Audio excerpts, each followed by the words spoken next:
Territory Administration FCTA, Federal Capital Development Authority FCDA, and State Development Agencies SDAs. Speaking to ITV on the reasons for the strike, the Vice President of JUAC, Comrade Musa Estefano, says the action became necessary due to long-time neglect of staff's welfare by the present administration, a situation he describes as hopeless. You can see that we're shutting down the gates of FCT, FCD, and all our parastatals and agencies. Seriously, we've been having issue with the management of FCT and the Minister of FCT. He has refused to meet with the union. At least we are the stakeholders of union is the stakeholder of every organization. The minister has refused to talk to us. And there are so many issues, welfare issues. We have issues like promotion. Particularly, the union fought the staff promotion exams conducted recently in which there was mass failure, describing it as a deliberate move to sabotage the effort of workers. But the issue of promotion of 2024, the promotion was conducted last November, December, and it was a mass failure. It was conducted by the FCT Civil Service Commission. And you know, they use CBT. This is the first time the FCT administration is using CBT, which will appeal to them that the staff should be trained before that exam should be conducted, but nothing happened. Even when they were writing the exams, there were so many glitches. Well, the workers say that adding to their difficulty is the fact that getting the FCT minister to discuss with them on their plight has become a very difficult task, as nobody can approach the FCT minister. And as for when the strike is going to end, they say that this can only be determined by the resolve of the FCT minister to address the challenges they have brought before him. From the FCTA Secretariat, Organi Victor, ITV News. Over now to Oyo State, where the governor, Mr. Seyi Makinde, says rotation of chairmanship of the Oyo Traditional Council of Obas and Chiefs to every 2 years among the three leading senator traditional rulers, including Alaafin of Oyo, Olubadan of Ibadan land, and Shoun of Ogbomosho land, is due to the crucial need to strengthen unity and fairness amongst the traditional institution. The governor, who disclosed this at the fresh inauguration of the Council of the House of Chiefs Hall, State Secretariat Ibadan.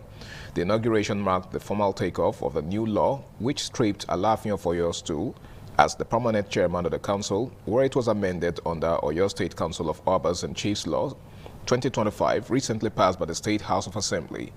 The Alaafin of Oyo, Oba Kim Owode, was said to be conspicuously absent from the event. Governor Makinde added that the monarchs collectively agreed that the rotation should begin with the Olubadan of Ibadan land.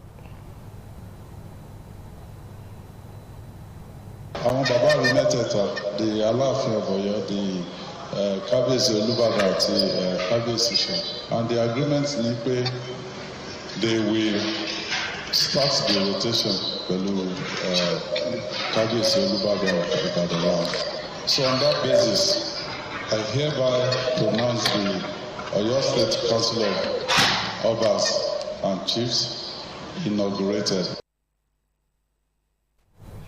The new chairman of the newly constituted Oyo State Council of Oba and Chiefs, Olubadan of Ibadan land, Oba Rashidi Ladoja, addressing journalists, praised Governor Makinde for reviving the council after it had been inactive for a long period. He said the governor deserved commendation for the effort invested in restoring the council, describing the task as far from easy. The only thing that we have is that our domains should be safe. Our domains should make progress. Our domains must be conducive to all of us to live. The Oyo State Council of Obas and Chiefs operated actively for several years but became dormant around 2011 due to prolonged legal disputes over leadership and structure. The impasse led to the suspension of formal meetings, leaving traditional rulers to engage the state government individually rather than through a unified council. And back home in Edo State, where the governor, Senator Monday Okpebholo, has commended the Nigerian Army's 4th Brigade for its proactive security posture and sustained efforts in protecting lives and property across the state.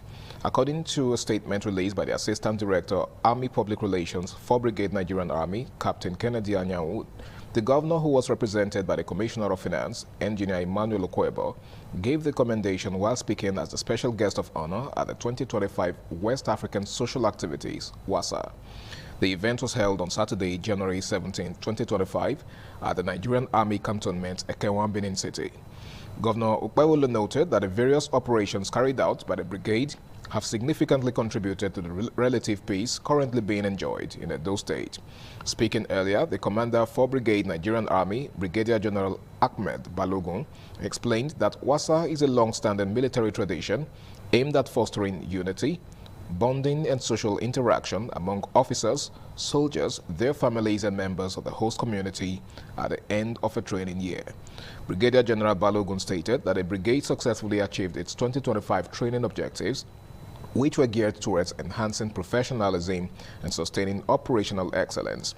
He attributed the success to the dedication and commitment of officers and soldiers, as well as the strategic guidance of the Chief of Army Staff, Lieutenant General W. Shaibu, and the General Officer Commanding 2 Division, Major General C.R. Nebeife. The 2025 WASA celebration was colorful, featuring newscasting presentations, cultural dance displays from Hausa, Igbo, Calabar, Tiv, Idoma, Yoruba, and Edo ethnic groups. Other highlights included strip and assemble rifle competitions, tug-of-war contests, presentation of awards to deserving soldiers, the beating of the retreat, and the lighting of bonfire. Independent Television and Radio, ITV, has been described as a strong promoter of family values and the unification of families through its role as a trusted voice for information, education, culture, and community engagement. Convener of the Niger Delta Global Legacy Award, Jeremiah Onoge, made a statement during the courtesy visit to the management of the station, where he officially informed the management of its nomination for the Media Excellence and Public Impact Award. Jola Adeojo reports. In his remarks, the award convener and former National Public Relations Officer, Directors Guild of Nigeria, Jeremiah Onoge, disclosed that the Niger Delta Global Legacy Award is the first of its kind initiative that seeks to recognize brands and personalities whose works have contributed to the development of the Niger Delta while promoting films that project positive societal values. Mr. Onoge revealed that the award, scheduled for February 28, 2026, will feature the premiere of a movie titled Damage, while honoring outstanding organizations, including Independent Television and Radio, in recognition of its outstanding commitment to responsible broadcasting. Your media platform has played a vital role in shaping public opinion, promoting peace, and fostering unity in Edo State, in the Niger Delta region, and in Nigeria at large. So this is the reason we came to officially inform you of this nomination. Thank you very much, sir. In his response, the Managing Director, Independent Television and Radio, Engineer Elvis Obaseki, affirmed the station's willingness to lend its platform to initiatives that promote positive values and meaningful content. The platform, as you have said, is very disposed to ideas of this nature, especially from the angle of the content creation.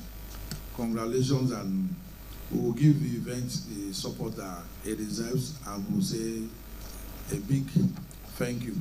The delegation thereafter formally presented a letter to the management of ITV and Radio. ITV's Executive Director of Finance and Administration, Lady Salarina Ujamo, General Manager Group Commercial Services, Madam Odun Balogun, General Manager Special Duties, Abiodun Mudashiru, and other members of management were in attendance. From Benin, Jola Adeojo, ITV News. Lagos State Task Force says it has observed with concern a series of misleading and unsubstantiated narratives by one Sheriff Dean Omoiko on social media regarding its enforcement activities, particularly allegations of extortion, illegal sale of seized motorcycles, use of unauthorized persons, abuse of force, and compromise of leadership integrity. The agency says it respects the right of citizens to express concerns, but deem it necessary to place facts on record in the interest of public clarity and safety. Mercilyn Ankwo has details.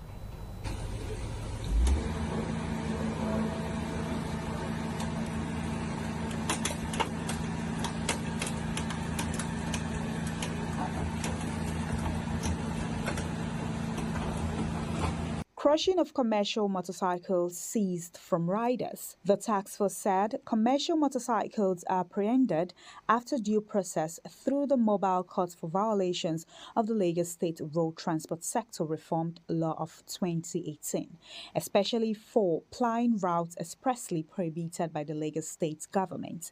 The agency said such actions are judicially backed and not arbitrary. The agency said upon confiscation, seized motorcycles are transferred to the Ministry of Transportation and subsequently crushed at the government-approved junkyard in Alausa, and that at no point seized motorcycles are sold back to operators or diverted for personal benefits. This street policy has contributed significantly to the visible reduction of illegal Okada operations across the Lagos State in the past year.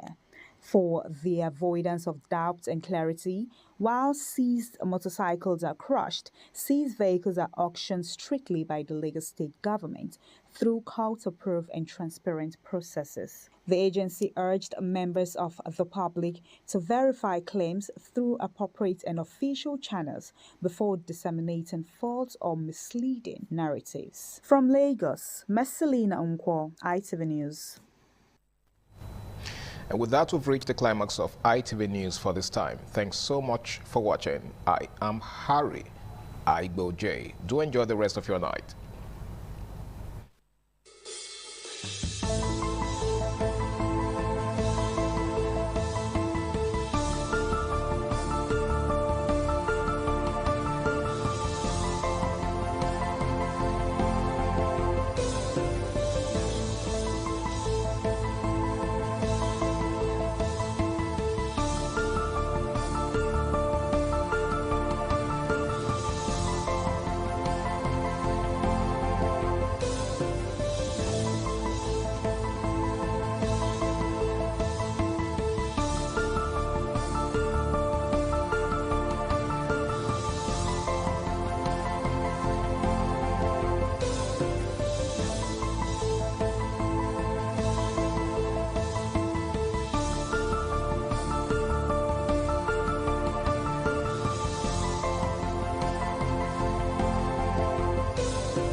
Some days, there comes the Ugemobo Festival, which the Oba celebrates outside the palace gate. A pavilion is built of red cloth where rites are performed to drive away all evil spirits still unsatisfied by the year's sacrifices. The Ugemobo Festival is to commemorate an event in Benin history which dates back to 1504 AD.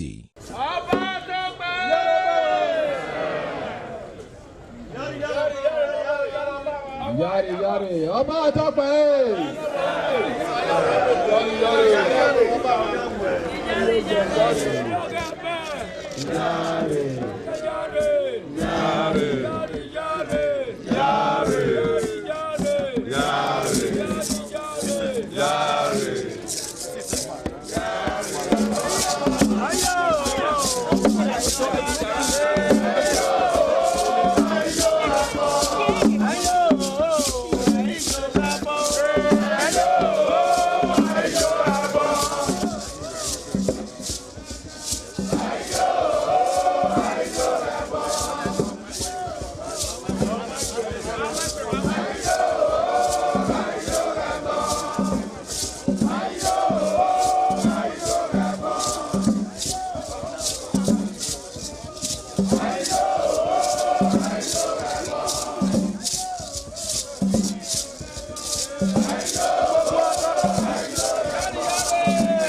The Oba of Benin added a colorful mood to the year's celebration as he walks round the city center amidst cheers.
is Anegbete community, situated in Isako Central Local Government Area of Edo State. It is an agrarian community with united people that promotes unity and oneness for peaceful coexistence. The inhabitants of the community migrated from Benin, the cradle of black civilization, a kingdom where king is truly king. The ancestors of Anegbete saw that age was the main determinant of leadership in the rural setting, and the eldest man in the settlement was regarded as the leader who presided over meetings, and his authority is held in high esteem. To further strengthen this unique system of leadership, age group evolved in Anegbete.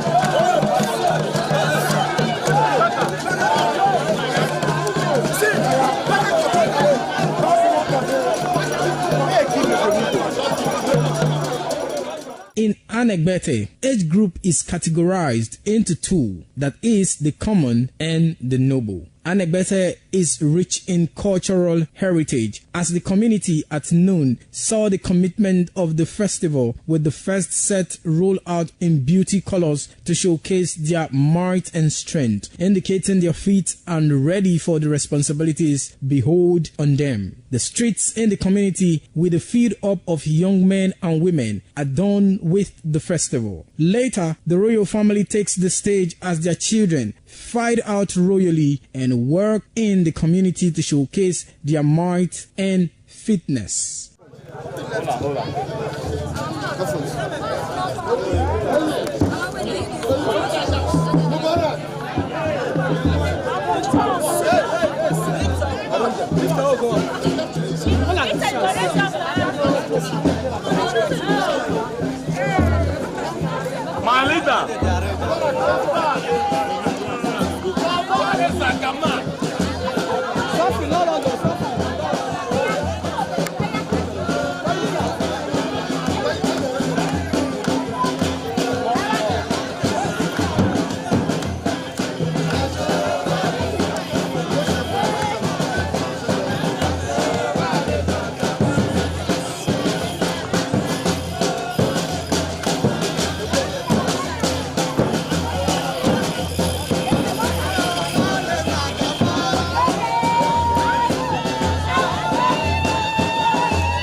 This is Aqua Game, a popular game in Africa played by our ancestors to entertain themselves after each day of farming.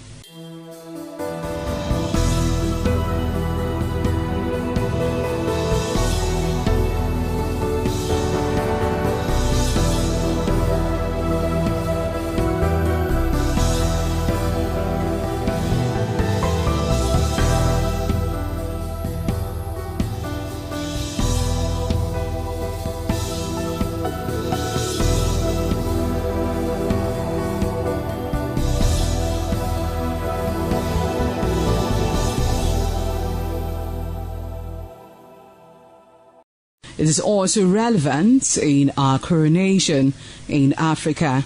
It is a sport and indeed very interesting, as every seed had a role in the game.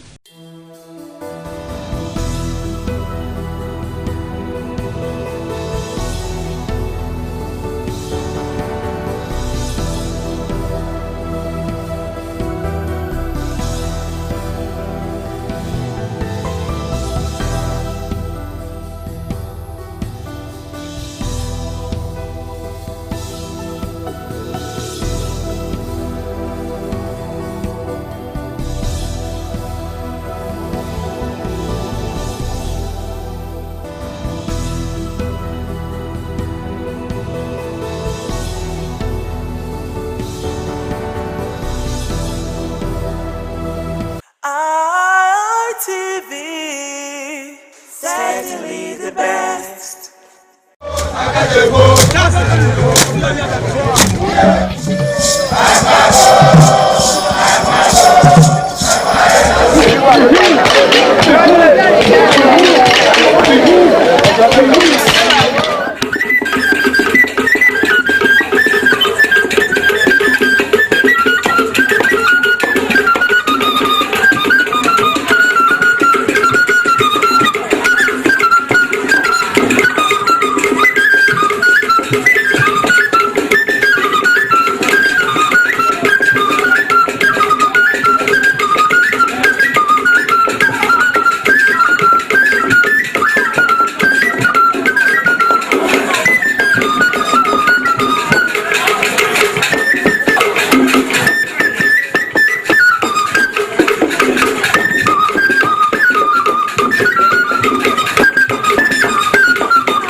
Hi there, it's another exciting time on Heritage where I get you closer to your culture and tradition with your sincerely Oloije Oikokai. Now today on Heritage we'll be going to Botswana. Now it pleases you to know that Botswana as of 2024 had a population of 2.4 million people. Yes, 2.4 million people. So today we'll be taking a ride down to Botswana to go see what they have for us as far as culture and tradition is concerned.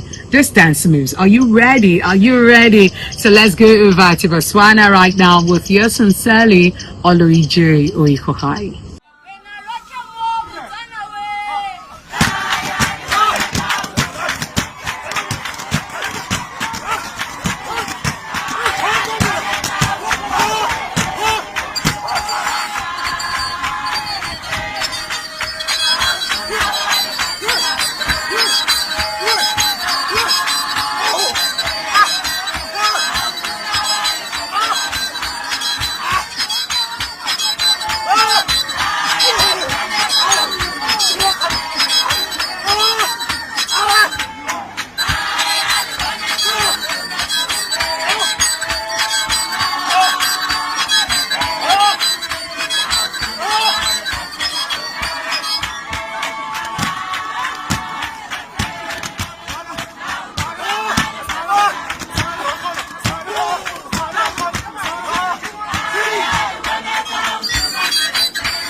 This is traditional dance originated from a private concession located in the Central Kalahari Game Reserve in Botswana, known for wildlife and safari experience.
Tarisei!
Aku punya sumpah ni,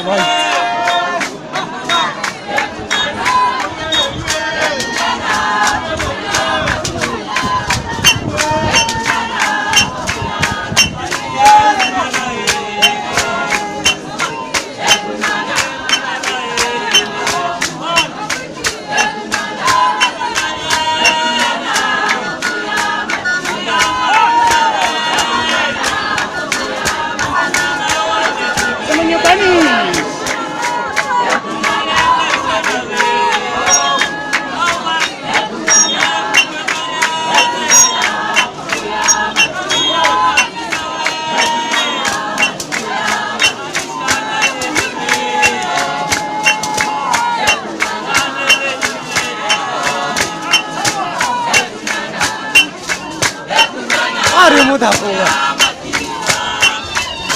Alah. Alah.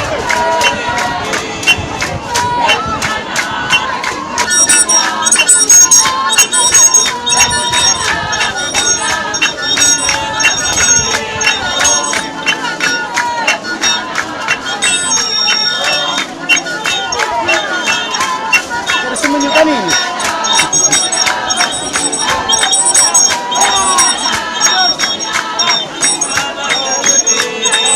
Ina di kamera o tswa di kupo. Ta ja kamera. Na di kana di.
This group performed various Tswana and San traditional dances, which represents the stories, roots, and spirit of Botswana heritage.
Kalatisa dance is a dance which uses leg movements to the rhythm as people wriggle their waist in style. The dance is mostly interesting, characterized by its electrifying energy, beautiful moves, strong culture, storytelling, and exceptional performance. It is a traditional dance from Botswana that has earned national recognition and acclaim. The dance serves to keep the community heritage alive, representing intergenerational support and strength of family ties. Indeed, this is our heritage.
Alright, sure, it certainly has been an exciting time today on Heritage, taking a trip down to Botswana, and I know you loved the dances, the music, and the drum beats. So we'll be seeing again next week for another exciting time. So then, to have yourself a blessed day. Bye for now.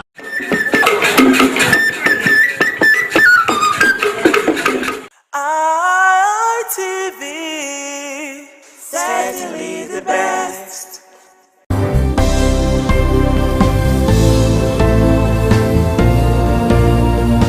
Thank you very much for joining us on the program Healthy Living. What is the kidney? The kidney is an excretory organ in the body which is for metabolism. Tuberculosis affects many organs in the body.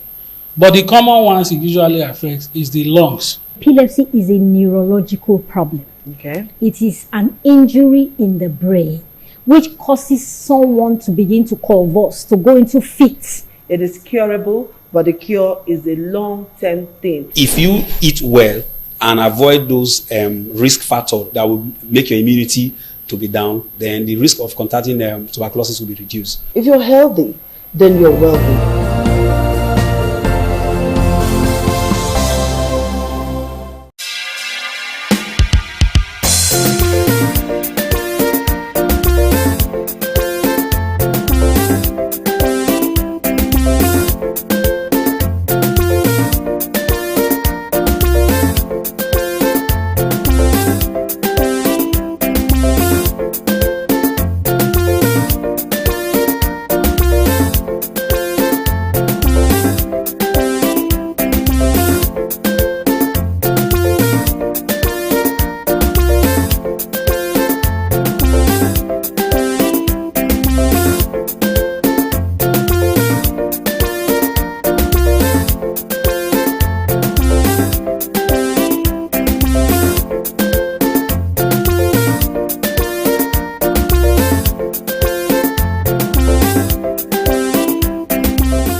ITV, certainly the best.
Thank you very much for joining us on the program Healthy Living. What is the kidney? The kidney is an excretory organ in the body, which is for metabolism. Tuberculosis affects many organs in the body, but the common ones it usually affects is the lungs. Epilepsy is a neurological problem. Okay. It is an injury in the brain which causes someone to begin to convulse, to go into fits. It is curable, but the cure is a long-term thing. If you eat well and avoid those risk factors that will make your immunity to be down, then the risk of contracting tuberculosis will be reduced. If you're healthy, then you're wealthy.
ITV, certainly the best. ITV, certainly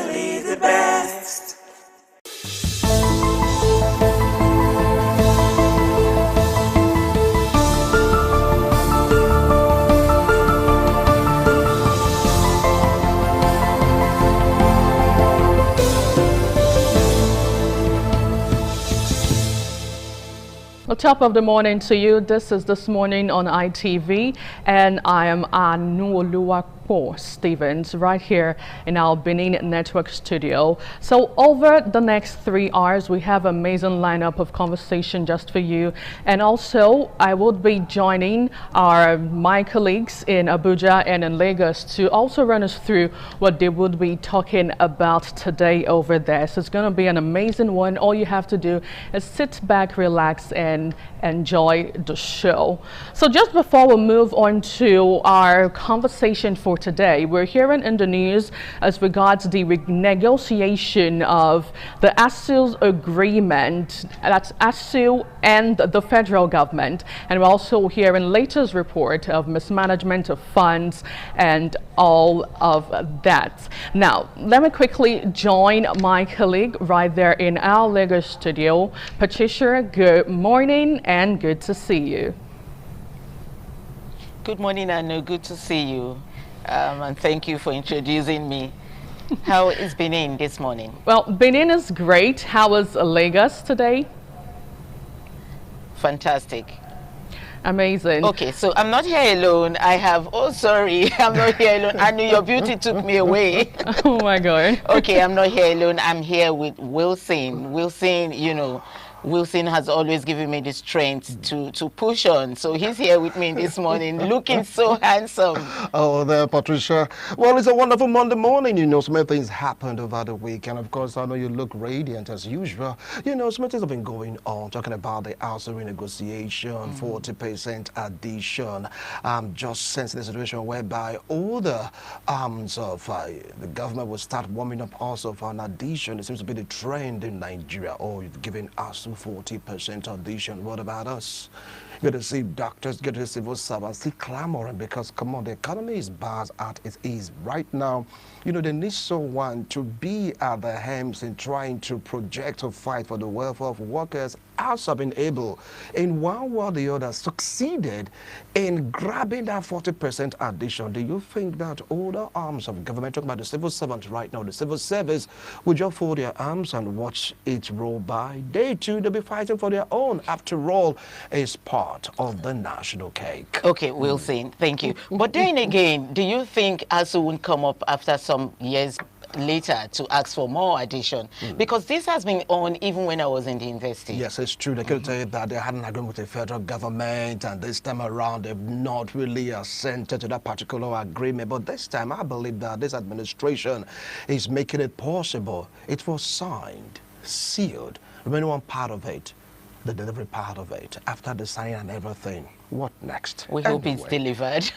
Anyway, so what we have again today, talking about politics, right? Crisis in Rivers State. Rivers State again. Rivers State every day.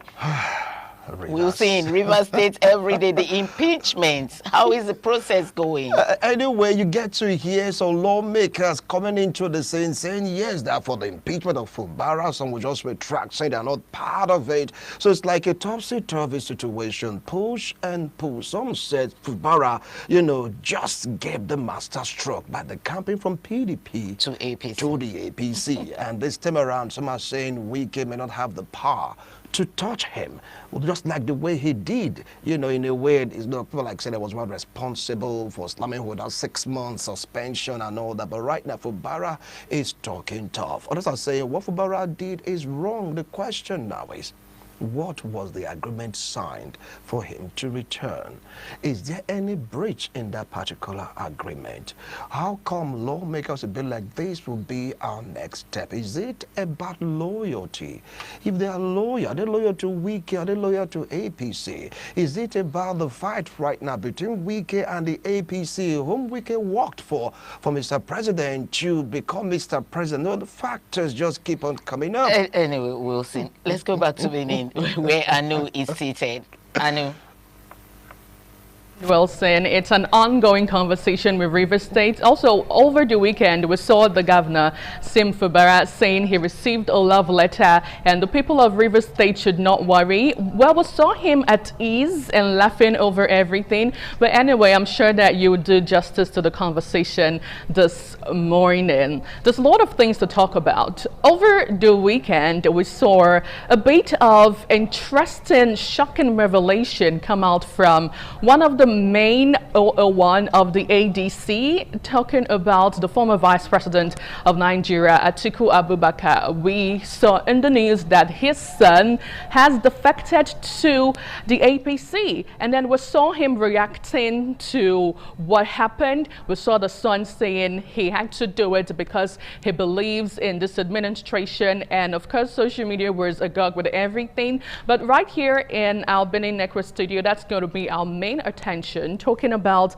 ADC coalition and the 2027 prospect challenges and everything in between is going to be our main focus this morning. Of course, we'll have our guest join in to break down on this and give you full details, to dissect everything and more right here on the show. Well, we'll quickly take a short break, and when we return, we'll move over to see what the newspapers have in stock for us this morning.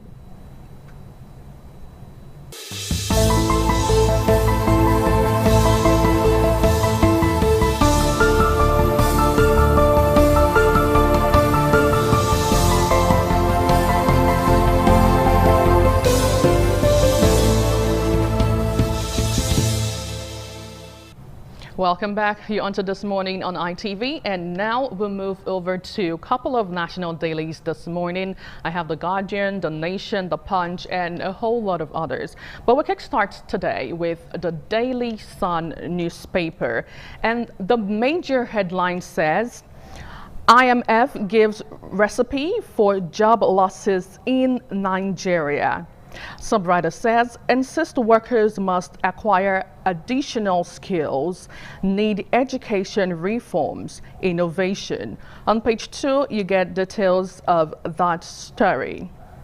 ADC demands clarification on U.S.-Nigeria health MOU on page 27. In business news, CBN export gains drive $50.67 billion inflow in 1 year. On page 25, more details of that story. And moving over to a couple of national interesting headlines this morning. Police nab 3 suspects over alleged murder of a woman. 8 others in Kano State. On page 4. You get details of that. And finally, on the Daily Sun this morning, wanted drug kingpin Kanmore arrested 12 years after killing 3 NDLEA officers. Well, still on page 4, you get details of that story. Now, away from the Daily Sun newspaper, let's move over to the New Telegraph newspaper. And on the front page, the major headline says, precision airstrikes, 40 terrorists killed in Borno as NAF foiled planned attacks. Subwriter says APC chieftain abducted from office in Ondo as Amotekun boss raises the alarm over influx of northerners into Ondo. Why peace part with bandits hasn't tamed insecurity by lawyers. On page 2, 5, 14, 16, and 28, you would stay abreast with all of that information. Now, away from that, rise in poverty can undermine credibility of 2027 elections. Rise in poverty can undermine credibility of 2027 elections. Who is speaking? Haruai. Right on page 2, more details of that story. Now, finally, on the New Telegraph newspaper, Greenland, Europe won't be blackmailed, Danish Prime Minister says. Subwriter says, as NATO allies unite over Trump's threat. On page 4, You get details of that. Kindly pick up a copy of the New Telegraph newspaper. Now, away from that, we move over to the Guardian newspaper this morning. And the major headline says, "Sex new capital rules stir anxiety, stress test portfolio managers," on page 5. While still on the Guardian this morning, NAF kills over 40 insurgents, disrupt Bornu, on page 28. Federal government bans mining activities within 10-kilometer radius of bridges nationwide. On page 26, you see details of that. Pengasin pushes for minimum wage replacement with sectoral CBAs, on page 26 still. In business news, World Bank large-scale rural road investments key to Nigeria's food security goals. And finally, on the Guardian today, federal government to inject 30 billion naira in 74 federal vasties as union urge part execution. Well, we hope to see that scale through speedily and successfully. Now, away from that, let's turn our attention to the Nation newspaper. On the front page of the Nation newspaper this morning, it says, recapitalization, 20 banks in race to escape CBN hammer. Subreddit says financial institutions weighing options of downgrading status. Well, also on the front page this morning, ICPC files charges against Zekome over ownership of Useni's UK house. Subreddit says, I got disputed property as gift for election petition cases. SAN insists. We have no record of passports used in UK land registry, says immigration. Well, to stay abreast with the story, on page 3, you get details of this. And in sports, brave Senegal stun host Morocco to claim second AFCON title, on page 6. And business news, banks offer 27% interest on savings, charge 60% on loans, on page 13. Oyor gives 25 million naira cash to families of slain forest guards, on page 4. And finally, ARCO Group hails Uku on global recognition by Makwus Who's Who. On page 3, you get details of that. And finally, on the newspaper review segment, we turn our attention over to another major headline this morning. Well, this time around, the Punch newspaper is up next. And it says, petrol war. Importers outpace Dangote with 62% supply in 2025. Subreddit says federal government reports high stakes struggle for Nigeria's petrol market as 15% fuel import duty looms. Federal government report shows high stakes struggle for Nigeria's petrol market as 15% fuel import duty looms. On page 30, you get details of the major headline on the Punch newspaper. Or still on the Punch, cash rush. ATM withdrawals jump 198% to 36 trillion naira. On page 34, more details on that. 30 billion naira relief, Oyo cries politics as Makinde faces EFCC petition, on page 9. Well, on the front page of the Punch newspaper, we see picture, a wonderful, beautiful, celebrated picture of the winners of AFCON 2025, as it says, drama as Senegal beat Morocco to claim AFCON title.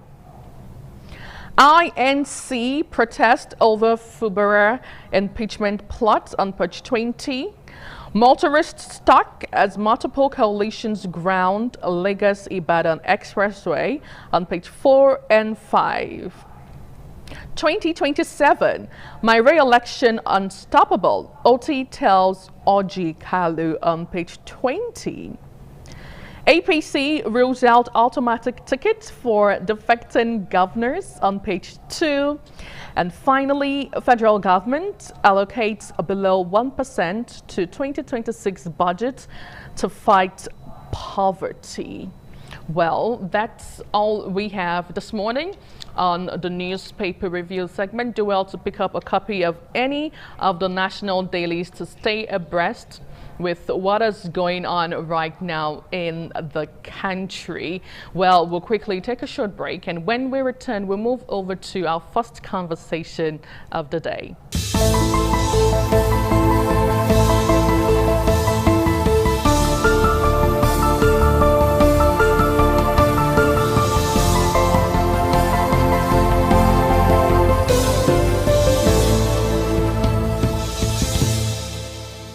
There you're still there. This is This Morning on ITV, and let me quickly say hello to my colleague in Abuja Network Studio. Good morning, Joseph Kadiri. How are you doing today?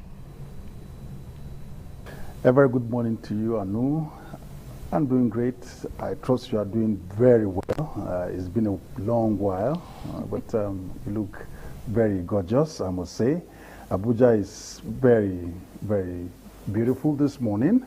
Well, the Harmattan, not really cold, but it's dusty, and most persons in the city have sore throats. We just hope that in the coming days the dust will simmer down.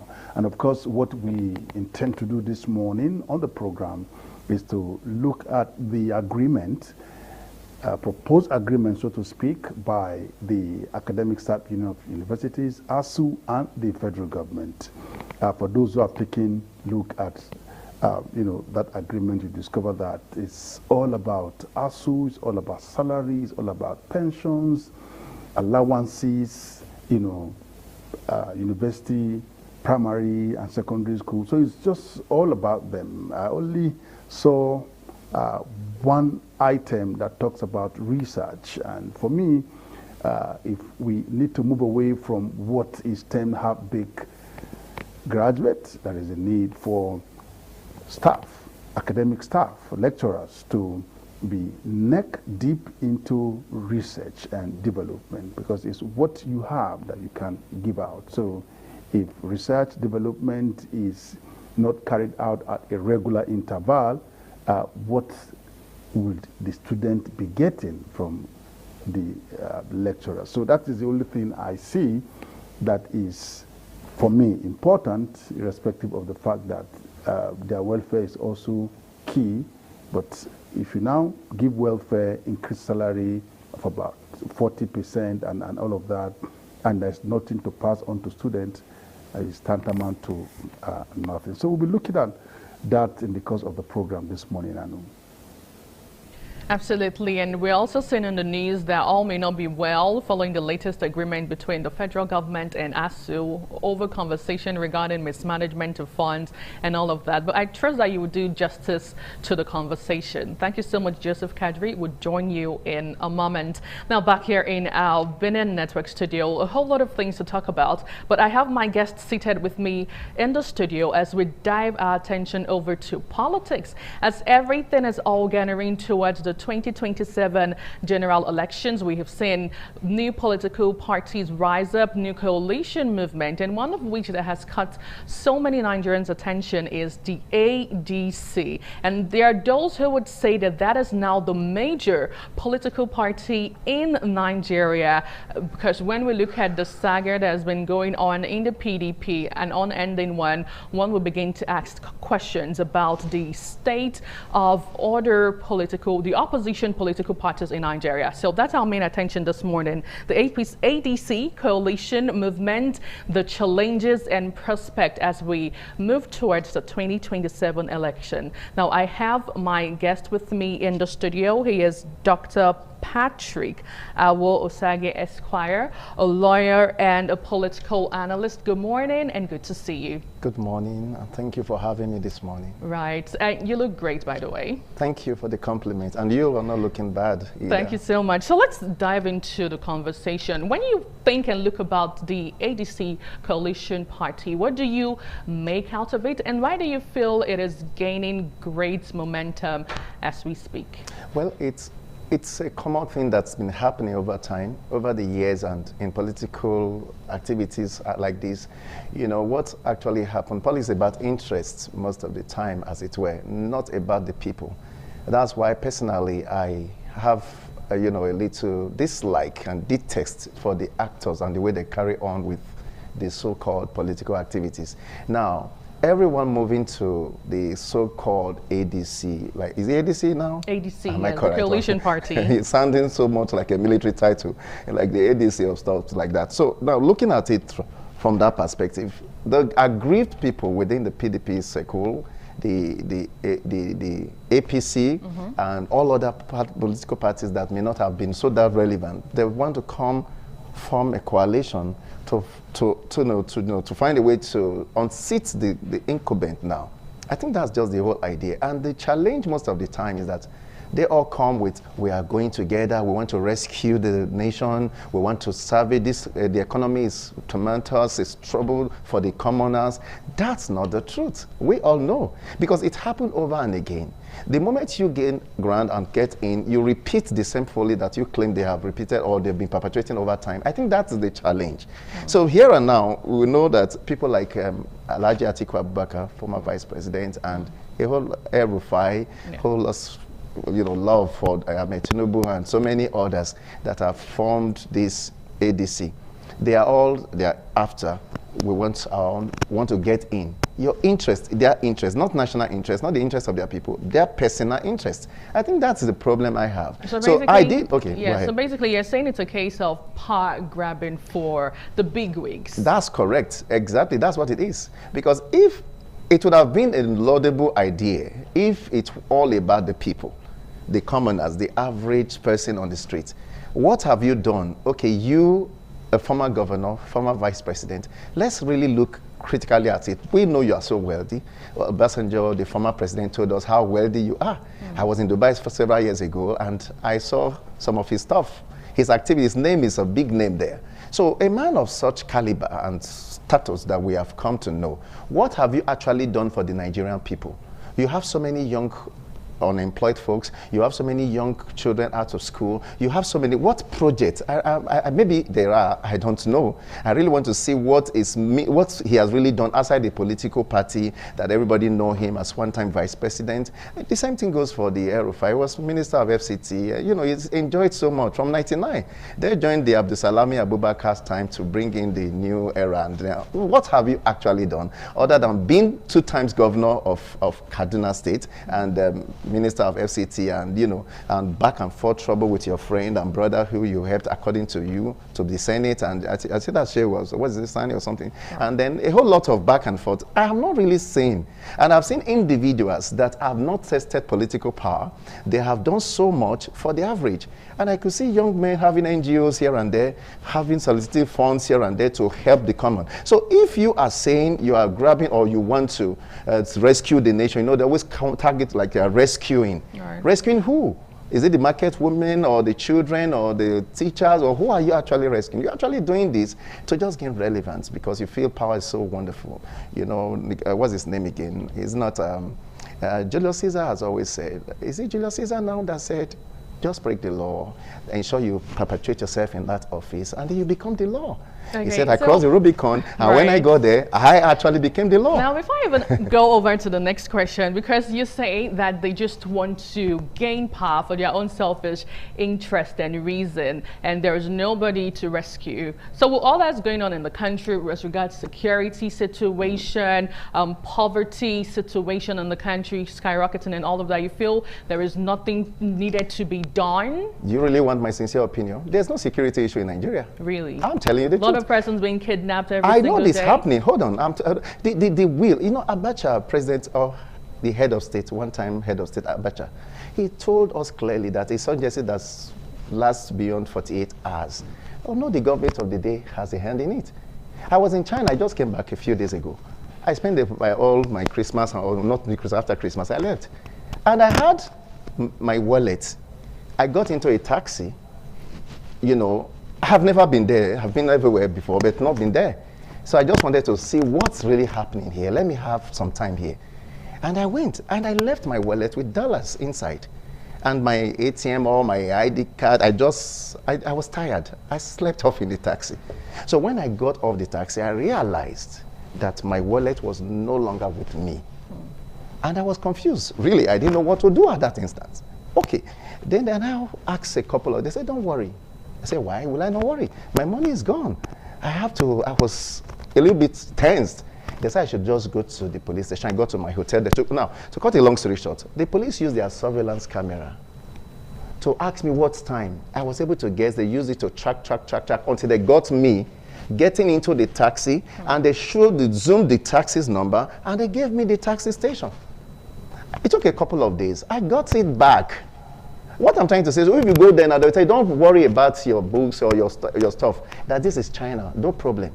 What are we saying? That everybody is watched. So if I can watch, if people are being watched, these are not rockets, it's not rocket science. It's not a heavy technology. It's just footage camera you can install around. So we will know who is who. And if you need might, Roger Master said might is right. You have America there. You have all the big nations there. Why can't you align with them?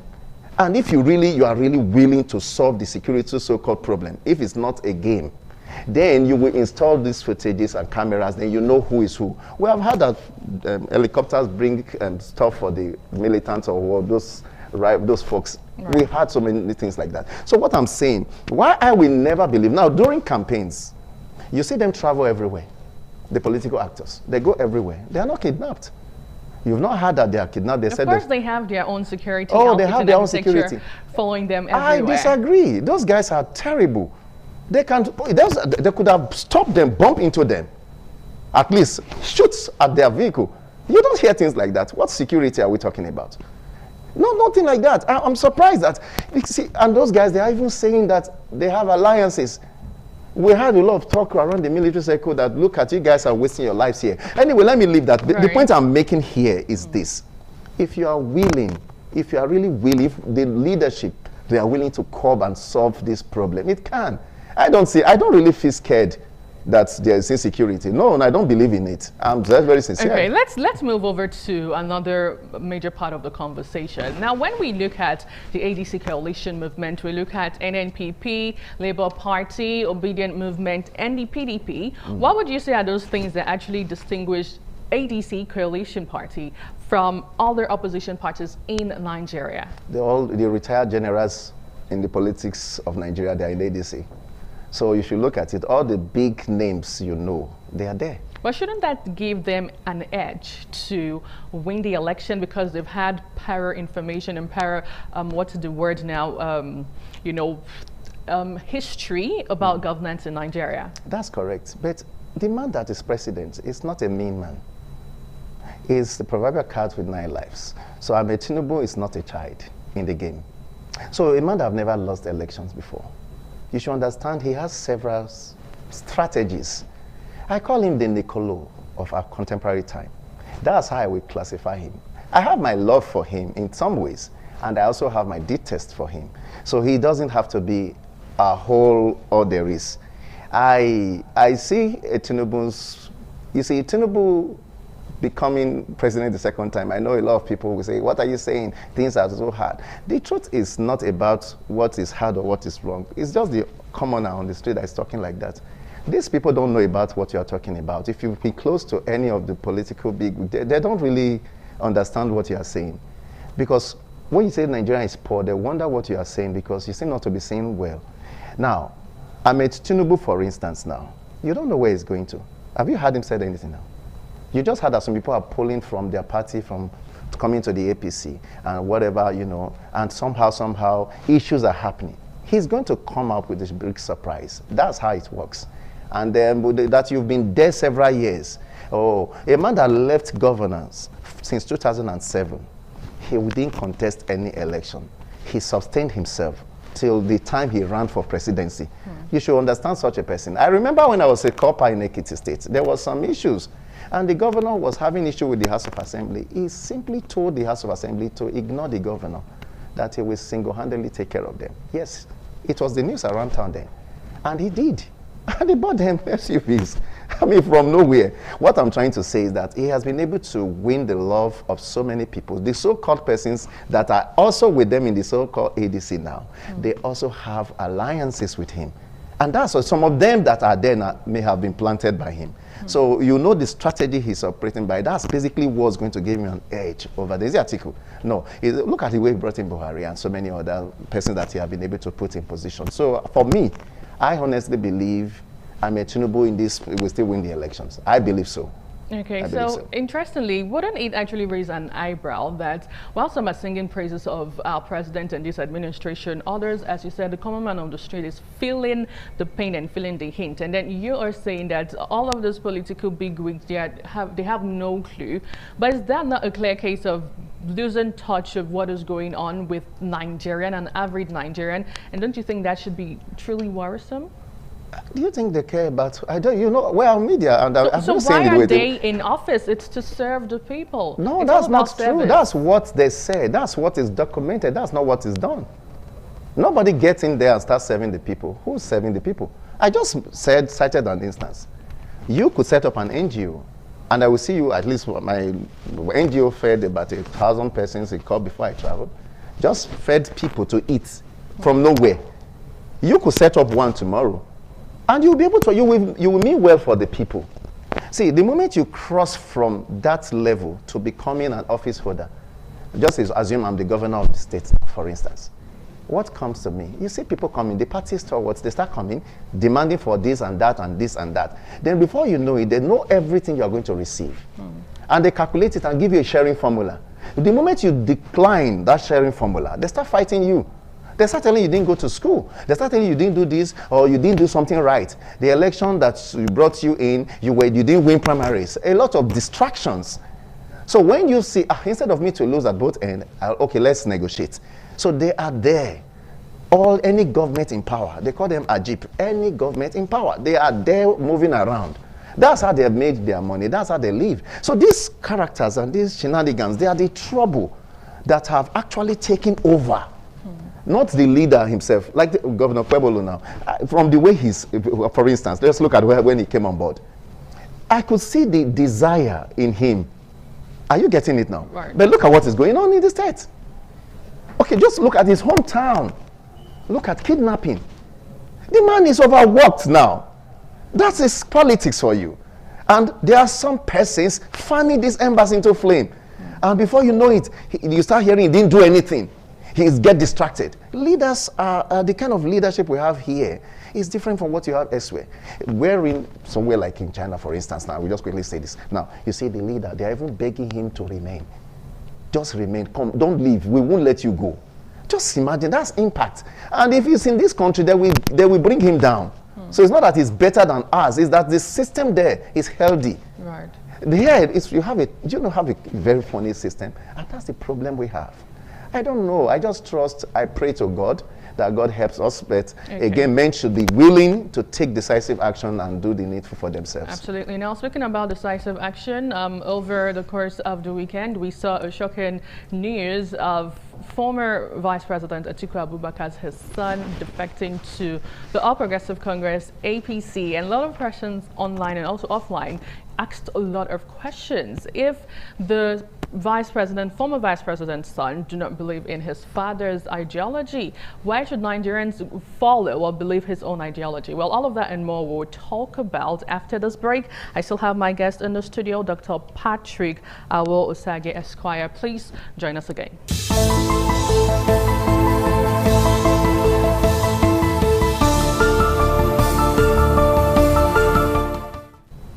ADC coalition prospects and challenges as we get together towards the general election come 2027 has been our major focus this morning on ITV right here in our Benin Network studio. My guest, Dr. Patrick, moving back to you. So I did talk about the interesting movement we saw, the defection of the former vice president's son down to the APC. What do you make out of all of that? Like I said, it was the former governor, Comrade Adams Aliyu Shomole, that said, you know, you could be in a particular political party in the morning and the evening you have moved to another. It's just the same thing. So I don't wonder why people feel the political parties are different. They're all one and same. So the moment you start understanding it like that, the better for all of us. You know, Winston Churchill said, politicians make statements that they don't take to account. They are wondering why you took it so seriously. That's what Winston Churchill said. As noble, as distinguished as Winston Churchill of our time. Now, you expect, it's just one of those things they do. The song will just play down there and they are together. Just the way some of the ADC folks are with, you know, with the APC, and some, just like, there's just a game. It's just a game. That's what it is. That's how I see it. He said, well, I should start analyzing that. Look at now, he's having some issue. The father says, no, that's not true. I may even believe that the father sent him there.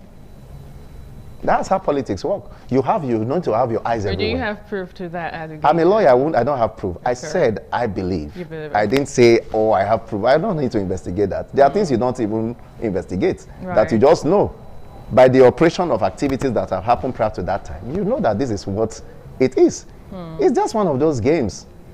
They are not enemies, and don't get it wrong. You know, the problem with Nigerians is that they believe the political actors, they are enemies. Like Ahmed Tinubu is enemies with Atiku Abubakar. No, they are all friends. This is a game. This is just their craft.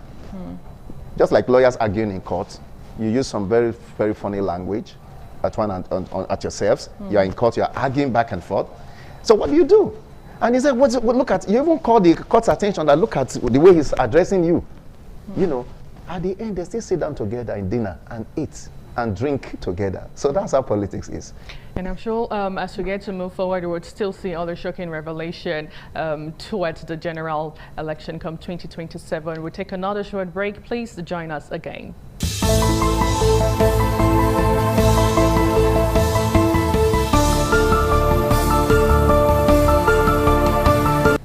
Well, joining us right now in the studio is Barrister Matthew Idagese, a constitutional lawyer, to help us dissect the ADC coalition movement, prospects and challenges. Good morning, Barrister Matthew. Thank you for coming. Thanks for having me. Now, I would love to have your insight over all the you have observed over time with the ADC coalition movement, the prospects. I think in Nigeria we use language without even appreciating the content or the meaning of the word. Coalition is not the right thing to call that arrangement. Coalition means different groups coming together and they retain their identity. Right. And they come together temporarily to achieve a purpose. That is why it is called coalition, coming together of different groups with different identity to converge and achieve a common purpose. That is not what happened under this arrangement. ADC is a party registered under the Nigerian law. It's on the INEC register as a political party. So individual coming to join a party cannot amount to being a coalition. It's not a coming together of different parties to now join, to now empty into the ADC. No. They are individual politicians coming into a party as members of that already existing party. They didn't come together to form that party. It's already in existence. So I think it should be called, it's not coalition, it should be called ADC movement? Huh? Movement? It's not a movement.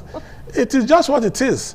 People coming to register with a party. The ADC party would say. Yes, it's a party like every other party. Okay. And it's like me and you coming to join ADC.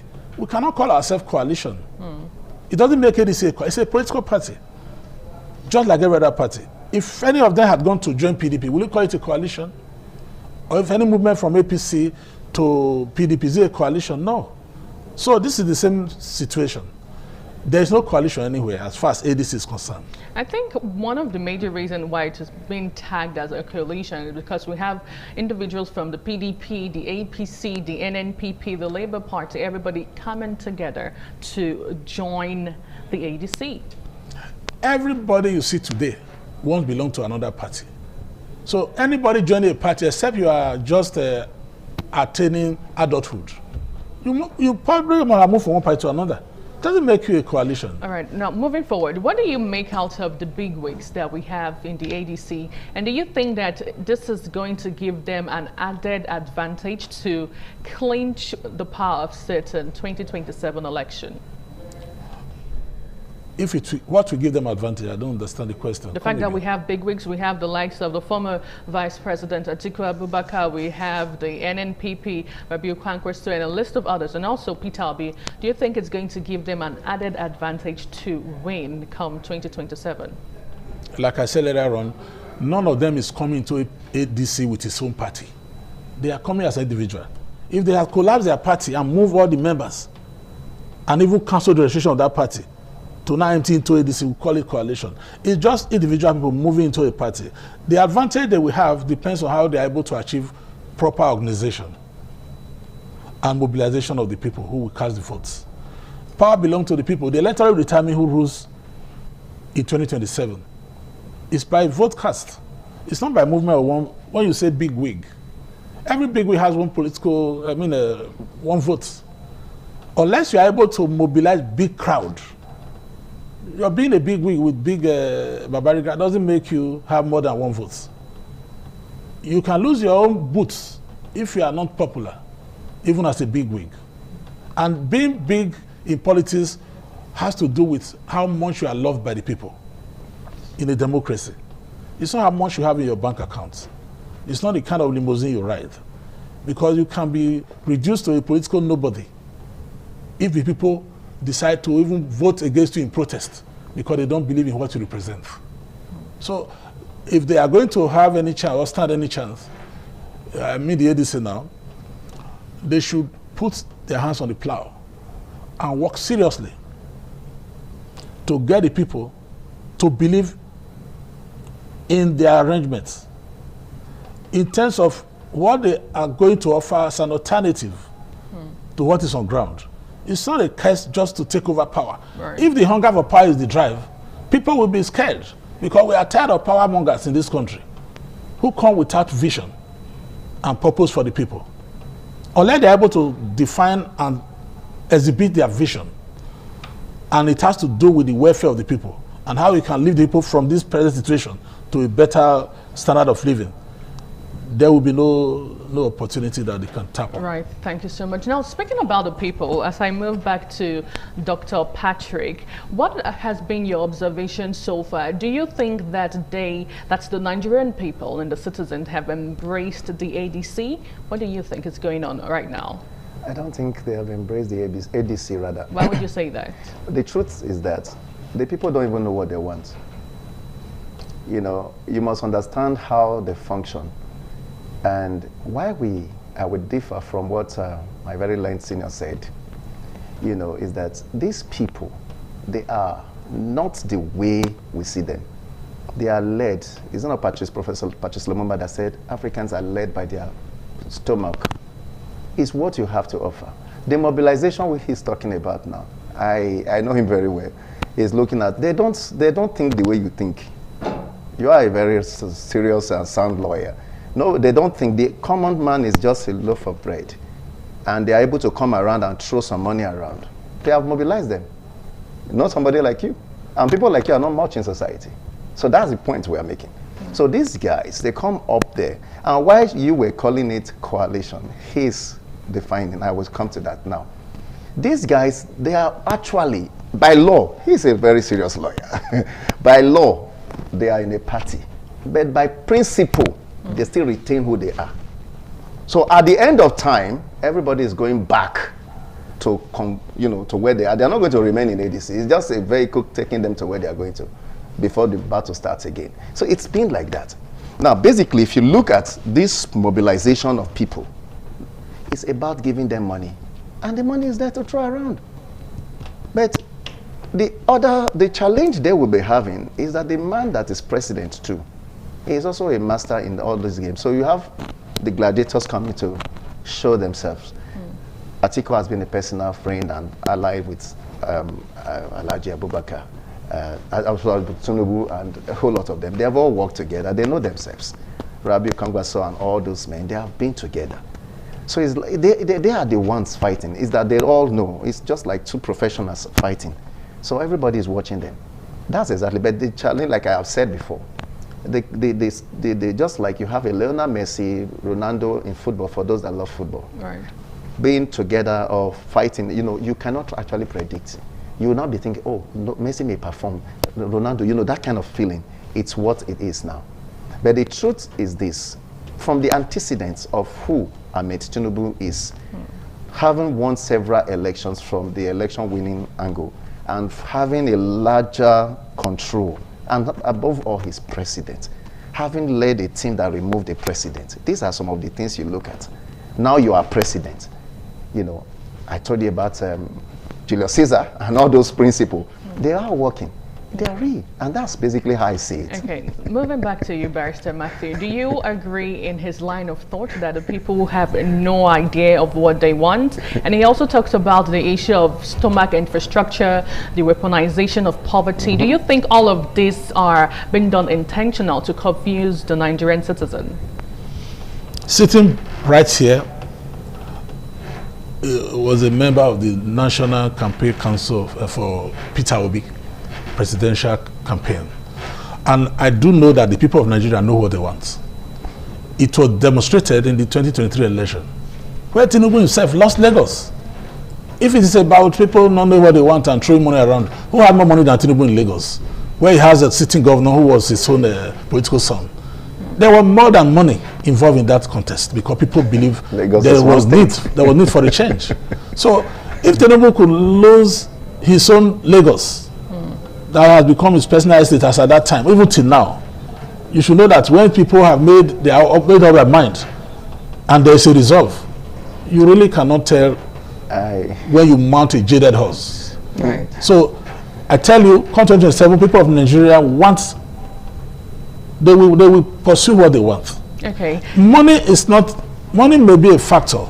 It will not be a sole determinant. All right, as we get to wrap up the conversation real quickly, I would love to get both insights on it. There had been conversation over time as regards who is going to take what position in the ADC when we have the likes of Peter Obi, former Vice President Atiku Abubakar, and others. We even have Rotimi Amaechi. Do you foresee another major challenge in the primaries of who would clinch the presidential post and also who would represent them for the VP? Absolutely, it's going to be like that. There's going to be this, I want that.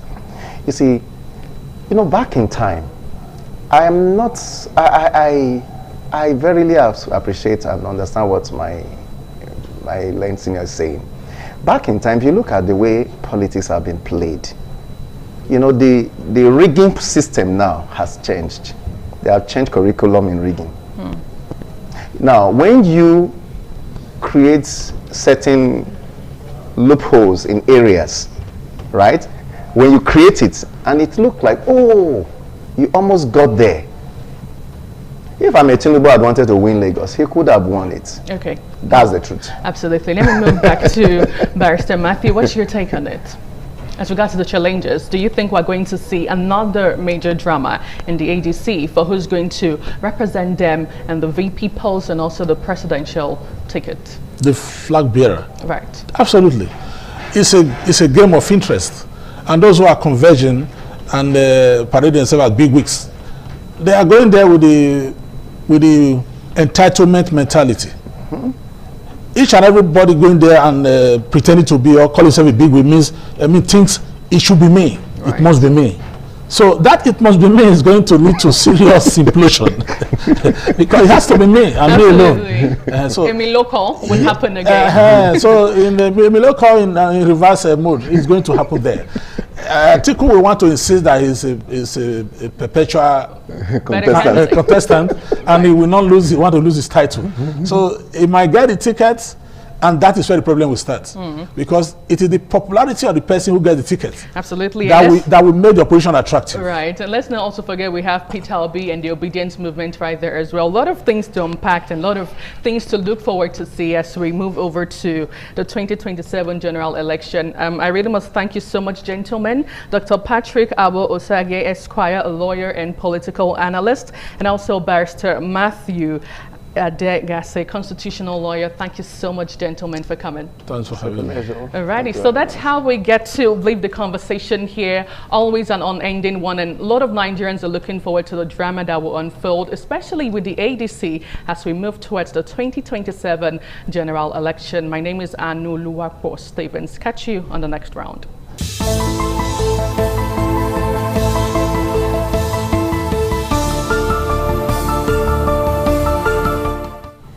Well, thank you so much for joining us. If you're just joining, you're on to This Morning on ITV, and we're still here right here in our Benin Network studio. I have another interesting conversation as we get to tilt our attention over to Nigerians in diaspora, replicating the global experiences in local communities. And I have my guest, Mr. Tony Abu Mary, veteran journalist, right here in the studio. Good morning and good to see you. Thank you very much. I'm happy to be here. Thanks. So what is the global quality of a Nigerian in diaspora? Do you think we here back at home and the Nigerians in diaspora, we have any differences? What are the similarities and the differences for persons who would live here and go over there? Well, the differences basically is, I think, the policy, the culture, and the ways of the people. In Europe or America, their ways of life is quite different from here. Their culture, their system of governance is very, very much different from our own kind of system. Then when we suppose, ideally, what we copy there, what we learn there, I think is of positive, then we're supposed to make sure that we reciprocate it or bring it back home to improve on our society, because the system there are very stringent. You make if there's an infraction, it is treated as such. There's nothing like godfatherism. My father is a general.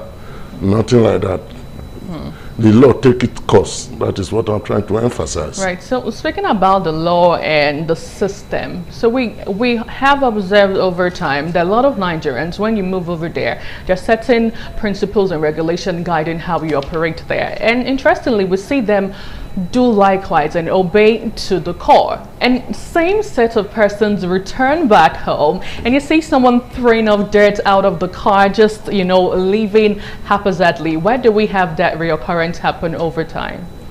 Again, I think habit ought to have been improved upon. I think those people embarking on such acts, maybe they've not really imbibed the culture of where they stayed. And moreover, maybe, I want to join them syndrome. Nigeria does these things this way, let me join them. And so I think there's going to be orientation towards that area. But my take is the people, if a diaspora behave as such, you know, it's not really imbibed with the Western culture. It's not really well imbibed or, you know, well nurtured by Western culture. When you are well nurtured, yeah, I think it will. So how long do one have to stay there for you to imbibe the Western culture? It takes a lot. It takes a lot. Because, for instance, each country in Western Europe have their language. If you go to Germany, you have to speak German. You go to Holland, you have to speak Dutch. You go to Spain, you have to speak Spanish. So each country, and doing this, you are assimilating. You are trying to adapt to their system. So it takes a lot of years to make sure you abide with the system. And it diffuses into you directly. Let me digress a little bit. The purpose I'm here is to appeal to our young generation in Europe that the social media should be used creatively. If I mean social media should be used creatively, you see the calumny being preached against Nigeria. And Nigeria don't have any other country. It's only this you people have. We have. Even I cannot exonerate myself, even if I have a nationality of another country, I'm still Nigerian. My family are here. So the recent trend of both here and people in diaspora preaching calumny against the state, or against politicians, or against any traditional culture, I don't like it. Neither we're supposed to be highlighting, buttressing on those natural endowments we are blessed with, than preaching calumny, bringing down syndrome, heightening the politics, eating up the politics. It's not ideal, because when you rose this country, today Nigerians have nowhere to run to. It's a very large, densely populated country. So I'm appealing to my colleague both at home and in diaspora. They should use the social media instead of antagonism, attacking personalities here and there, heightening, unfounded information should be discarded, please, and we should focus more. Oh, if you go to a source, there is a natural resource there to tap. If you go to Ekpoma, this is what is blessed there that we should tap. The white men will also be interested to hear that, not, calumny. But aside the calumny that you said, and aside fighting interesting personalities, don't you think social media is one big tool that a lot of Nigerians, both here and in diaspora, get to use to project the plight of the masses? And if nobody does it, maybe the federal government or persons who should be aware, should take necessary actions, will not do same. Yeah, I'm not, as a matter of fact, that's a very good point. I'm not talking as a politician. We should use it. Not that you see anything wrong, corruption and all that, you should not preach against it. I'm not saying in that area. I am not in support for a corrupt government or government that does not take care of the people. I am not highlighting that areas at all. But for peace, and 2027 is by the corner, so for peace to reign in Nigeria, they should highlight the area of peace. I'm not saying, no, if government does wrong, you should not attack government. You should not advise, or on either the word, if you want to use attack, but use it constructively. We were there, we during military junta, the whole military administrator in this state has served them. This democracy people are enjoying. I know the little thing I did in this state.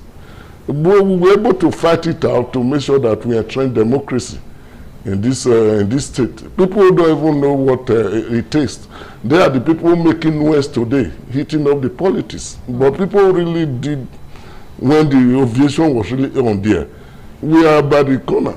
Because the whole military administrator in this state, no one I was not a part of. These years back, very years back before I traveled.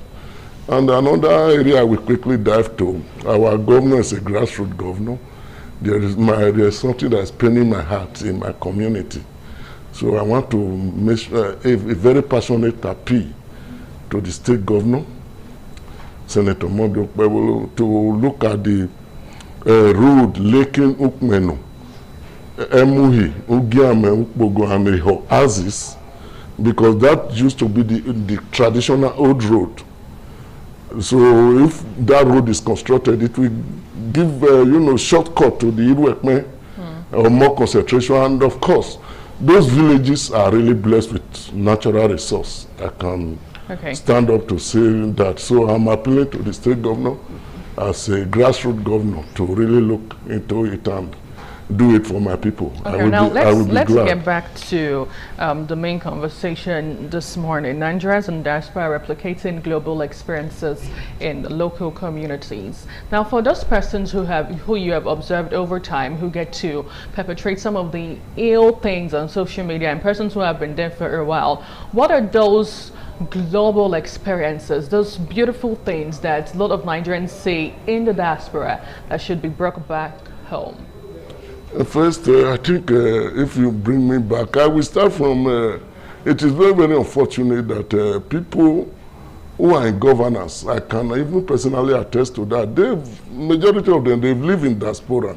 They've lived in foreign countries, stayed there very well, they know the culture, but once they are in government, I cannot define why they cannot replicate the abundant experience we had there to improve on our society generally, economically wise, social wise, political wise, because it is very, very different. There is dedication, and you do things right. But once they come here, I don't know what really come over them, that they cannot replicate the experience we have there to better the lot of the people. So it do pace me a lot, and I think we should also do much orientation in that regard to sensitize the diaspora.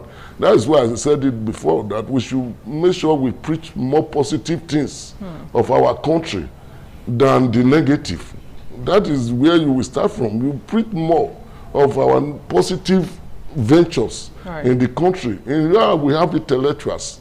We are well brewed. Even if some few people want to make sure damage the image of Nigeria, they cannot do it. This is our blessing. This is what we are blessed with. This is what we are blessed with. That is how I started. Absolutely. I didn't say you should not use social media to criticize. You should criticize when it is necessary. Okay. I am fully in support. I am fully in support of that. Okay. I am not a politician. I am not talking as one. I am just a concerned citizen. And before we wrap it up, please, I am using this opportunity to express my sympathy to the energy of Ekpoma, because what happened recently really touched me. He's a friend, he's a brother, and I really felt bad. I pray that God should give him that strength to withstand, that touch, touching his palace. Thank you so much. Thank you very much for having me. Thank you so much, Tony Abu Mary. Tony Abu Mary. Thank you so much formerly for coming. of Edo Broadcasting Service. Thank you so much very much for coming. Now, we leave the conversation here this morning and hand over to our Abuja Network studio right after this break. It is still this morning on ITV, bringing us to the Abuja Network Center, where we shall be looking at the agreement between the federal government and the Academic Staff Union of Universities. The agreement has so many segments, including the welfare packages, increase of 40% salary proposal. It has funding for revitalization. The issue of National Research Institute is also captured in that agreement. But there is a major area in that agreement that needs to be looked into, which to an extent is the conflict the federal government has with the ASU, which has to do with fund management. They are pushing for tertiary institution staff support fund, but ASU is disagreeing with that. ASU believe that it's going to be a trap for them. Okay, to look at this, I have with me a political analyst.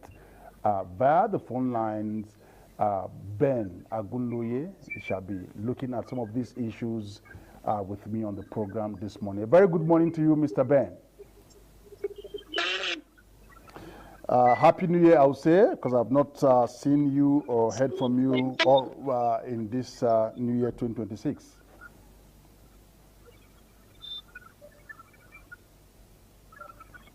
Hello, Ben? Hello? Okay, just trying to do some catch-up before the program starts. However, you know, the different issues raised by ASU and the federal government last week when, of course, both of them were looking at ways to end strike, way improve the standard of education, to stop the brain drain occasioned by frequent shutdown of schools. And there were series of, you know, items to consider in that agreement list. Let me get your remark concerning what we are having now, because the agreement for 26 to be the existing agreement entered between ASU and the federal government in 2009. So let's start by getting your remarks concerning the ability for both parties to sit on a round table to even discuss ways of ending the perennial issue of strike? Yeah, I think that the fact that there is an agreement now is a very good development. At least that gives us that hope that perhaps the perennial strikes are going to be in check.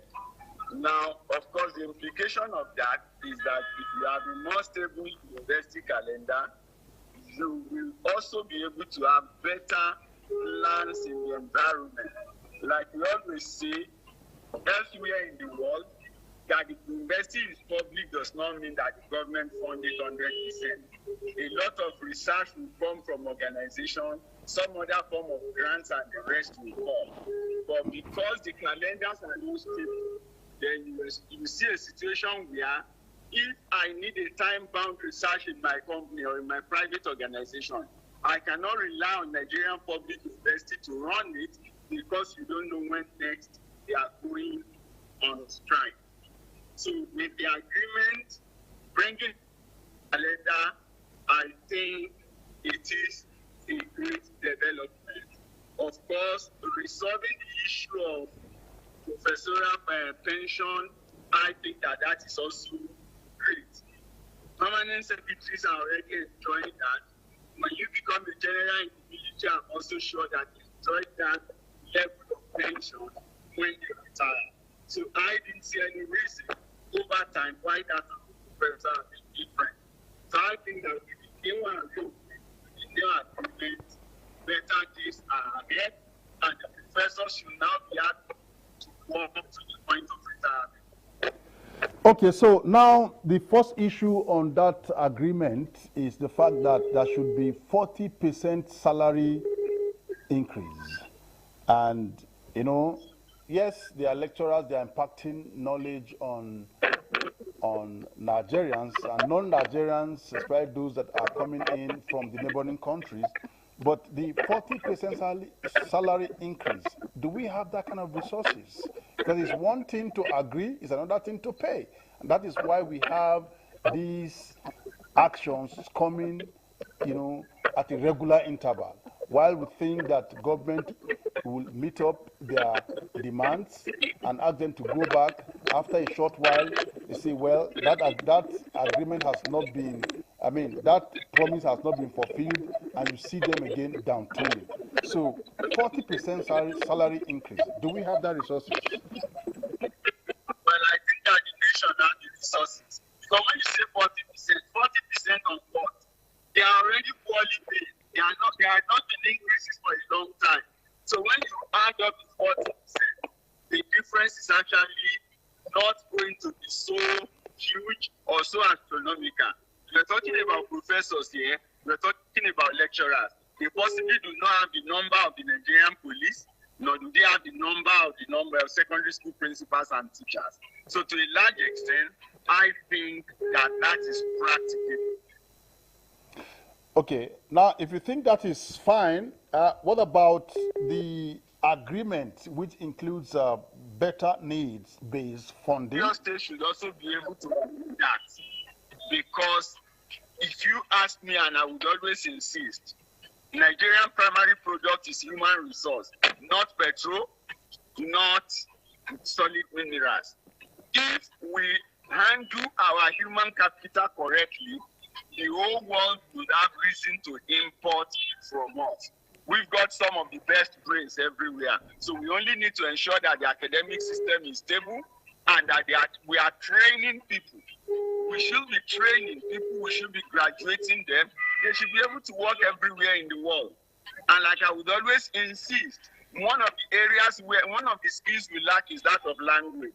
And I hope that with the autonomy and the rest coming to the university, a means of ensuring that apart from English, Nigerian students can speak other UN languages. So that when they graduate here, the whole of Africa and Europe will be our home.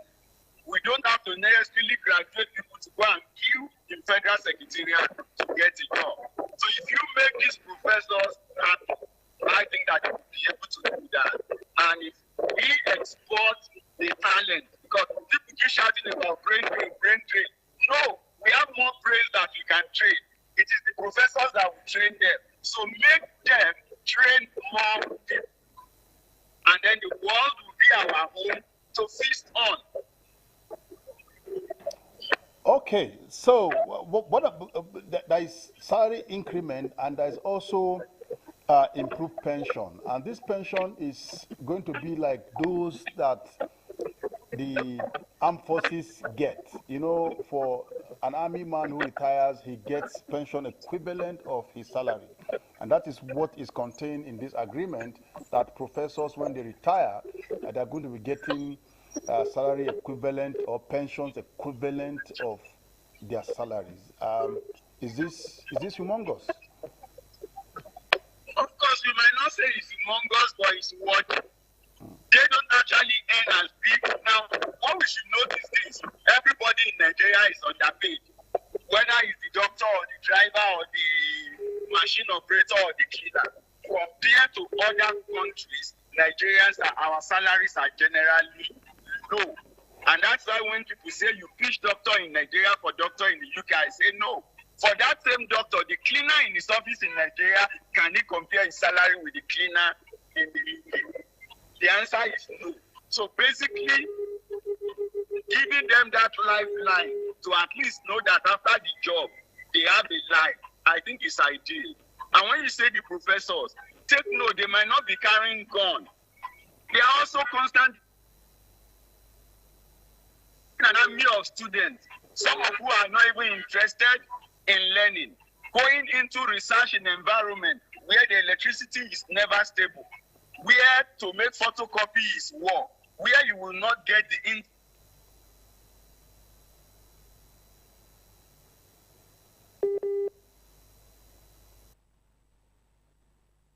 it is with technology. I'm sure that it will get back intellectual front. They are warriors on the intellectual front, and we should treat them as such. Okay, that is taken, and of course I agree with that 100%. But there's an area which I found very, very interesting, and my concern, or the concerns of Nigerians, will be how can it be sustained? You know, when lecturers talk about themselves, salaries, wages, pensions, and all of that, without talking about how the student can benefit from the system, so that the continuous cliche of, you know, Nigerians graduates being half-baked can be addressed completely, is the fact that in that agreement there is a section that has to do with research and development. And based on that, there is the need for the federal government to fund research, fund libraries, get the lab working, buy the reagents in the labs, and also provide all the equipment that students require. This is beautiful, but the concern is how can this be sustained? Well, it is sustainable, very, very sustainable. Where the people graduating are able to add value in this system, the economy will continue to expand. And like I said, when it comes to research, check across Europe. I always insist, apply to more universities. The first question they want to ask is the source of your sponsorship for a PhD. And sometimes they tell you they do not have a sponsored topic for PhD. So you may not be admitted because their professors are already put to specific research, which are research for development. It's only in Nigeria you see 100 people in the PhD class who at the end of the day, their reports gather to the university. So basically, when you make the professors appear, when the system is more autonomous, then they can begin to decide more and focus on not for statistical development. When we get to that,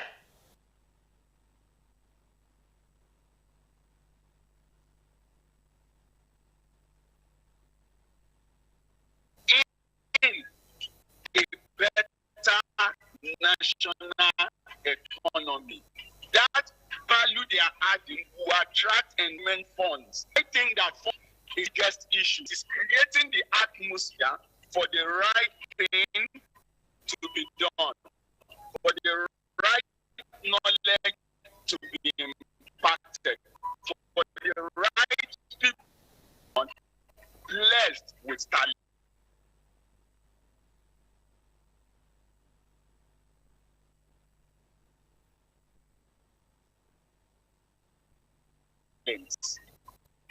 And the world,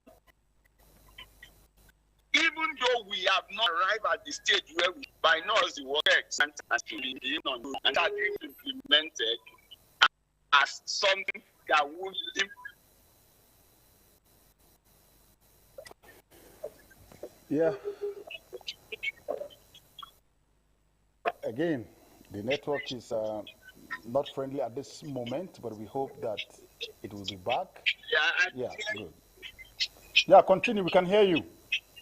Okay. Now, what I was saying is continuity is not going to be a problem. If the initial takeoff point is done right, there would always be grants and funds across places that will go into the system, and there are enough people to do the research. So I think that funding will not hinder us from getting to them.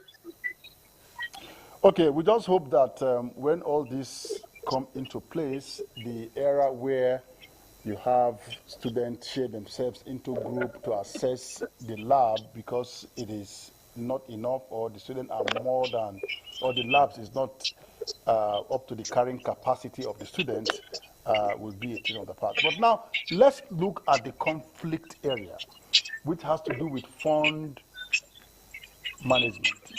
This is an issue that both ASU and the federal government is really struggling to come to a compromise, to agree. You know that it has a section that talks about tertiary institution staff support fund, ISSF. ASU reject this part of the agreement. They believe that it is going to be a debt trap rather than a genuine funding for the institution. The TISSF has to do with a scheme introduced by government to improve staff welfare, but ASU is disagreeing with this. So it's a major issue because it borders on fund management. So what is your take on this? Well, now, for me, any gray area or at any point where there are issues of contention, especially when it relates to fund management, I think there is always the need for everybody to tread with caution. Because when you set up a new body or an organization, sometimes, rather than it achieve the purpose for which it was set up, you're going to see it enmeshed in the controversy of bureaucracy, where so much of the funds ended up funding bureaucracy, rather than doing the purpose for which it was set up. I keep telling people that today, if you look at TED Fund, you look at PTGF and structures such as that, no university is getting close to what they expend on bureaucracy. So a new body or a new organ or a new structure may also connote some form of danger. However, the welfare of the staff, the welfare of the lecturers need to be ensured and need to be protected. So it's a function of, now when you say welfare, the welfare need to vary from time.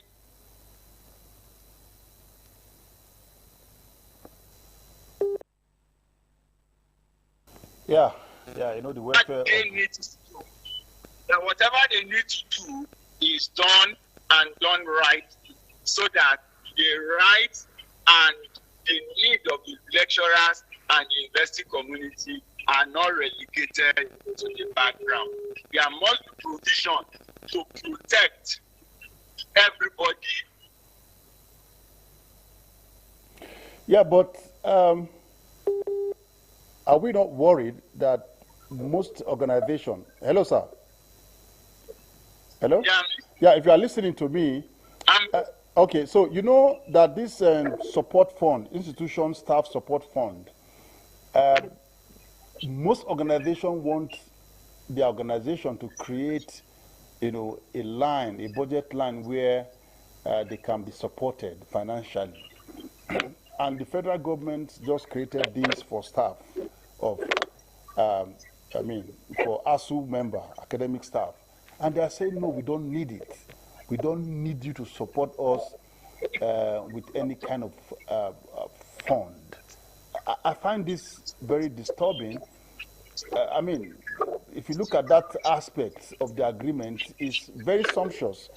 And why are they not jumping into the offer? Look, like I said, once you come up with such statement, in TechFund today, what goes into bureaucracy is more than what goes into any university. So, ASU over time had seen a few things. So, if they are raising objection, they would have their reason, and there should be a middle ground.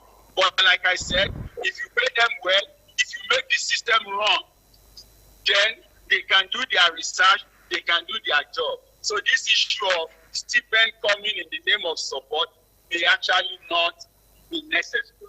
They have been on the field for long enough, so they will know better. He said, he who gets the shoe knows exactly where it pinches. So if I be saying, I don't think anybody needs to use the system.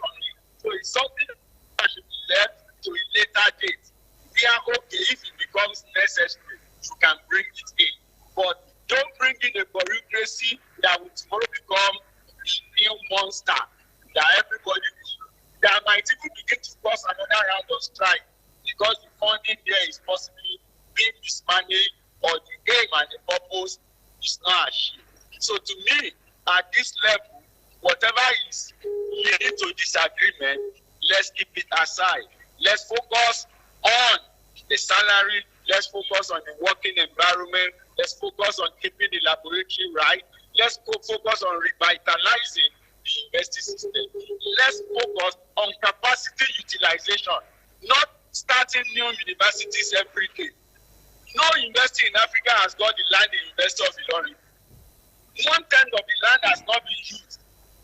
So why don't we improve on the infrastructure, expand the capacity, bring in more students, and let them learn in that environment, rather than have 6 or 7 universities in Kwara State, and then you're having 7 vice chancellors, you're having 14 or 21 deputy vice chancellors, when you actually can have one solid university that can admit maybe 30, 40, 50, 60,000 students and effectively accommodate and cater and provide for them. I think that is what should be more of a bigger concern to us. ABU has land, IFE has land. A number of federal university of technologies have land. But what percentage of their students are we presently accommodating? Okay, I think this point is... Yes, and so if you focus on all that, the issue of petty staff welfare may actually not be necessary. And I think that's what ASU is talking about. That there's no major in the major, rather than majoring in minor. They see that fund for welfare or support as minor, and they think that it should be left. And I think I agree with them that we did not deploy effort at doing the minor things when the major things are there neglected. Okay, our time is really moving fast. Let's just run through the few questions I have left, which is also very important. You know, the withheld salary is also part of the crisis resulting to the category of fund management. Their salaries are being withheld for 2025. There are times that they didn't go to work, at the time that they were on the street, you know, protesting. And the government says, well, no work, no pay. And they're saying, no, you must pay. So how do we come out from this? Well, you see, if there is a rule that says no work, no pay, and I think at the time the government also went to court to get some kind of injunction, perhaps there will be the need for a judicial resolution to such matters. For me, even if there will be amnesty, let me say that, because if you actually have not worked, the reality is you actually did not deserve to be paid. More so that there was, I think, a court injunction or something at the time that says don't go on a strike or some other things arranging it. But however, in the spirit of goodness, holiness, and in the spirit of peace, it is something that we will still encourage the federal government to look at going forward. Even if you are not going to pay it overnight, if you are going to pay it, maybe structure it over a period of time. It's something that the government should look into. But like I said, if you did not work, you actually should not hold everybody to ransom that you are meant to be paid. Because the practical reality was that while they were not teaching the university, while the public schools were shut down, a number of them were also doing part-time jobs. A number of them were teaching in the private universities. A number of them were doing several other things. But like I said, in the spirit of peace and in the spirit of progress, the government will need to look at how to go around it to ensure. Yeah, but we know that ASU is not the only federal government employee that's done too. Recently, yes, it's not ASU is not the only federal government employee that done too. Now we need to be clear. Hello, can you hear me? Hello. Yeah, so I am saying that ASU is not the only federal government employees that down too. Resident doctors do, nurses do, and of course other labor organizations down too, and the government still pay. Why is that of ASU different? Well, in all cases, there has to be negotiation and discussion. And like you said, there seems to have been a court case or something at that time relating to the National Industrial Court and some other stuff like that. Now, that's why we are saying if there are any legal conditions precedent upon why this is done, there may also be the need to find a means to clear up the judicial audit, and then federal government will now need to look at how best to go about it. But for the interest of peace and progress, they should consider as, and that I think is the practical reality here. All right, I must thank you for your time with us on the program this morning. We have done so much to the ASU and federal government agreement. So many areas, about 40, points, but time is not our friend. Maybe we'll continue with that some other time. There is the issue of the IPPIS, which now has been replaced with UTAS, University Transparency and Accountability Solution, which now means that if that works, ASU will no longer be on the IPPIS. They will have their own system, but there will be transparency and accountability. So I must thank you for your time. We'll definitely look at other areas in the coming days. Thank you, Ben Agunloye, for your time with us. You're welcome. Yeah. So we now move to Lagos Network Center for continuation of the program.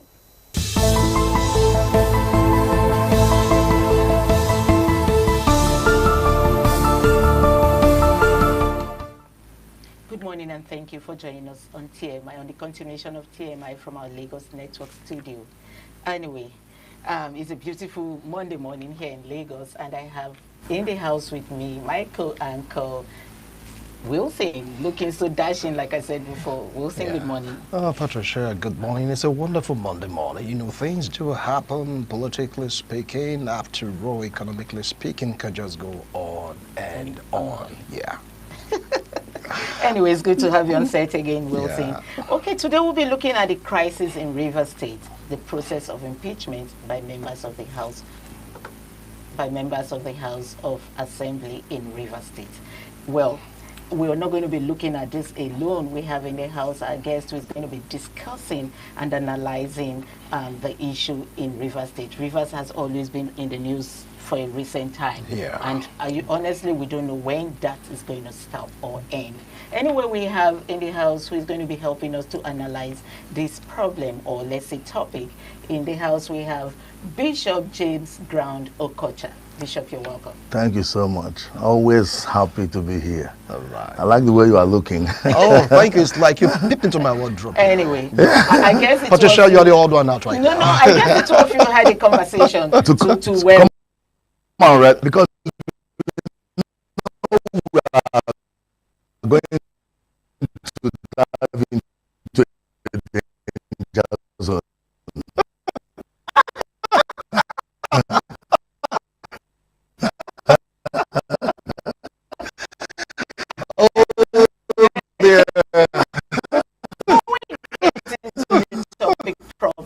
I just want to find out from Bishop, how was yesterday match? Should I say congratulations to you? I don't know which country you were supporting.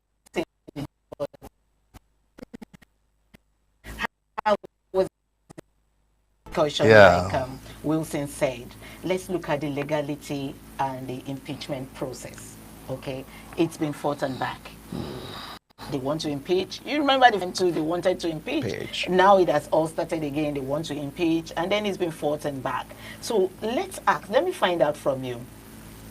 As we all know, based on what is going on so far, do you think, or would you say, the process has been followed by the members of the due process has been followed by the members of the House of Assembly in Rivers State? Well, thank you so much for bringing our attention to Rivers this morning, and we're using this as a case study to discuss Nigeria as a state. I don't know the impeachment that has ever followed due process in Nigeria. That's why most of the time after impeachment, you see the Supreme Court will nullify, will declare it null and void. Go and check the history of impeachment. It has been only based on personal reasons, vendetta. All right, you know, certain things you don't just have to talk. Certain things at times you have to look into the book.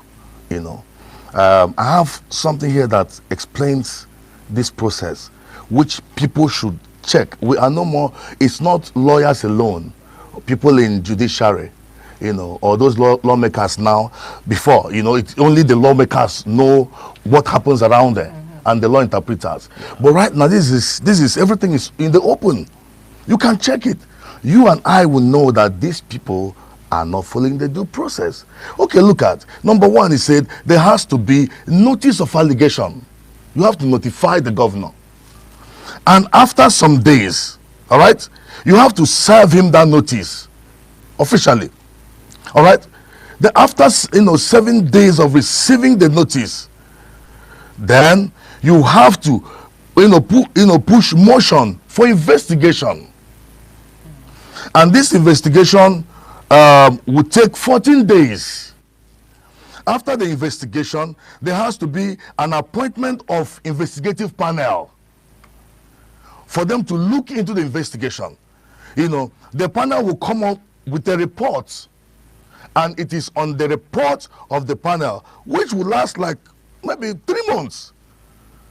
Then it is on their report that every other action should be taken. So do you think?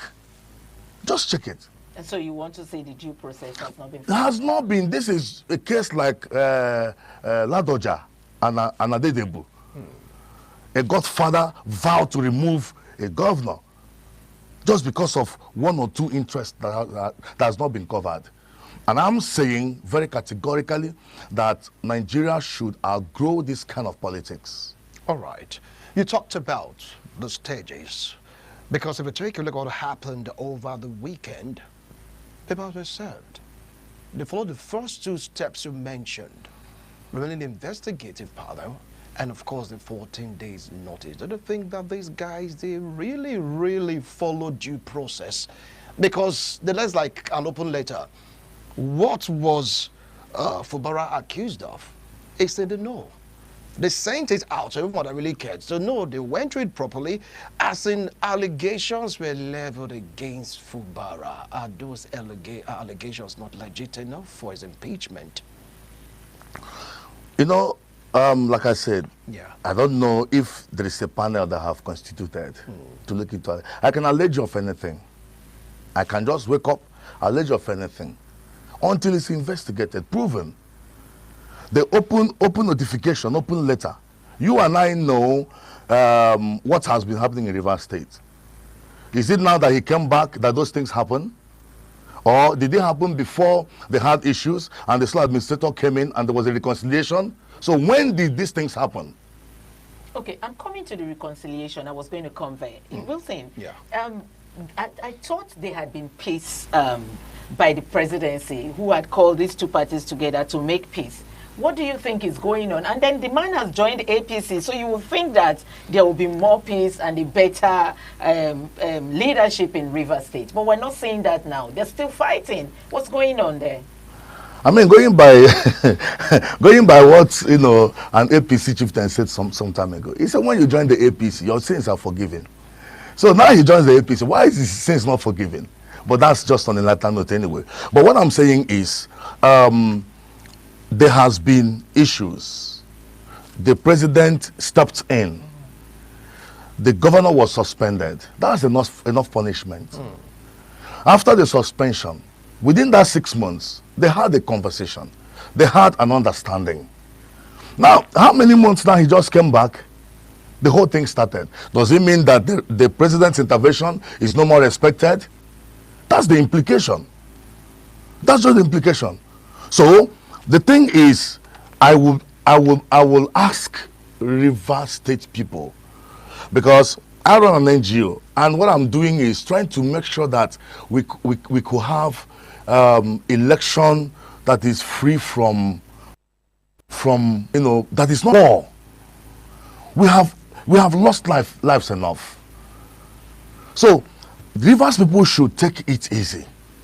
If there are issues, let them go through due process. But if these things happened before the reconciliation, no, it's a new chapter. This is a new Fubara. This is a new chapter. New Fubara. I'm telling you. Oh, hold on now. I like to confidence. It's a new Fubara, but it's like, you know, the old things, they are not yet passed. It's like they're going back and forth again, the old thing, because I came Fubara of it in the polity. That's why the speaker and of course some other members of the House choose to, you understand, bring forth the impeachment notice. If you try to be an old Fubara and all things truly have passed away, how come they are accusing him of not meeting up with the agreement? My brother. But does anyone know what this agreement is? Exactly where I wanted to go. That's wanted to go. The Constitution said gross corruption from the governor. We want to know the gross corruption, not agreements. For crying out loud. Keeping agreement, is it constitutional? Is that what the Constitution said? That there should be agreement between the sitting governor and a man that brought him in? If it is a constitutional matter, let's be constitutional about it. Let them bring the gross corruption, not respecting agreement. Are you getting it? And I think the presidency should have reacted if Fubara did not respect. The whole president got involved in a thing, and you are going contrary to it. And if you look at it, you see that top leaders of APC, that, like the secretary, and most of them, the chairman, they're close to Fubara. They're speaking for him. So I don't believe that he will disrespect them, disrespect the president, and he will have the friendship of the ruling party. They should have called him to order. Okay, Patricia, you just hold on. Now, you talked about the president, because I'm like wondering, why is Mr. President so quiet about this? Because it's audible to the deaf, the silence of Mr. President. Don't you think that is pointing to something that in this particular issue, there's no clear cut? For me, that's what I believe in. That's what I believe in. If the governor has gone contrary to what the president asked him to do, I think the presidency should have reacted. I was going to come there before Wilson came in there. The president has been silenced and Governor Fubara has been speaking tough. Do you want to think, or do you want to say the president is backing up Fubara behind without speaking out? Well, you know, Mr. President can be intelligent at times. To an extent, he's a man of few words. To an extent, he might not, you know, say something. He could have sent people, go call this young man to order. But seeing that the people at the echelon leadership of his party is fraternizing with the governor, that's a body language. That speaks volume. Someone saying it's based on party affiliation. After all, they take care of their own party member. Or why someone saying that Mr. President is not fully in support of the minister for the Capital Territory. He would have made a comment to stop him from doing what he's doing right now in Rivers. But no comment. Nobody knows the body language of Mr. President. Like I said, you don't just look at the body language of Mr. President. Check people around him. People around him means him. Are you getting me? People around him, the secretary, national secretary of his party, represent the interest of the party. Mind you, Mr. President is under the APC party. And the party is after their interests. They want to win election. So I think they are dancing towards the platform that, you see, the minister, what he's doing right now is to show capacity. He has been going from local government to local government. And I think it's wrong because of the minister overseeing the affairs in Abuja. And even right now, have they lifted ban for campaigning? Okay, let's come to judiciary. What role does the judiciary have to play with this impeachment process? Well, you know, the judiciary they'll be involved. They are not the one fronting the impeachment. Are you getting it? It is after they are done with impeachment. The governor can, just like what happened in Anambra State, P2B, the governor will now take it to the judiciary and say, look, interpret this thing better. So they look into it, the judiciary will look into it and say, we couldn't find you guilty, so we return you. So it's not yet time for the judiciary to act. Okay. All right. Now, you talked about Wike going from local government to local government. You understand it so much saying the man is telling Mr. President that he is still the one in charge of the political structure in Rivers. Even when Rivers was, you know, in the arms of PDP, the minister, Nyesom Wike, was able to deliver Rivers to Mr. President, who is of the APC. If you take a look at this trajectory, do you think that this man might just be making the same point to Mr. President that even if I am not in APC, even if I am not in a political party, I am relevant to your cause come 2027. Hence, the silence of Mr. President. My brother, you know, don't you ever think that the outcome of any election will be based on a crowd, a politician gather in his rally. Because most crowds you see, they are paid crowd. Most people will come to collect their money, collect money there, but their heart is somewhere else. Mr. President has been in politics for too long time. I don't know the game you play around politics, he will not smile over. Do you understand? You see support groups, when they want to do election, they will meet you, we are 2,000, we are 4,000, we are 50,000. It could be a man and his wife. Do you understand? That's true. So the crowd going about, an experienced politician shouldn't do that. Going about to gather these people, you can pay people from Imo State, give them transport, they come down to anywhere. That's what we see in Nigeria. Are you getting it? Be in Abuja. And I don't even know why most political actors don't know when to quit. Why hitting the polity? Are you saying the minister of the Federal Capital Territory should quit? Okay, he is done with being a governor. That's what I'm saying. You don't make a governor, you don't make him a fool. You tell him how many you will. For example, I'm not saying particularly for Rivers, but you see where they will tell the governor. That's why the governor is always having problem with people that claim to be their godfathers. Is there any godfather that is having a free flow? Because they give them some condition, they will accept now. They just want to be governor. But when they accept, most of them don't know what it means to be the final arbiter. But when they get there, they will know what it means to be in charge. They would like to be in charge. They would like to be in charge. That's the reason why I'm going to ask you this question. Wike is not in PDP, is not in APC. Does he have this power and the authority to do what he's doing right now? I have a problem with Nigerian politics. No ideology. No ideology. See, I don't know how they interpret certain things in our constitution. We are in Ikeja. I live in Ikeja. Ikeja has a football team that will play against Etiosa. And I happened to be the captain of Ikeja football team. And I won the trophy. And I decided now to leave staying in Ikeja to go relocate to Ajoromi. Will I carry the trophy from Ikeja to Ajoromi because I was the captain? No ideology. That's what happens. You will come under PDP, contest election. People might not know your name. People might not know your face. But they know the umbrella, for example. They know the broom. They voted the broom. They voted APC. They voted PDP. You become governor. Midway, you will leave the party and join another party. Do you think the people voted you? The people voted the party. The party has the mandate. So when these things are tightened up, you will not see our politicians jumping from one place to another. How could you be in APC? You are in PDP. You are in APC by principle. You are in PDP by action. Are you getting it? How could you play dual? Is it not in this country that they suspend people for anti-party activities, and someone comes up one day and just do anti-party to the glaring of everybody, and everybody is intimidated?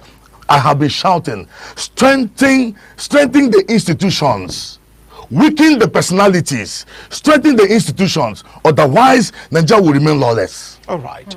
Now, if you take a look at the person of Nyesom Wike, some pundits are of the opinion that he is the only one in Nigeria that has successfully worked with two political parties without indictment. How true is this hypothesis? Because after all, he was in PDP. He's still saying he's in PDP. And he's working for APC, has done it successfully. I think that man has something that an average politician do not have. Well, that's an aberration. For me, I have not seen it happen anywhere in the world. You can be a Democrat and a Republican at the same time. So you can say he's the first of his kind. He's the first of his kind. And what is introducing the system is dangerous. It's very toxic. You don't have a party, no ideology, nobody knows where you are going. It's very dangerous for Nigerian political circle. It's very dangerous. What if some other person does that? Another person does that. Before you know it, that's anarchy. So it must be condemned, and this shows the weakness of the PDP. I do have sympathy for the PDP some time ago. I've never been a card carrier of any political party. Why because do you say it shows the weakness of the PDP? I mean, they've suspended him. They said it openly. No, they said the faction suspended. His own faction also suspended them. So right now it's like a case of chaos. That's what I'm telling you. You allow an individual to be more powerful than an institution. Where do you think this will take us to? If you don't checkmate him, one individual will be more powerful than the judiciary, more powerful than every other thing. It starts from political party. So curtail everyone who is crossing the line. PDP goofed when they were supposed to, put their feet on the ground and suspend him. They couldn't do that. Well, I know that he carried the party to an extent, but it doesn't matter. It doesn't matter. It's because of Gluton. They wanted more money because he has the money, and they kept him. So these are the issues. That shows the weakness of the PDP. Okay, now you suspended him, you created a faction, and they're suspending the other faction. Let me come in quickly. Let me come in there quickly. Do you think Wike will want to do this to APC too? If it's used and dumped like everyone is saying, because it looks like, okay, Fubara is having upper hand right now, like you said. The chairperson of the APC, the secretary and all that are speaking for Fubara. And the president is silent. So Wike is beginning to think, oh, I'm being used and I'll be dumped. Do you think he will want to destroy APC too?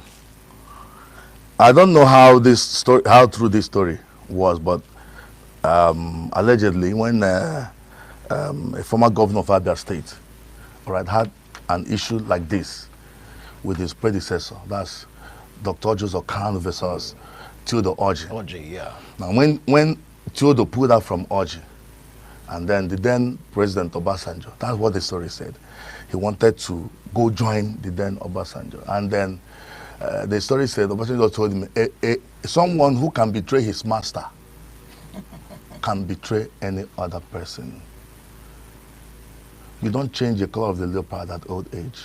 No rain can wash it out. And this analogy goes in both ways also, because some are saying Fubara betrayed Wike. So where would the trust come from? Well, I think for me it could be because, to an extent, because most politicians are investors. Yeah. They're businessmen. They invested in you. All right, you become the face representing several interests. But I have a problem where you just tightened up everything. A governor will spend 8 years without any achievement because of the hurdles, channels is servicing. I don't believe that. The money is for the state. But Wilson, yeah. We still don't even know what this tussle between Fubara and Wike is. Do you? Okay, hold on. I think we should add a question to Bishop. Bishop, when all these things started, the minister of the Federal Capital Territory said something. Said, look, do not tamper with my structure. That was his cry. It was the same structure that brought in Fubara. It was the same structure that factored each member according to their pattern. Now, people like say that Mr. President is looking at who controls the structure in Rivers State before he makes any comment. From your own observations, who do you think still is a control of the political structure in Rivers? Is it Wike or the governor of Fubara? Well, I tell you, ability of someone controlling a structure more than the governor himself. This has caused problem in very many states in Nigeria. Do you understand? But at the end of the day, you see that it is the governor who controls the structure. Who is supposed to control the structure? That's the word I'm looking for. Who is supposed to right now in Rivers? Who is, because a man is moved from one local government to the other. He's still getting so many people following him, supporting him, saying what the Senate governor is doing or what he has done is very, very wrong. We're talking about structure. From your own analysis, from what you can see right now in Rivers State, who do you think is in charge of the structure? Rivers is a case, but you cannot say until the election. Because let me tell you, I say this again, the man at the helm of affairs of Rivers State, come what may, has the structure. Today, yes, Wike is shooting from Abuja. Are you getting me? If I were him, and if I were Fubara, I don't support people betraying people. If there is a betrayal somewhere, they should go and reconcile their differences, but never to the detriment of the people. Just one more thing, just before I call it up, just one more thing. You talked about the governor being in charge of the structure. If the governor is in charge of the structure, how come they've been able to do without Wike? How come Wike is to give him headache? Whenever it comes to Rivers, you get to see throngs of supporters, followers, even in their house, singing his praise. Wike is still dictating what should happen in Rivers. Rivers. But that's what I'm saying. Nobody should dictate. You should advise a governor. You don't dictate for a governor. You advise him. People were governors before Wike came. People made him governor. Has he not betrayed anybody? So can anybody come and say, I have never betrayed anybody? People also have things to say about him, as much as he has things to say about people. Okay, Bishop. But at a point, nowhere to quit let's and reconcile for the peace let's quickly of the state. This one last question. Just 1 minute. Way forward and resolution. What's the way forward and resolution? So this shouldn't keep affecting the people of Rivers State. What do you think the way forward should be? Roundtable talk, negotiation. Fubara has to lose something. Wike has to lose something. They have to come at the middle of it, where it is not all that Wike wants and not all that Fubara wants. They have to cut off some things and come to a point of understanding. They are brothers. They should reconcile. No matter what happens, you see, round table sitting is always the last. But why the war? Where you can negotiate. Yeah, right. Because it stands right now. There have been 3 roundtable talks. The first one, when Fubara said, I cannot be the governor without being the governor. That one passed. The second one, why he went also to be suspended. Second roundtable. The third roundtable was what that brought him back. Maybe they're going for the fourth roundtable. You never can tell. All right. You can't have roundtable enough until peace speaks. Thank you, Bishop. Okay. As always. And then Wilson, thank you so much for co-anchoring with me. I am Patricia Urimu Gabriel. Thank you for watching.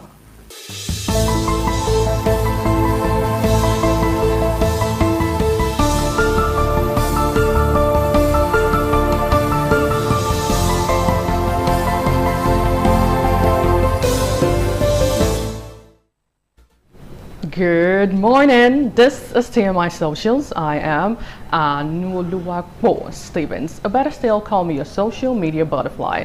Now, over the weekend, we had a lot of drama on the political scene and also in sports as well. But we'll kickstart with 4 major trending issues this morning. Now, Abubakar Atiku Abubakar, son of former Vice President Atiku Abubakar, has defected from the People's Democratic Party, PDP, to the ruling All Progressive Congress, the APC, and declared support for President Bola Tinubu's second term bid. Mr. Abubakar was received into the APC on Thursday at the National Assembly by the Deputy Senate President Barrow Jibrin, alongside other party leaders from the Northeast geopolitical zone. He explained that his decision to join the ruling party was due to the outstanding leadership of the Deputy Senate President. Now let's take a listen to him.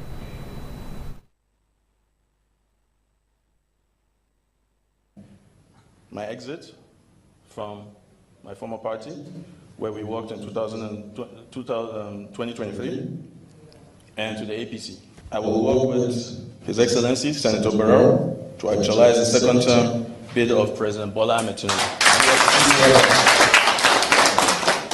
And also, to this effect, I am ushering and directing all coordinators from our association to join the APC and work with President Tinubu.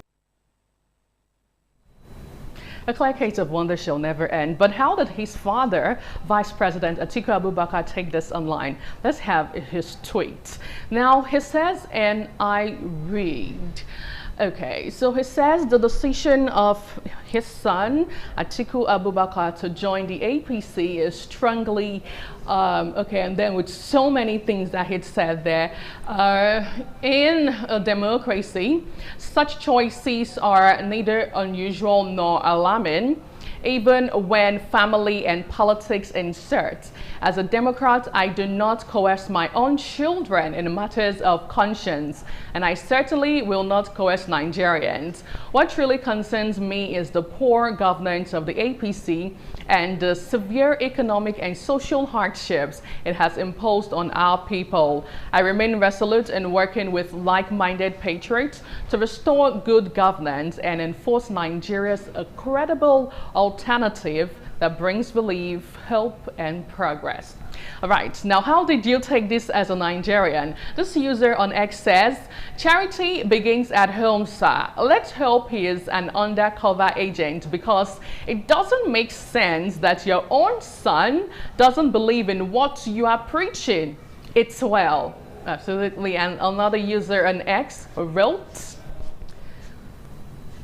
if your own son doesn't believe in you, why should we? Interesting question. Now, finally, this user on X says, now politics. Anyway, moving away from that, the Rivers State Governor, Siminalayi Fubara, has downplayed the impeachment notice against him by the Rivers State House of Assembly, describing it as a love letter and insisting he remains focused on governance. The governor made the remark while addressing supporters in Port Harcourt shortly after lawmakers moved to begin impeachment proceedings against him and his deputy, Ngozi Odu. His comments were greeted with loud cheers from the crowd as he appeared calm and unbothered by the political tension in the state. Take a look. When you're having your tournament, there's always one problem. In the year 2024, you're having the tournament, you came to me and I made some promises. Almighty God, that January was here. 2025, in fact, you already know the drama we're facing. You didn't even bother to come near me, so I understand. This 2026, I thought you would have been the finest. They just landed me a love letter. So you understand. But that notwithstanding, we must move on. We must carry out our responsibility as government, and we must continue to support everyone.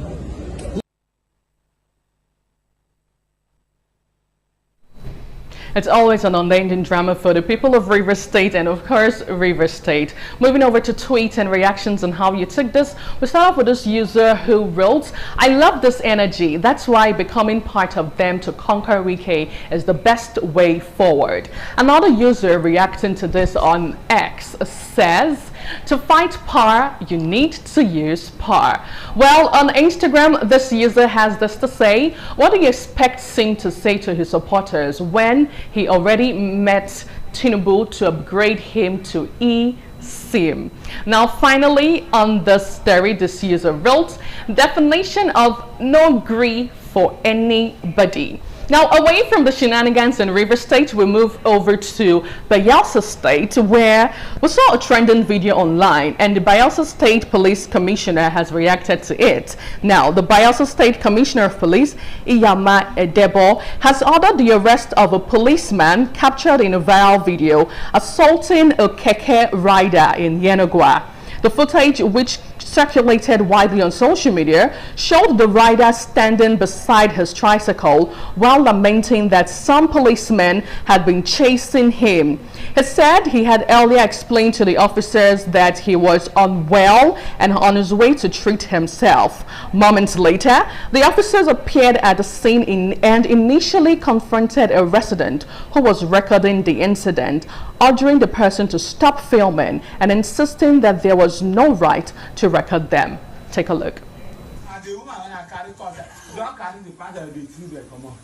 think that is my body, the pain. I won't go inject my body.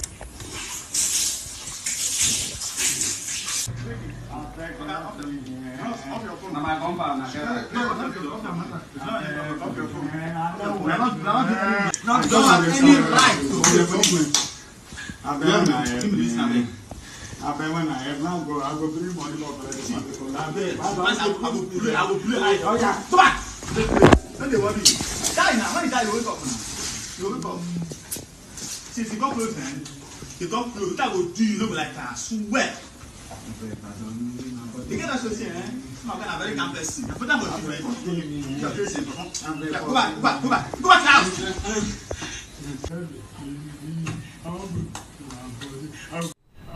Well, pathetic indeed. Moving over to reactions. Online, this user wrote, some Nigerian police officers lack basic professionalism and respect for human dignity. Another user on X says, let's have other reactions to this. This one also says, and some persons are calling for the arrest of this particular officers. This user wrote, driving or riding without a valid license is illegal anywhere in the world. Let's say things as it is. Well, true, but this other one also responding online has this to say, this is highly barbaric and unacceptable. No way this should be, let's go. NPF should please do the needful on these officers and give justice to the man. You can't be treating fellow citizens like this. Expect the country to progress. This is impossible. Now, finally, on the story, this user wrote, if we could have the final tweet on the story. This one says, these guys are inherently wicked. I sometimes wonder why the Nigerian police hate the citizens of this country so much, because the way they treat people cannot be described as anything else but hatred. Now, finally, we take our attention out of the country as we move over to Uganda, where over the weekend, Uganda had their election. And to let you know that Uganda's long-serving president, Museveni, has been declared the winner of the country's presidential election. Tell you what, extending his 4-decade grip of power, 4 decades, amid strong objections from opposition. According to the Electoral Commission, Museveni, 81 years old, secured 71% of the votes, earning him a 7th term in office after 40 years as president. Let's have a feel of the election, because some persons actually lamented over snatching of ballots and electoral officers taking the ballot paper. Take a look.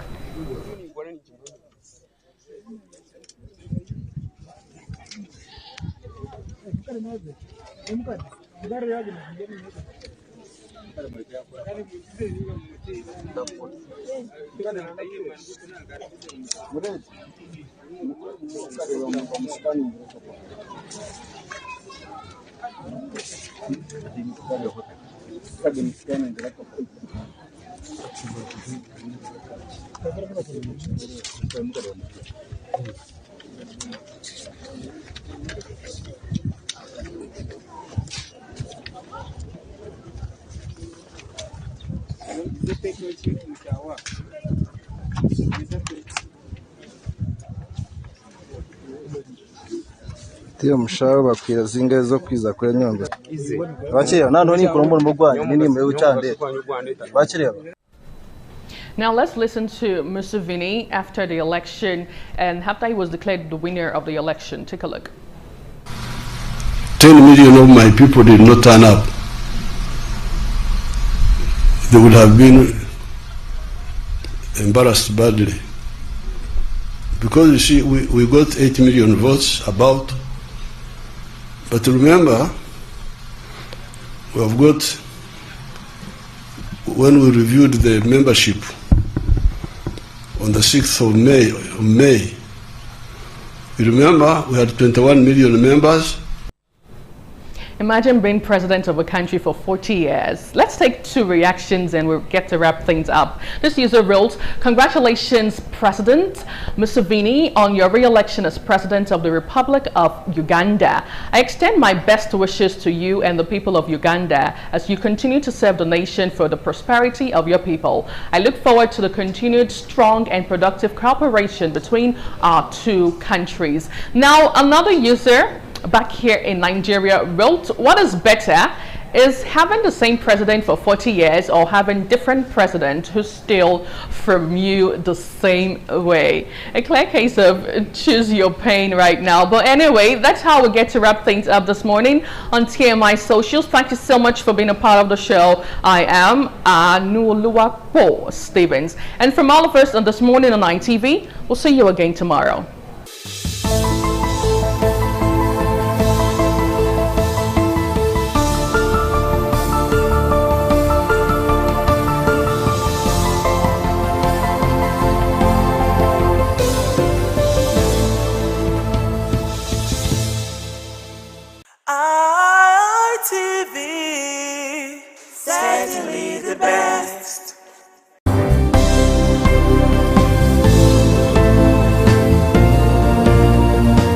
Thank you very much for joining us on the program, Healthy Living. What is the kidney? The kidney is an excretory organ in the body, which is for metabolism. Tuberculosis affects many organs in the body, but the common ones it usually affects is the lungs. Epilepsy is a neurological problem. Okay. It is an injury in the brain which causes someone to begin to convulse, to go into fits. It is curable, but the cure is a long-term thing. If you eat well and avoid those risk factors that will make your immunity to be down, then the risk of contracting tuberculosis will be reduced. If you're healthy, then you're wealthy.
ITV, certainly the best.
Hello there, thank you for joining us on this special interview series on independent television. And I'm Sonny Duke Okosun. Our guest today on the program is the Ambassador of the European Union to Nigeria and ECOWAS. As a matter of fact, the Ambassador of the European Delegation to Nigeria and ECOWAS, His Excellency Ambassador Gauthier Mignon. Thank you for obliging us your time.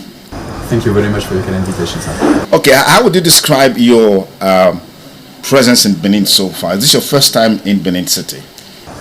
Actually, it's my second time, but I came in a private visit the first time because I hadn't presented my credentials yet to Mr. President, so I could not engage officially by the time. So this time it's the first official visit. And I came really with an intention to see how, to review the cooperation we are having with the state and to try to see how we can scale it up. But I took the opportunity to visit yesterday to participate to a private preview of the Museum of West African Arts here in Edo State, which is a project I already saw last year when I came first to Benin City. Also, so how would you describe the level of partnership between the European Union and, of course, Nigeria, and particularly Edo State? Well, with Nigeria, the European Union, together with its member states and its development banks, which we call Team Europe, I think is the first partner, is Nigeria's first partner in many areas, in trade and investment in particular, and also in cooperation in many areas. And we have 730 million euros in grants for bilateral cooperation with Nigeria between 2041 and 2027, plus also sizable amounts of loans, subsidized loans. And with Edo State, we've had good cooperation in several areas. I'm thinking in particular of support to migration governance and support to stranded migrants returning to Nigeria, and many of them are from Edo State. And in the last few years, we supported more than 23,000 people to come back and reintegrate into their communities nationally, and many of them in Edo State, just to name an example. So voilà, we think we can do more in other areas. We're also working in digital economy, in renewable energy, and also in projects for communities. But I always come with states so important like Edo State with an idea of how to try to improve and strengthen what we are doing already. All right. What is the policy thrust of the European Union in terms of opportunities for young people as it relates to education? Well, for us, education is key, and young people are a cross-cutting priority in a country like Nigeria. So in all our projects, we integrate a dimension for young people and also for women. And in particular, as far as young people are concerned, we are funding a big national project called Nigeria Jubilee Fellowship Program. It's about helping young graduates to integrate into labor markets by funding a 12-month scholarship for having internships in medium and small size enterprises or public service to get a first professional experience. And this is something that we are now scaling up with the federal government. And we are also offering possibilities of studies in Europe, particularly through the Erasmus program. We have more than 100 Nigerians going every year to Europe to study a master in the framework of the Erasmus program. All right. What is the policy thrust of the European Union in terms of opportunities for young people as it relates to education? Well, for us, education is key, and young people are a cross-cutting priority in a country like Nigeria. So in all our projects, we integrate a dimension for young people and also for women. And in particular, as far as young people are concerned, we are funding a big national project called Nigeria Jubilee Fellowship Program. It's about helping young graduates to integrate into labor markets by funding a 12-month scholarship for having internships in medium and small size enterprises or public service to get a first professional experience. And this is something that we are now scaling up with the federal government. And we are also offering possibilities of studies in Europe, in particular through the Erasmus program. We have more than 100 Nigerians going every year to Europe to study a master in the framework of the Erasmus program in particular.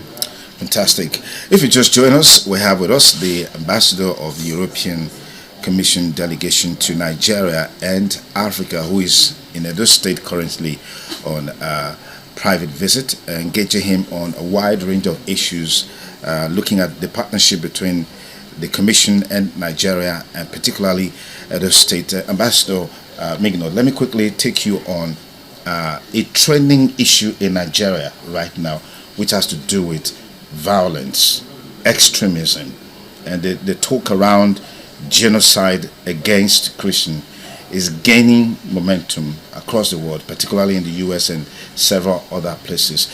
What's the Commission's perspectives on this issue, and what is the intention in terms of helping Nigeria to deal with banditry, Boko Haram, and all other, extremism that we're seeing playing up in the country right now? I think it's important not to exaggerate or oversimplify situations which are very complex in Nigeria in terms of violence and insecurity. Of course, it's a big concern for everybody, including for us. We are very much committed with freedom of religion and belief in particular, and of course, any attack against communities or individuals because of their religion must be condemned, unacceptable. But at the same time, we stand in solidarity with Nigeria, with the victims of the attacks, of course, and with the overwhelming majority of Nigerians who are willing to coexist peacefully beyond ethnic or religious differences. And so we stand in solidarity with Nigeria to fight the many drivers of violence and insecurity, and religion is only one of them. And we've been supporting Nigeria for many years through many projects of peace building, of de-radicalization, demobilization of former members of non-state armed groups, for instance. And we are ready to do more. The European Union some 12 years ago received the Nobel Prize for Peace. And so we always feel the necessity to be up to this great distinction that we received, to work on peace building, to work also and strengthen our relationship on security and defense with Nigeria, but in a spirit of partnership and of respect for Nigeria's sovereignty. Fantastic. You're here specifically because of the Museum of West African Arts, MOA, which of course was launched just a few days ago. But what's your take on the current issues surrounding the Museum of West African Arts, particularly against the background of some of the things that happened there, during the inauguration of the center? You were there.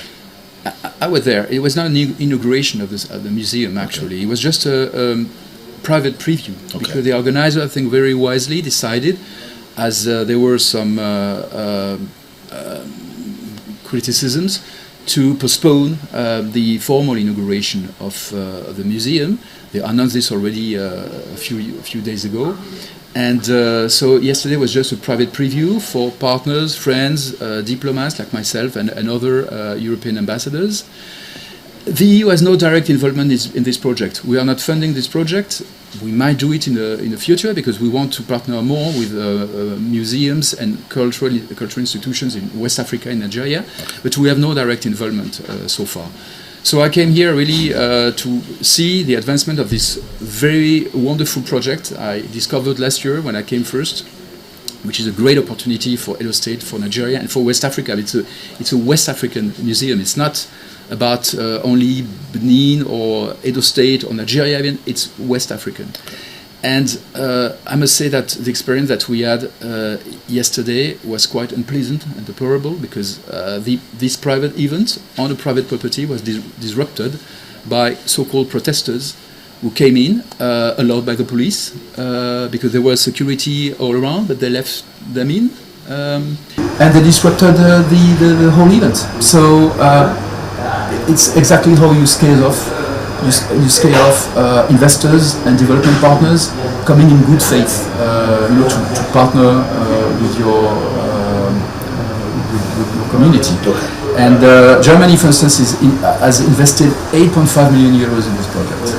If now they see that this project cannot operate normally, the conclusions will be quite clear, not only for Germany but for all European stakeholders. Fantastic. Let's look at a general issue that relates to the involvement of the Western world in Africa in terms of development, in terms of partnership, in terms of insecurity. Talking about partnership, we're seeing the European Union, for example, always disposed to giving loans to African countries, Nigeria inclusive. The perspective of these loans being a trap for developing countries, underdeveloped countries. What are your thoughts? What's the Commission perspectives on this? Well, this is a trap where we felt collectively, the lenders and our African partners 30 years ago, and we had at the time to pardon part of this debt, to do a whole work to to get out of this situation. So now, through, in particular, our new cooperation strategy, which is called the Global Gateway Strategy, we are very attentive not to fall again into this trap. So we limit the level of indebtedness of partner countries. We give subsidized loans. We don't want to fall again into this trap. And what we are seeing with concern is that African countries, some of them, are falling again into this situation with other lenders, not the European Union, because we've learned from our first experience. So this is why now we work very much with financial instruments, blending loans with grants, for instance, subsidized loans which create revenues for the country, so making sure that they can be reimbursed. So it's really a point we are very attentive to. On a global scale, we've seen the disappearance of peace, so to speak, at the global level. I mean, the Hamas-Israeli crisis there's a ceasefire, there's some sort of agreement, but we're still seeing some measure of violence. We saw recently the RSF activities in Sudan, particularly in Al-Fasher. That crisis is still going on.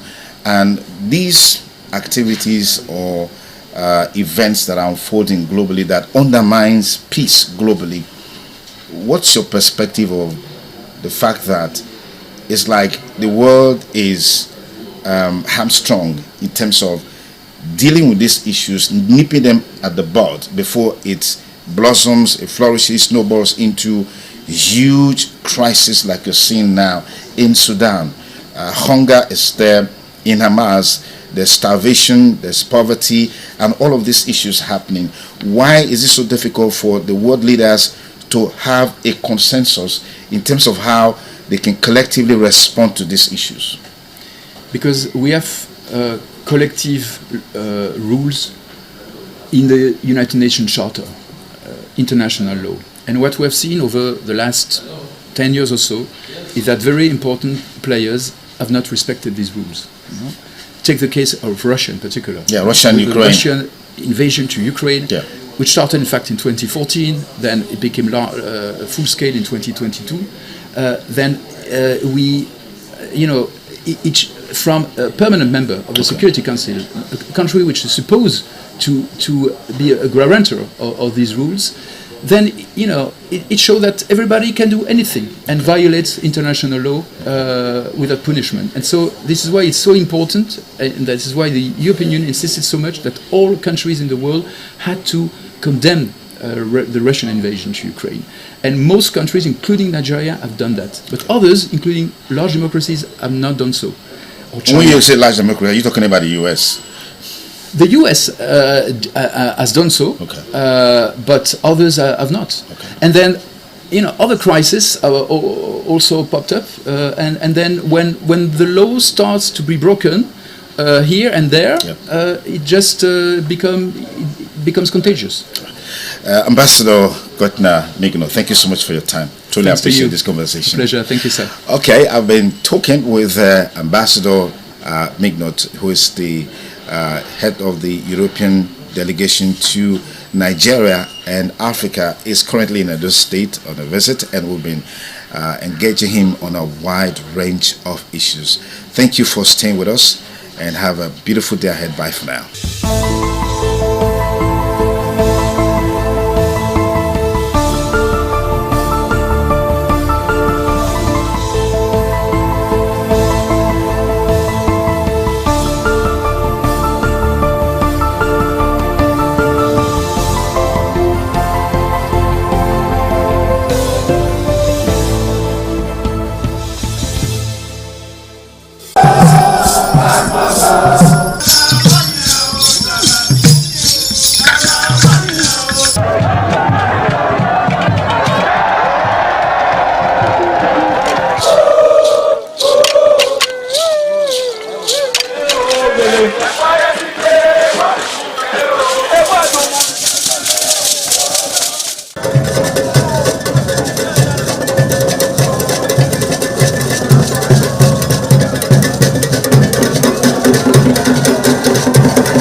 Oṣòdì aṣáájú ẹ̀ abẹ́rẹ́ tó pẹ́ ẹ̀.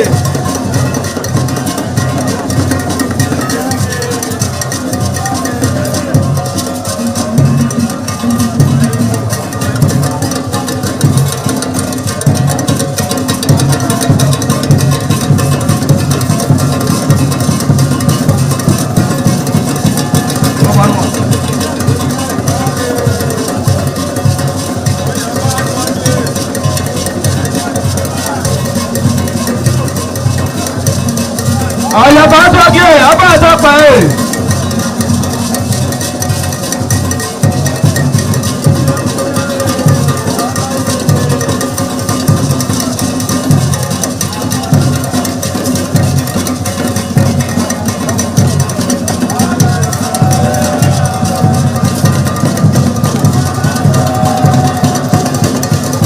Àlàyé àtọ́jú ẹ̀ abẹ́rẹ́ tó pẹ́ ẹ̀.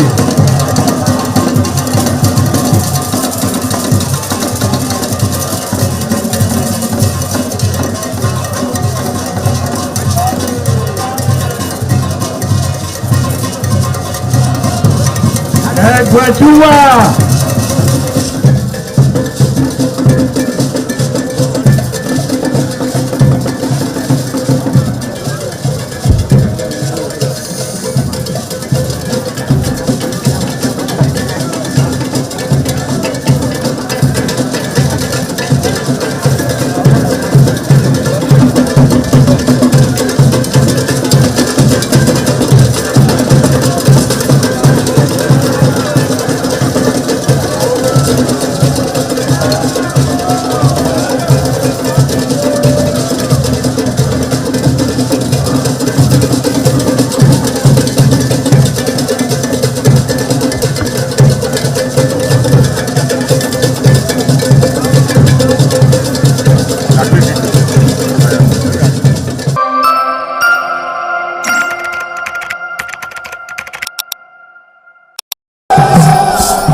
Ugeni Madonna, Imazedion, Orero, Obesni Agbe, Emanazo, or Ugeni Madonna. You will have to serve the community for 30 years before you come to this stage.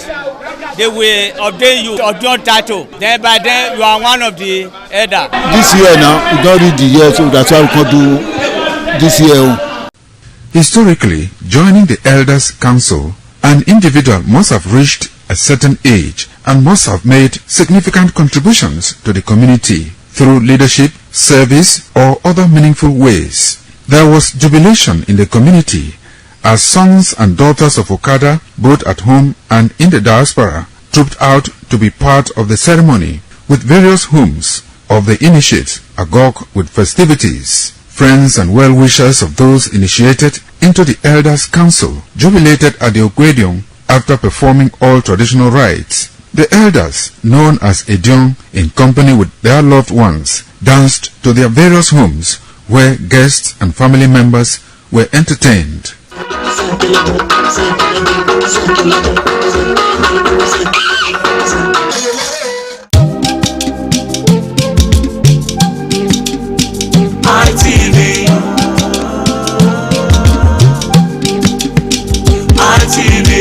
ITV, certainly the best.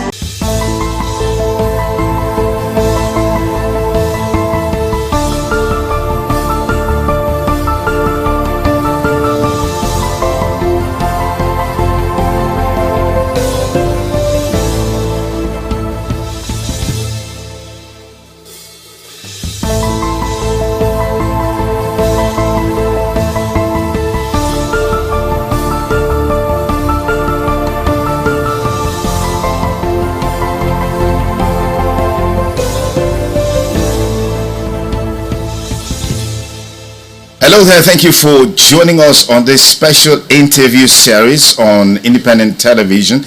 And I'm Sonny Duke Okosun. Our guest today on the program is the Ambassador of the European Union to Nigeria and ECOWAS. As a matter of fact, the Ambassador of the European Delegation to Nigeria and ECOWAS, His Excellency Ambassador Gauthier Mignon. Thank you for obliging us your time.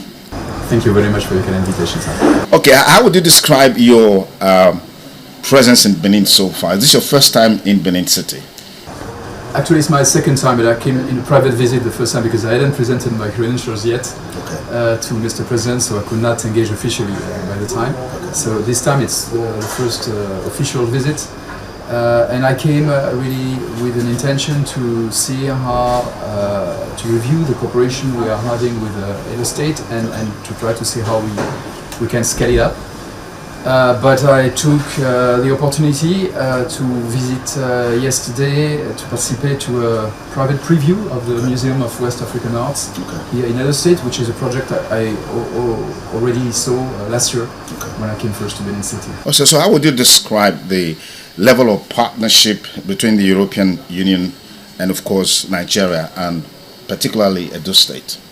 Well, with Nigeria, the European Union, together with its member states and its development banks, what we call Team Europe, I think is the first partner, is Nigeria's first partner in many areas, in trade and investment in particular, and also in cooperation in many areas. And we have 730 million euros in grants for bilateral cooperation with Nigeria between 2041 and 2027, plus also sizable amounts of loans, subsidized loans. And with Edo State, we've had good cooperation in several areas. I'm thinking in particular of support to migration governance and support to stranded migrants returning to Nigeria, and many of them are from Edo State. And in the last few years, we supported more than 23,000 people to come back and reintegrate into their communities nationally, and many of them in Edo State, just to name an example. So voilà, we think we can do more in other areas. We're also working in digital economy, in renewable energy, and also in projects for communities. But I always come with states so important like Edo State with an idea of how to try to improve and strengthen what we are doing already. All right. What is the policy thrust of the European Union in terms of opportunities for young people as it relates to education? Well, for us, education is key, and young people are a cross-cutting priority in a country like Nigeria. So in all our projects, we integrate a dimension for young people and also for women. And in particular, as far as young people are concerned, we are funding a big national project called Nigeria Jubilee Fellowship Program. It's about helping young graduates to integrate into labor markets by funding a 12-month scholarship for having internships in medium and small size enterprises or public service to get a first professional experience, and this is something that we are now scaling up with the federal government. And we are also offering possibilities of studies in Europe, particularly through the Erasmus program. We have more than 100 Nigerians going every year to Europe to study a master in the framework of the Erasmus program. All right. What is the policy thrust of the European Union in terms of opportunities for young people as it relates to education? Well, for us, education is key, and young people are a cross-cutting priority in a country like Nigeria. So in all our projects, we integrate a dimension for young people and also for women. And in particular, as far as young people are concerned, we are funding a big national project called Nigeria Jubilee Fellowship Program.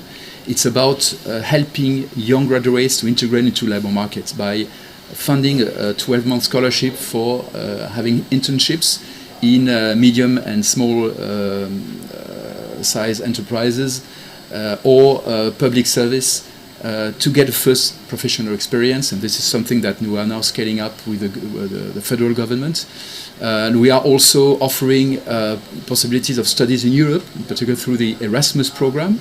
We have more than 100 Nigerians going every year to Europe to study a master in the framework of the Erasmus program in particular. Fantastic.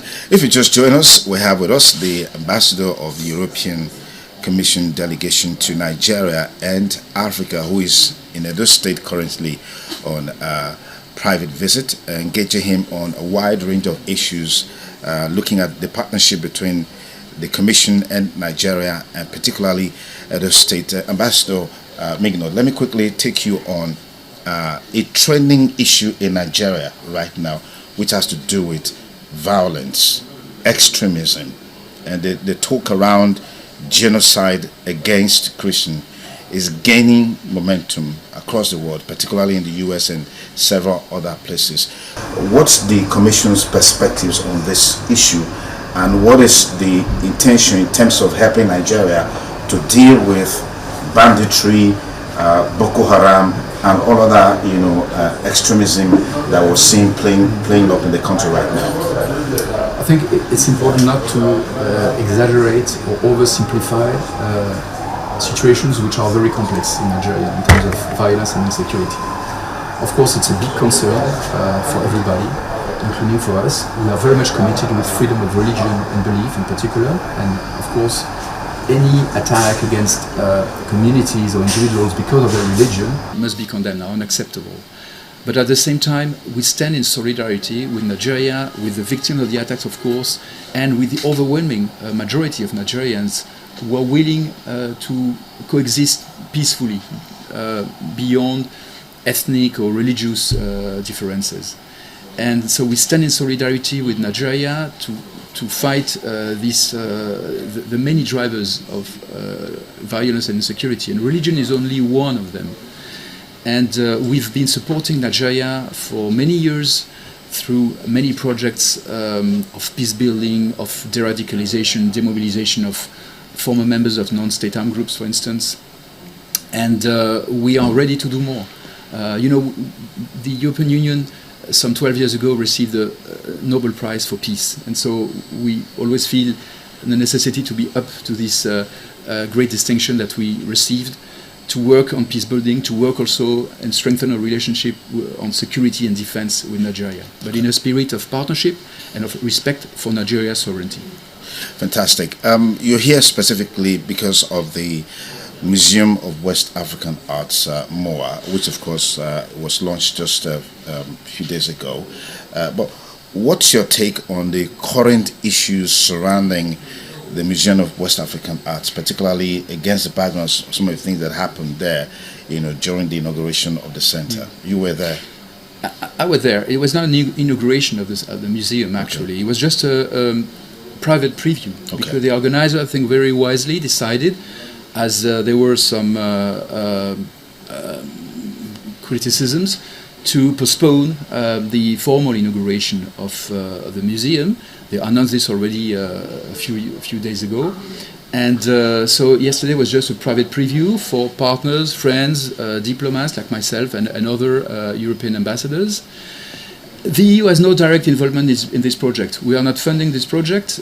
We might do it in the future, because we want to partner more with museums and cultural institutions in West Africa and Nigeria, but we have no direct involvement so far. So I came here really to see the advancement of this very wonderful project I discovered last year when I came first, which is a great opportunity for Edo State, for Nigeria, and for West Africa. It's a West African museum. It's not about only Benin or Edo State or Nigeria, even. It's West African. And I must say that the experience that we had yesterday was quite unpleasant and deplorable, because this private event on a private property was disrupted by so-called protesters who came in, allowed by the police, because there was security all around, but they left them in. And they disrupted the whole event. So it's exactly how you scale off. You scale off investors and development partners coming in good faith, to partner with your community. And Germany, for instance, has invested 8.5 million euros in this project. If now they see that this project cannot operate normally, the conclusions will be quite clear, not only for Germany but for all European stakeholders. Fantastic. Let's look at a general issue that relates to the involvement of the Western world in Africa in terms of development, in terms of partnership, in terms of insecurity. Talking about partnership, we're seeing the European Union, for example, always disposed to giving loans to African countries, Nigeria inclusive. The perspective of these loans being a trap for developing countries, underdeveloped countries. What are your thoughts? What's the Commission perspectives on this? Well, this is a trap where we felt collectively, the lenders and our African partners 30 years ago, and we had at the time to pardon part of this debt, to do a whole work to get out of this situation. So now, through, in particular, our new cooperation strategy, which is called the Global Gateway Strategy, we are very attentive not to fall again into this trap. So we limit the level of indebtedness of partner countries. We give subsidized loans.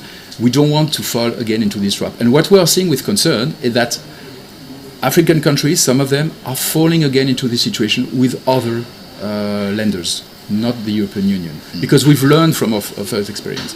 So this is why now we work very much with financial instruments, blending loans with grants, for instance, subsidized loans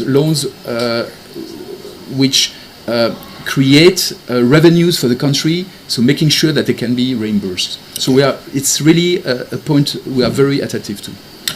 On a global scale, we've seen the disappearance of peace, so to speak, at the global level. I mean, the Hamas-Israeli crisis there's a ceasefire, there's some sort of agreement, but we're still seeing some measure of violence. We saw recently the RSF activities in Sudan, particularly in Al-Fasher. That crisis is still going on. And these activities or events that are unfolding globally that undermines peace globally, what's your perspective of the fact that it's like the world is hamstrung in terms of dealing with these issues, nipping them at the bud before it blossoms, it flourishes, snowballs into huge crisis like you're seeing now in Sudan. Hunger is there in Hamas, there's starvation, there's poverty, and all of these issues happening. Why is it so difficult for the world leaders to have a consensus in terms of how they can collectively respond to these issues? Because we have collective rules in the United Nations Charter, international law. And what we have seen over the last 10 years or so is that very important players have not respected these rules. You know? Take the case of Russia in particular. Yeah, Russia and Ukraine. The Russian invasion to Ukraine, which started in fact in 2014, then it became full scale in 2022. Then we, you know, each from a permanent member of the Security Council, a country which is supposed to be a guarantor of these rules, then, you know, it shows that everybody can do anything and violates international law without punishment. And so this is why it's so important, and this is why the European Union insisted so much that all countries in the world had to condemn the Russian invasion to Ukraine. And most countries, including Nigeria, have done that. But others, including large democracies, have not done so. When you say large democracy, are you talking about the US? The US has done so, but others have not. And then, you know, other crises also popped up. And then when the law starts to be broken here and there, it just becomes contagious. Ambassador Gotna Migno, thank you so much for your time. Truly appreciate this conversation. Pleasure. Thank you, sir. Okay, I've been talking with Ambassador Mignot, who is the head of the European delegation to Nigeria and Africa, is currently in Edo State on a visit, and we've been engaging him on a wide range of issues. Thank you for staying with us, and have a beautiful day ahead. Bye for now.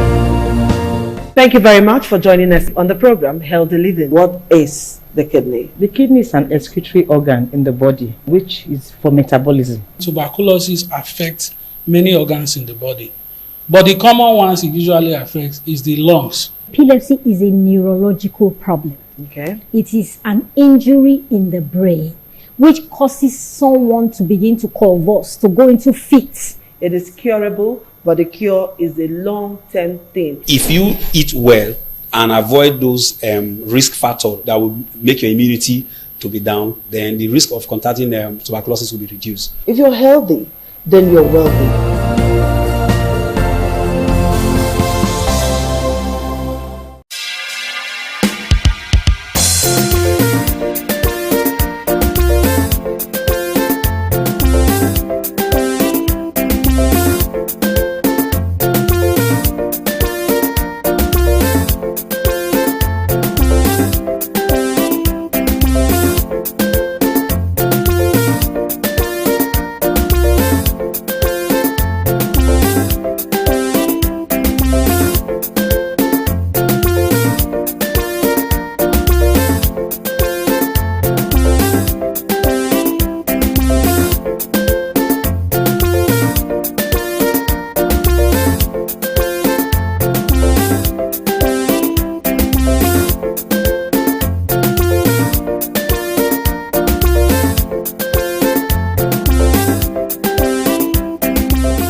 ITV, certainly the best.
Thank you very much for joining us on the program, Healthy Living. What is the kidney? The kidney is an excretory organ in the body, which is for metabolism. Tuberculosis affects many organs in the body, but the common ones it usually affects is the lungs. Epilepsy is a neurological problem. Okay. It is an injury in the brain which causes someone to begin to convulse, to go into fits. It is curable, but the cure is a long-term thing. If you eat well and avoid those risk factors that will make your immunity to be down, then the risk of contracting tuberculosis will be reduced. If you're healthy, then you're wealthy.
ITV, certainly the best.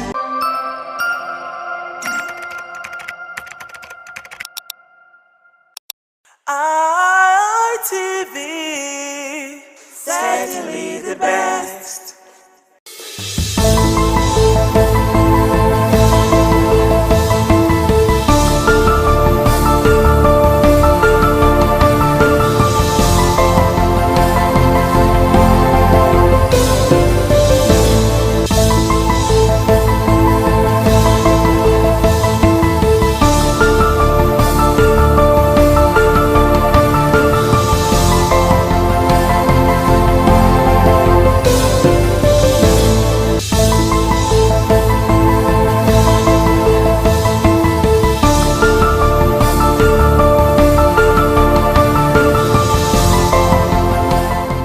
Welcome to yet a fresh episode on the program Law and You, as we spotlight very important issue that we see every day in our everyday transactions.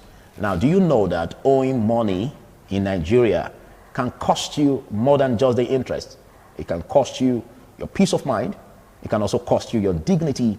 It can cost you even sometimes your life. A situation where you get midnight calls after getting your daytime calls from those that you took the money from.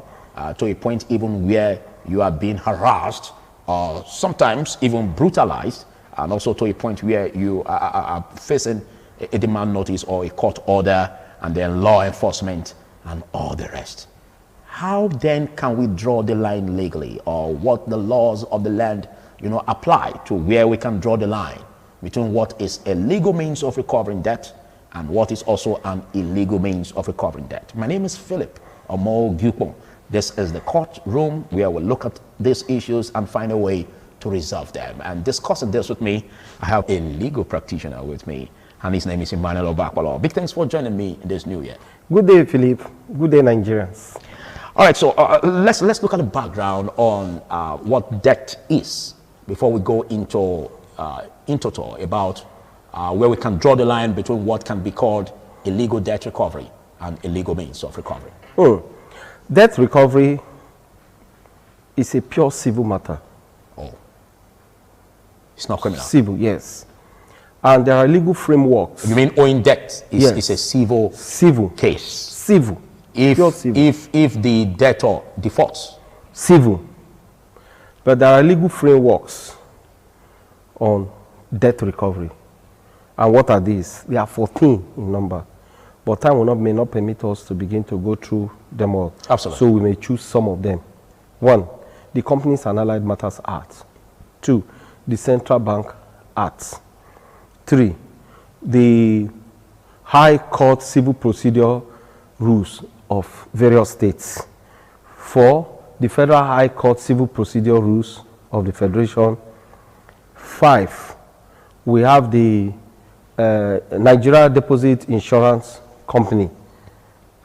These are some of this debt recovery we have. We also have the Alternative Dispute Resolution Act. Now, when you look at debt recovery, like I did say, is a pure civil matter, and it has procedure and processes to be followed. Now, if A gets money from B, or loans money from B, or borrowed money from B, you are to pay back that money based on the conditions upon which the loan was given. So it becomes a contract between the parties. And the party that is now the loanee, the party that is now the debtor, is duty bound to obey the conditions upon which the contract was entered. Even if the conditions does not meet the requirement by law? The conditions must be, it is only the court that has the power to interpret whether or not the conditions meet the requirement or does not meet the requirement. Where they don't meet the requirement, the court will find at it. Okay. Because, you see, even if the court finds at it, but the loanee has signed to that. So there's a contractual agreement. Yes. Somebody can be that so desperate and assign and go to sign anything that will even be to his detriment. So can the court admit that, being that the person signed to that agreement, even though it doesn't, or it negates, or it breaches the constitutional provision? The court may, where it breaches or it violates the law. Okay.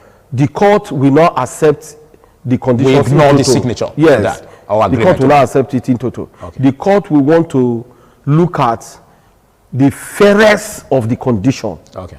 And what it should be, what the law says. To administer justice. Yes, with respect to it, because the court only gives justice.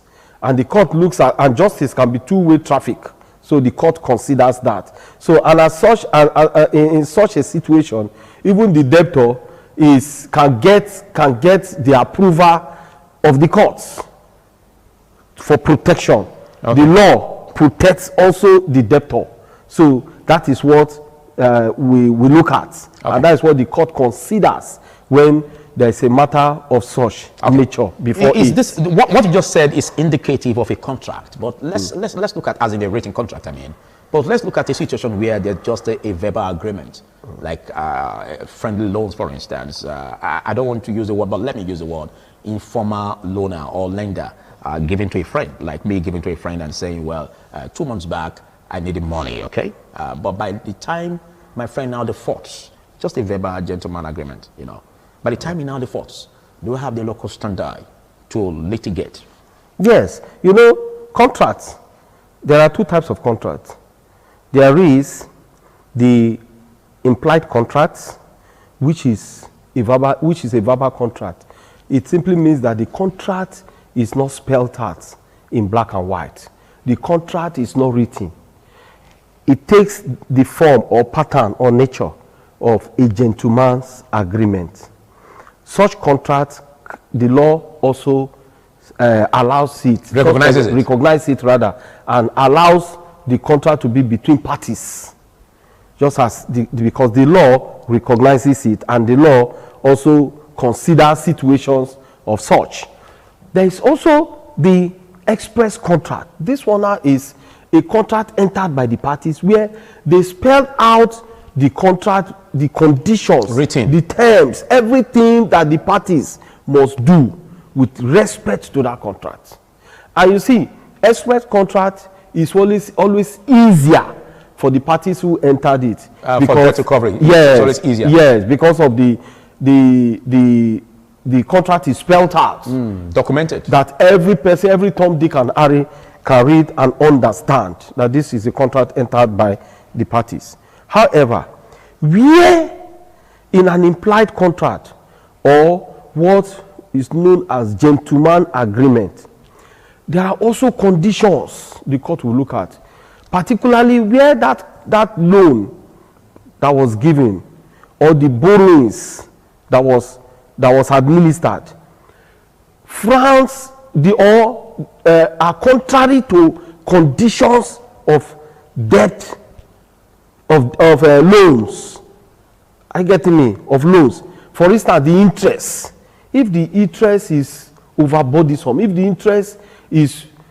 interest contradicts the percentage as provided for by law, the law will also look at such contract that the parties ought to be fair to themselves with respect to that contract. So what the court the ground norm takes effect. Yeah. So what the court situation. Yeah. So what the court does is that the court looks at the fairness of the condition between the parties or amongst the parties, as the case may be.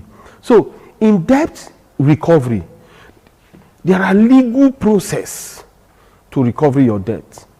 However, in course of carrying out the debt recovery, if a party, either of the party, choose to assault or batter another, it now has a criminal flavor. Okay. Before we go there, let's exhaust and explore this aspect you just said, most especially, for instance, for how you call it, a gentleman agreement, verbal agreement. And this does not involve, the lender having the license to do that. How does the court address this? Where the lender is not a certified lender, it becomes an issue. For debt recovery, you mean? Yes, or for to debt. litigate? Both. When you want to recover debt, you follow the processes. If you choose to toe the line of alternative dispute resolution, where a mediator is appointed, even for there to be a mediator, it is the parties that must apply to court. The parties must apply. So the court appoints, or the court appoints to them a mediator for them. But in most contracts today, the parties in their agreement where the loan now is an express one, that means documented, the parties themselves always put in that contract a clause suggesting the process of how to recover the debt. They put a process. They may say, okay, where the loanee violates this, our first step will be that we will both appoint a mediator who is to sit to determine the matter between the two of us. And where that doesn't work, we cannot choose to go to court. Where that happens, sir, the parties, where there is a violation of the terms and conditions of that contract, either of the party cannot just run to court to seek redress. If you go where the conditions of the contract is now brought to court, and the court sees that there is a clause that says that first the parties must go to a mediator, seek an alternative dispute resolution to ensure that this matter is determined, the court will now ask the parties to go and do so. Until that fails, that is when they cannot come to court. And in most modern contracts today, that is the pattern they follow in recovery of debt. They ensure that the process upon which the debt will be recovered is followed, is infused in that contract. So that's why it is safer and better to have an express contract with respect to loan or borrowings. All right, thank you. The parties will be more secured than the oral one where there may be processes or method of denial. All right. Thank you very much, Emmanuel. Well, this is Law and You in case you're just coming across it. And my name is Philip Omo-Gyukma. I'll be speaking with Emmanuel Obakwalo, a legal luminary. And we're going to be taking a short break, after which we'll delve deeper into the topic, most especially the aspect of harassment and seizure of property. Where does the law draw the line? To stay.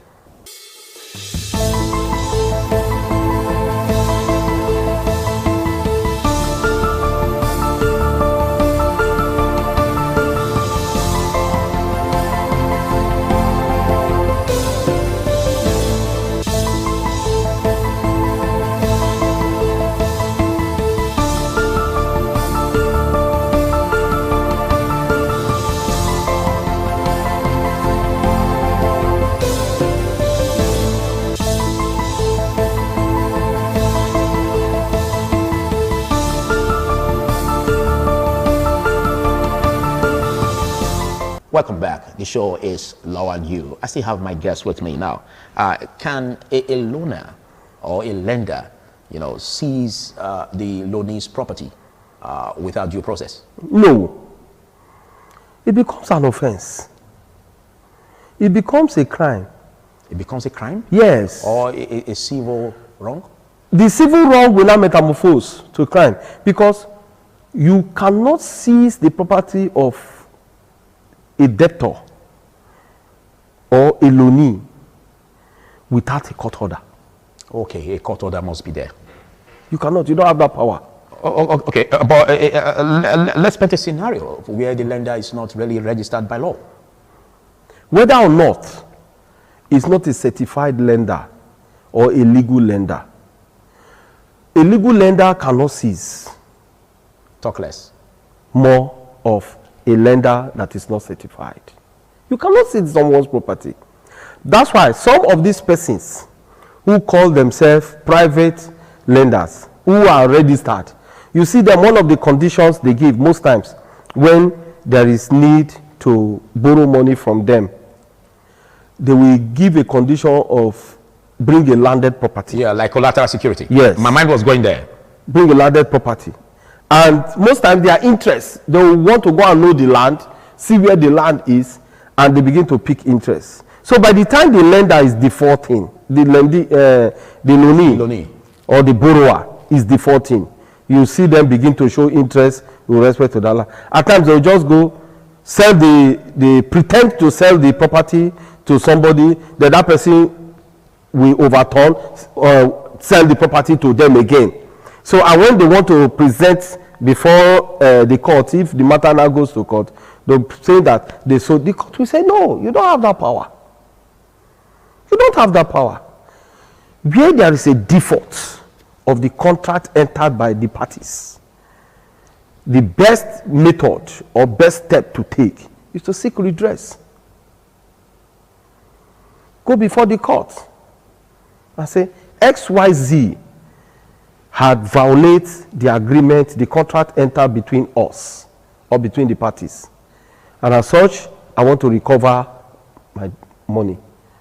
The court will come up with a proper judgment. Okay. Someone that will even give both parties peace. Okay, take for instance, in the gentleman's agreement, there was an agreement that if you are not able to pay me in 2-3 months, I pick your car. Is that admissible in court? It isn't. Even if the loanee signed to it? It isn't. You should pay back your money. And even if there's any need for the car to be sold, he should by himself sell his car and give you your money. It's safer. And it's legal. But when there's a seizure of the car by the lender, that becomes an illegal means of debt recovery. Illegal means of debt recovery. And it suggests crisis between the parties. But mind you, at the point of entering into that contract, the parties enter into the contract with peace, smiles, joy, and happiness.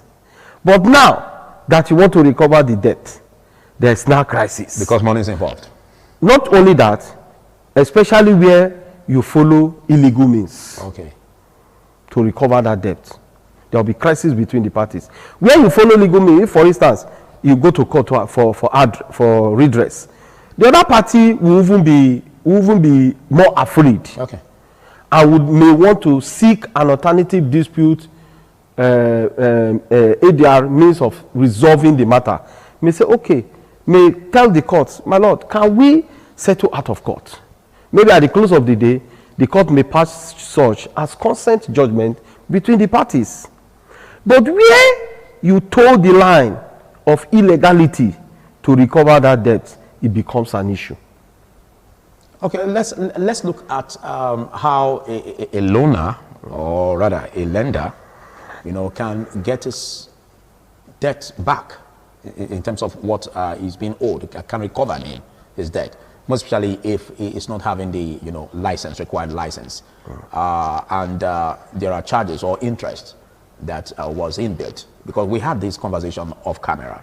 So I want you to bring back on record, as in if such a lender or a gentleman who gave that money out, if he has the legal backing to impute interest when he has no license as a lender.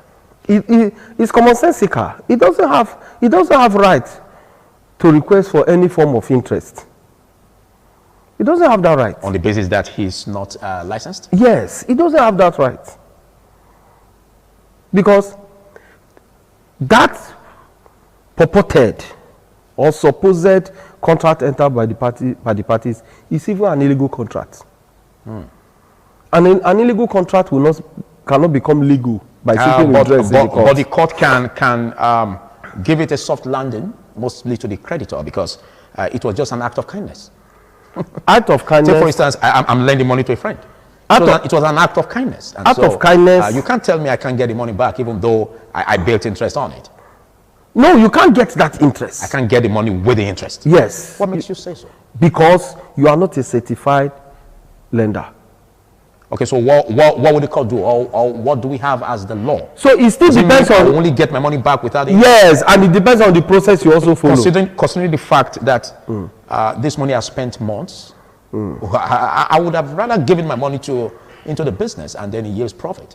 It is not. Isn't the law going to also find a way to resolve that? Because it involves money that I would have kept into the business and it would have yielded profit. It is not the duty of the court to know how long the debt has been and the time you choose to recover the debt. It is not the duty of the court. That contract from the outset is an illegal contract.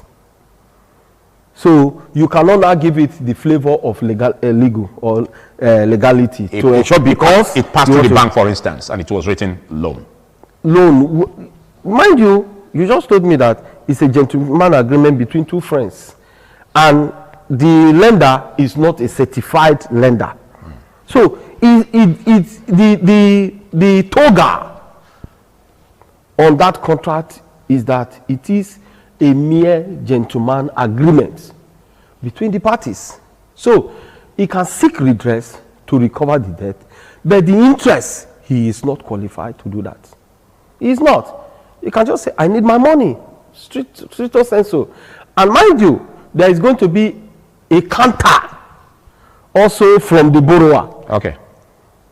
To say, no, it was this, it was not this. Okay, so let's look at the safest way, because it's one thing for you to request for money as a loan.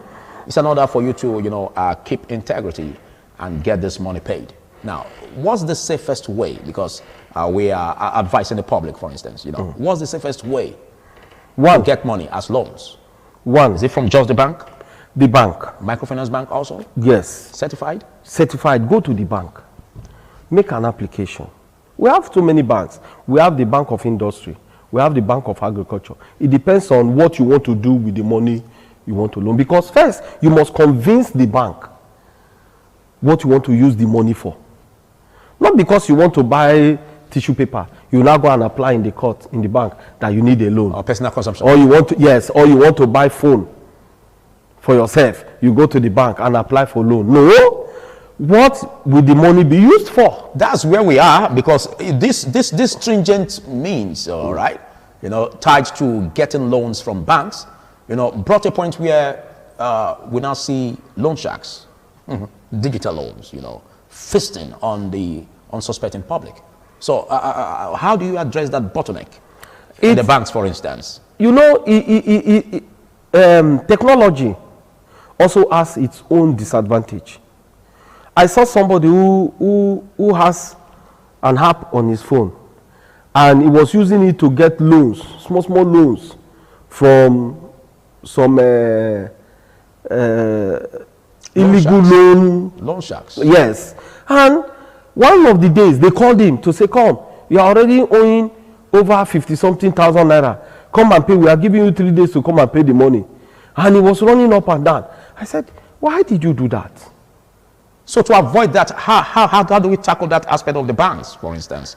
Because we're going to be rolling this into a fresh episode, and we'll delve deeper into the digital loans that you just made mention of. But before we round off in less than 3 minutes, how do we clear off the bottleneck system in the regular banking system, for instance, that now gave room for all of these, ways by which those who are applying for loans now seek other means instead of seeking the right way where they will not be defrauded. So how do we address the bottleneck system in banks? The banks should ensure that the processes to flexible. Get loans are flexible, because just now it is very cumbersome. But the bank doesn't allow personal consumption.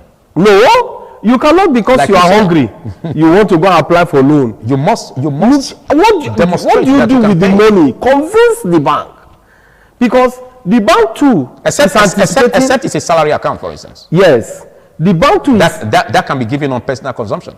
Yes, because you have a salary account. Yes, but if at the end of the day, when the salary comes, the bank takes the money. But if it's not, then maybe we'll be looking at the turnover, for instance. Because the bank also consider how much is this person applying for, the amount of the money.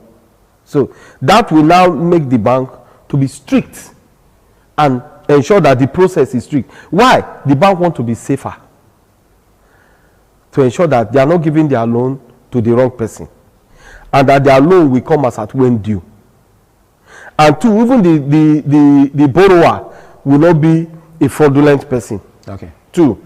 And 3, 4, the borrower too will use the money for the purpose for which it was applied for. All right, thank you, Emmanuel Obakpolo. Awesome to have you join on this very, very sensitive and fresh topic on today. We're going to be looking at this, an extension, which is the second episode, which we'll be looking at still on debt recovery, both the legal and illegal means. Do well to join us same time next week. I am Philip Omo Gupon. Bye for now.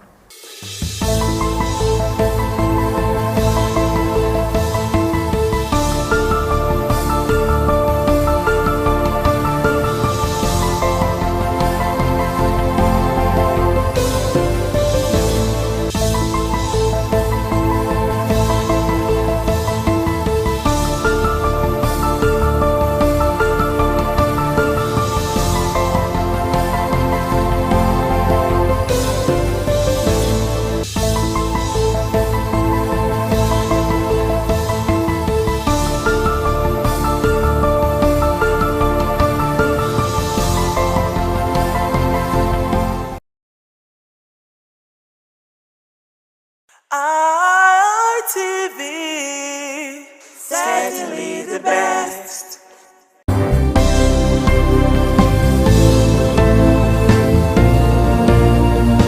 Thank you very much for joining us on the program Healthy Living. What is the kidney? The kidney is an excretory organ in the body, which is for metabolism. Tuberculosis affects many organs in the body, but the common ones it usually affects is the lungs. Epilepsy is a neurological problem. Okay. It is an injury in the brain which causes someone to begin to convulse, to go into fits. It is curable, but the cure is a long-term thing. If you eat well and avoid those risk factors that will make your immunity to be down, then the risk of contracting tuberculosis will be reduced. If you're healthy, then you're wealthy.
certainly the best.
ITV, certainly the best.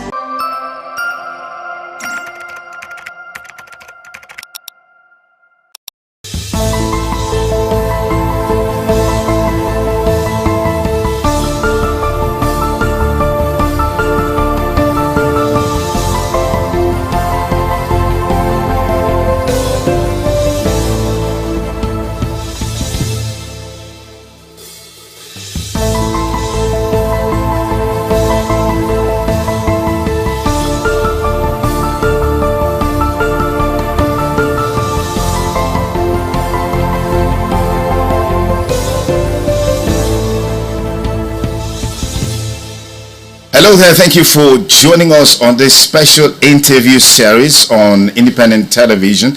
And I'm Sonny Duke Okosun. Our guest today on the program is the Ambassador of the European Union to Nigeria and ECOWAS. As a matter of fact, the Ambassador of the European Delegation to Nigeria and ECOWAS, His Excellency Ambassador Gauthier Mignon. Thank you for obliging us your time. Thank you very much for your kind invitation, sir. Okay, how would you describe your presence in Benin so far? Is this your first time in Benin City? Actually, it's my second time, but I came in a private visit the first time because I hadn't presented my credentials yet to Mr. President, so I could not engage officially by the time. So this time it's the first official visit.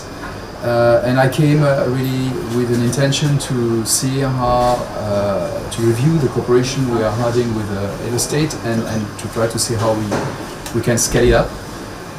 But I took the opportunity to visit yesterday to participate to a private preview of the Museum of West African Arts here in Edo State, which is a project I already saw last year when I came first to Benin City. Okay, so how would you describe the level of partnership between the European Union and, of course, Nigeria, and particularly Edo State?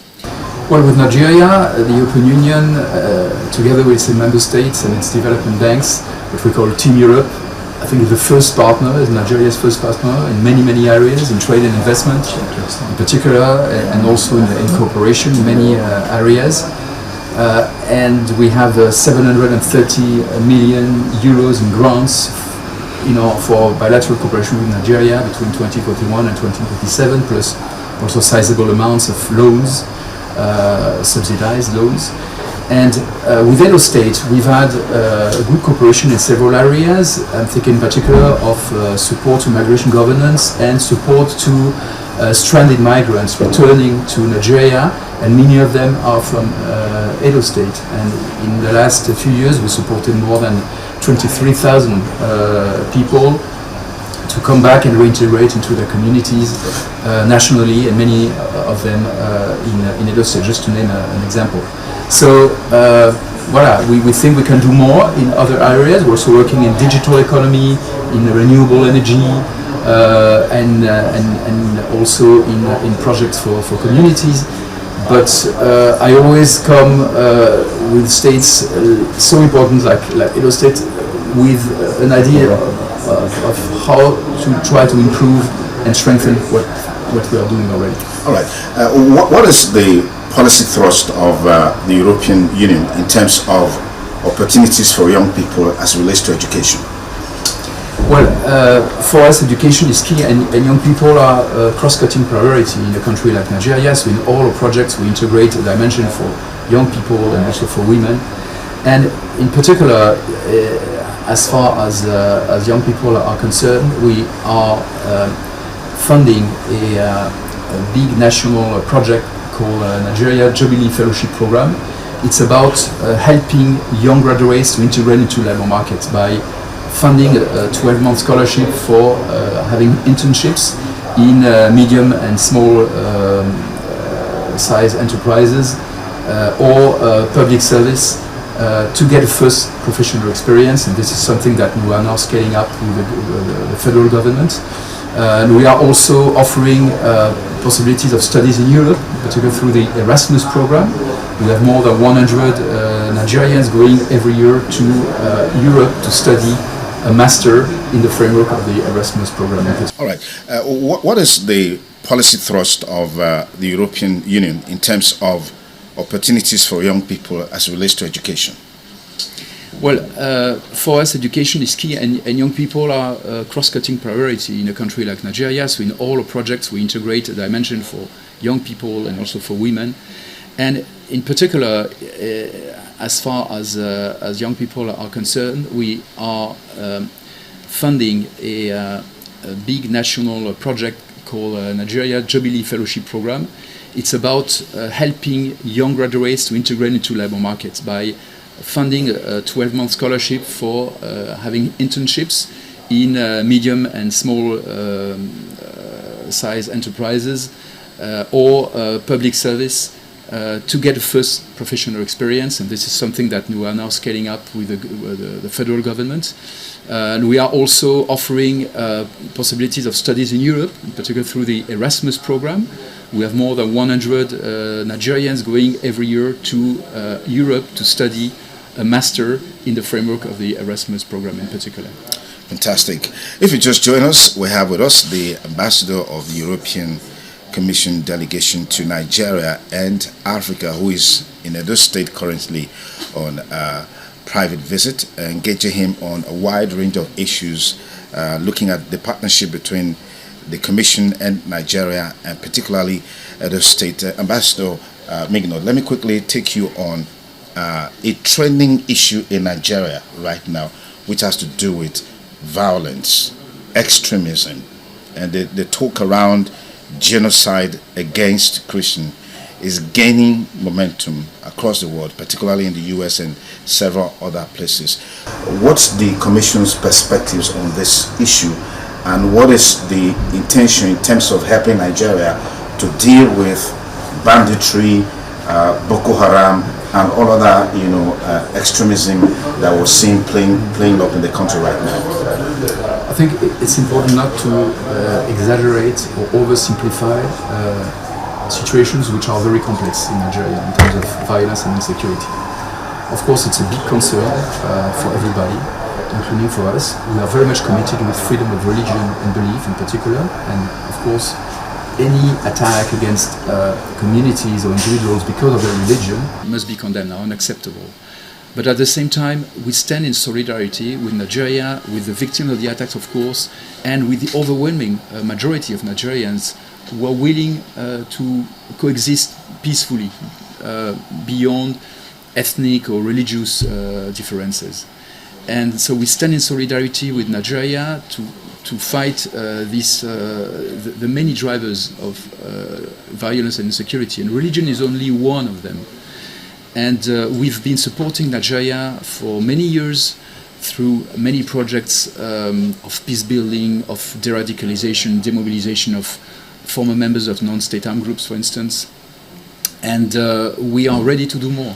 The European Union some 12 years ago received the Nobel Prize for Peace. And so we always feel the necessity to be up to this great distinction that we received, to work on peace building, to work also and strengthen our relationship on security and defense with Nigeria, but in a spirit of partnership and of respect for Nigeria's sovereignty. Fantastic. You're here specifically because of the Museum of West African Arts, MOA, which of course was launched just a few days ago. But what's your take on the current issues surrounding the Museum of West African Arts, particularly against the background of some of the things that happened there, during the inauguration of the center? You were there. I was there. It was not an inauguration of the museum, actually. Okay. It was just a private preview, because the organizer, I think very wisely, decided, as there were some criticisms, to postpone the formal inauguration of the museum. They announced this already a few days ago. And so yesterday was just a private preview for partners, friends, diplomats like myself and other European ambassadors. The EU has no direct involvement in this project. We are not funding this project. We might do it in the future, because we want to partner more with museums and cultural institutions in West Africa and Nigeria, but we have no direct involvement so far. So I came here really to see the advancement of this very wonderful project I discovered last year when I came first, which is a great opportunity for Edo State, for Nigeria, and for West Africa. It's a West African museum. It's not about only Benin or Edo State or Nigeria even. It's West African. And I must say that the experience that we had yesterday was quite unpleasant and deplorable, because this private event on a private property was disrupted by so-called protesters who came in, allowed by the police, because there was security all around, but they left them in. And they disrupted the whole event. So it's exactly how you scale off. You scale off investors and development partners coming in good faith, to partner with your community. And Germany, for instance, has invested 8.5 million euros in this project. If now they see that this project cannot operate normally, the conclusions will be quite clear, not only for Germany but for all European stakeholders. Fantastic. Let's look at a general issue that relates to the involvement of the Western world in Africa in terms of development, in terms of partnership, in terms of insecurity. Talking about partnership, we're seeing the European Union, for example, always disposed to giving loans to African countries, Nigeria inclusive. The perspective of these loans being a trap for developing countries, underdeveloped countries. What are your thoughts? What's the Commission perspectives on this? Well, this is a trap where we felt collectively, the lenders and our African partners 30 years ago, and we had at the time to pardon part of this debt, to do a whole work to get out of this situation. So now, through, in particular, our new cooperation strategy, which is called the Global Gateway Strategy, we are very attentive not to fall again into this trap. So we limit the level of indebtedness of partner countries. We give subsidized loans. We don't want to fall again into this trap. And what we are seeing with concern is that African countries, some of them, are falling again into this situation with other lenders, not the European Union, because we've learned from our first experience. So this is why now we work very much with financial instruments, blending loans with grants, for instance, subsidized loans which create revenues for the country, so making sure that they can be reimbursed. So it's really a point we are very attentive to. On a global scale, we've seen the disappearance of peace, so to speak, at the global level. I mean, the Hamas-Israeli crisis there's a ceasefire, there's some sort of agreement, but we're still seeing some measure of violence. We saw recently the RSF activities in Sudan, particularly in Al-Fasher. That crisis is still going on.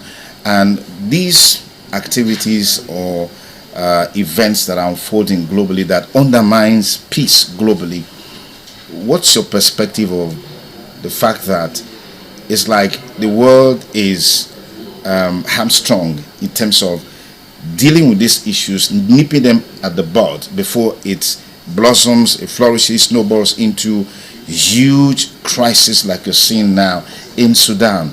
Hunger is there in Hamas. There's starvation, there's poverty, and all of these issues happening. Why is it so difficult for the world leaders to have a consensus in terms of how they can collectively respond to these issues? Because we have collective rules in the United Nations Charter, international law. And what we have seen over the last 10 years or so is that very important players have not respected these rules. You know? Take the case of Russia in particular. Yeah, Russia and Ukraine. The Russian invasion to Ukraine, yeah, which started in fact in 2014, then it became full scale in 2022. Then we, you know, each from a permanent member of the Security Council, a country which is supposed to be a guarantor of these rules, then, you know, it shows that everybody can do anything and violates international law without punishment. And so this is why it's so important, and that is why the European Union insisted so much that all countries in the world had to condemn the Russian invasion to Ukraine. And most countries, including Nigeria, have done that. But others, including large democracies, have not done so. When you say large democracy, are you talking about the US? The US has done so, but others have not. And then, you know, other crises also popped up. And then when the law starts to be broken here and there, it just becomes contagious. Ambassador Gotna Migno, thank you so much for your time. Truly Thanks appreciate this conversation. Pleasure. Thank you, sir. Okay, I've been talking with Ambassador Mignot, who is the head of the European delegation to Nigeria and Africa, is currently in Edo State on a visit, and we've been engaging him on a wide range of issues. Thank you for staying with us, and have a beautiful day ahead. Bye for now.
ITV, certainly the best.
Oyè aṣáájú ẹ̀ abẹ́rẹ́ tó pẹ́ ẹ̀.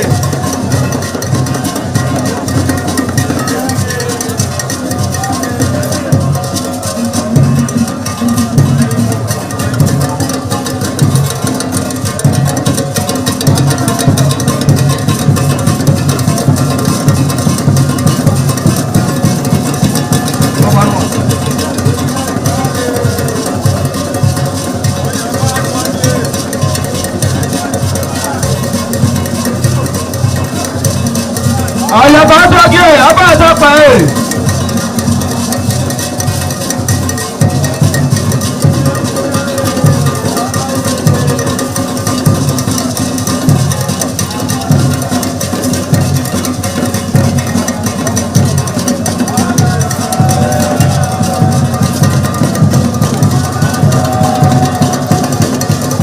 Àlàyé aṣáájú ẹ̀ abẹ́rẹ́ tó pẹ́ ẹ̀.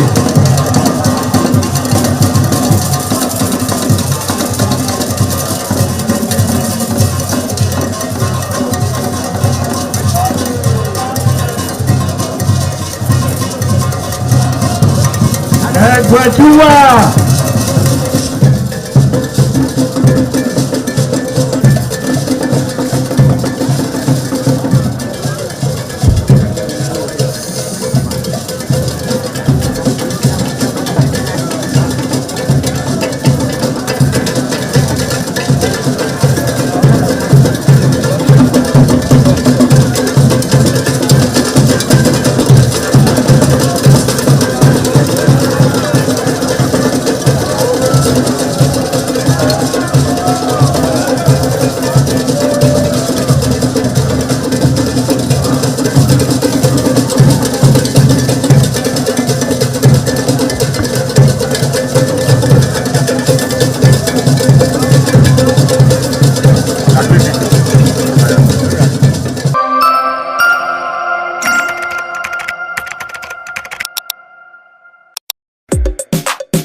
Ugeni Madonna, imagine Ogero, always near Agbo, Manazo, or Ugeni Madonna. You will have to serve the community for 30 years before you come to this stage.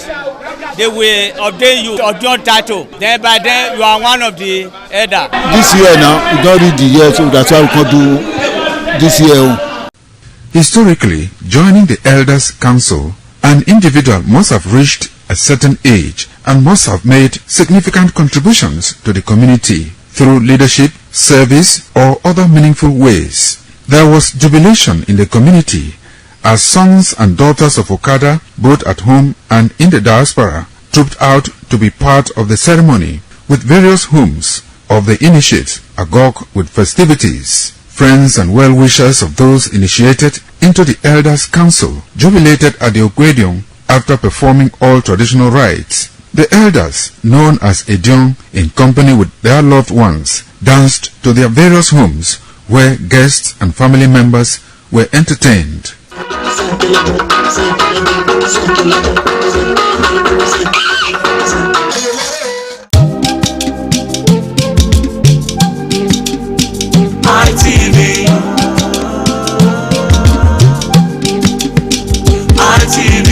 ITV, certainly the best.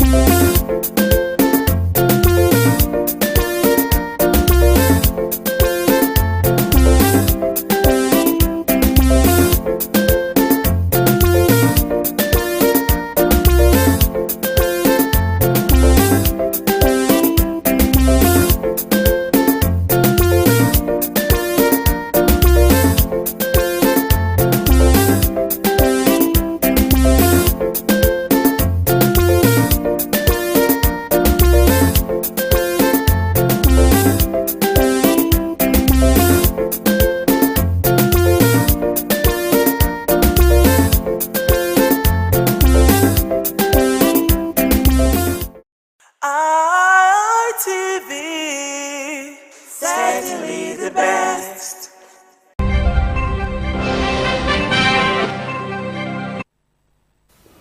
In the headlines, Wiki's office gate shut as FCTA workers embark on strike.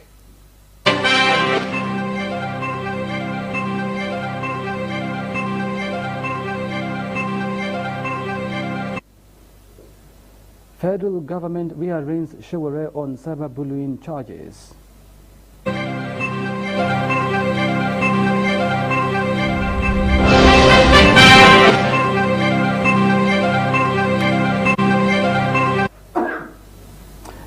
Governor Seyi Makinde inaugurates Oyo Council of Obas Chiefs to streamline traditional governance.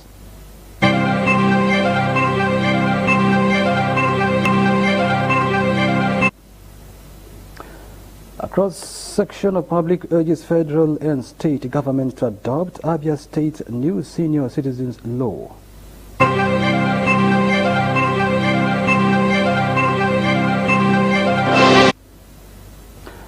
LASMA, Lagos Fire Service, thwarts impending inferno following diesel tanker mishap.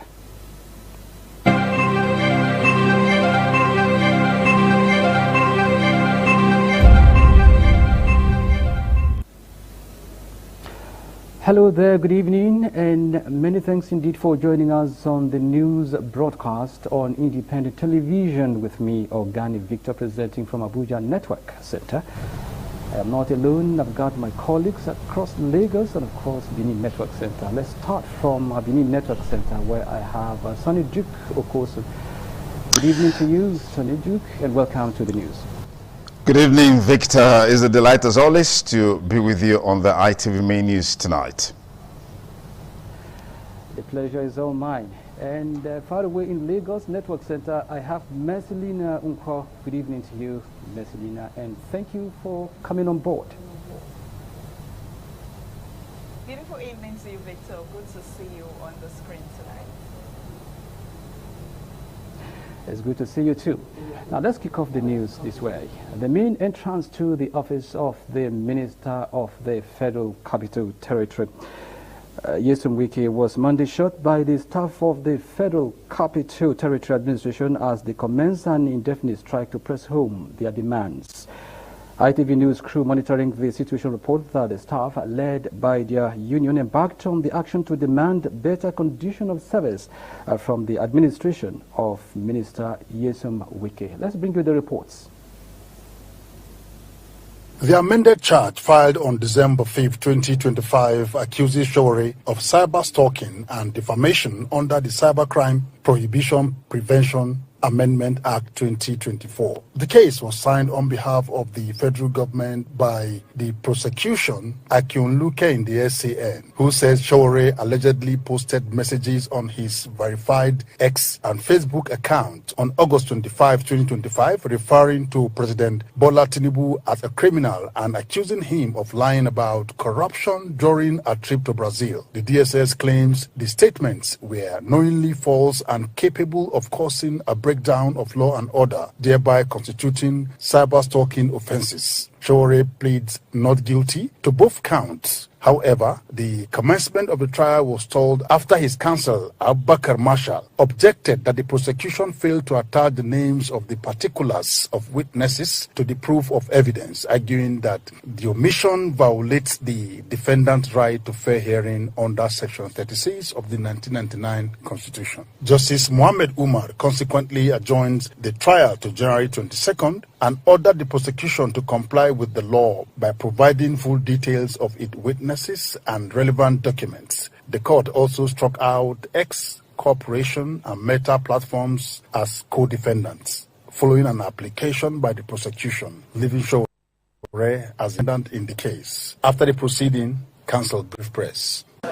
This is the first time in a long time that we will see that the government will file a case and they would not list any witness that they intend to prove their case before the court. It was on that basis that we objected to the arraignment today. The charge is strictly spread against the defendant, Omoyele Sowore. And that is why we brought an application to amend the charge and take out the other defendants who are either to part of the matter. It's as simple as that. From Abuja, Joseph Kadri, ITV News. Apologies for that mix-up. We will bring you the report for that, the one you heard in our subsequent bulletin. Meantime, I will hand you over to our colleague at Benin Network Center for the news.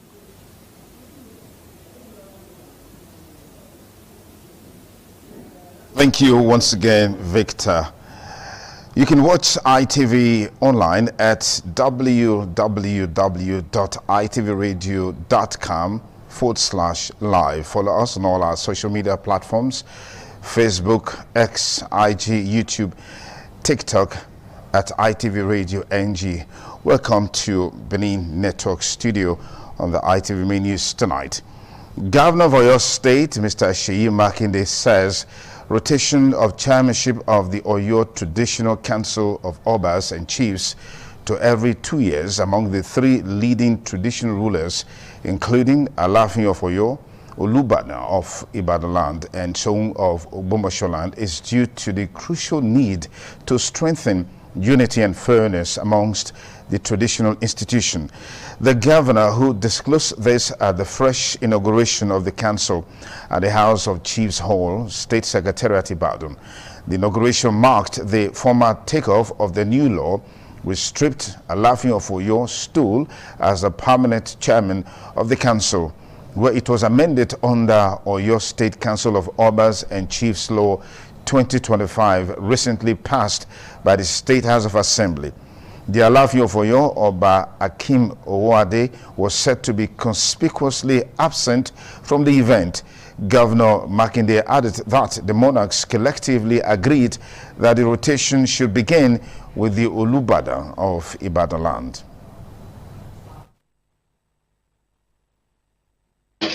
Start the rotation pẹ̀lú Kábíyèsí Olúbàdàn of Ibadan land. So on that basis, I hereby pronounce the Oyo State Council of Obas and Chiefs inaugurated. The new chairman of the newly reconstituted Oyo State Council of Obas and Chiefs, Olubadan of Ibadan, Oba Rashidi Ladoja, addressing journalists, praised Governor Makinde for reviving the council after it had been inactive for a long period. He said the governor deserved commendation for the effort invested in restoring the council, describing the task as far from easy.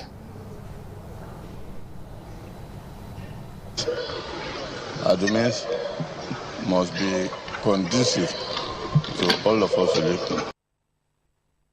The Oyo State Council of Obas and Chiefs operated actively for several years but became dormant around 2011 due to prolonged legal disputes over leadership and structure. The impasse led to the suspension of formal meetings, leaving traditional rulers to engage the state government individually rather than through a unified council.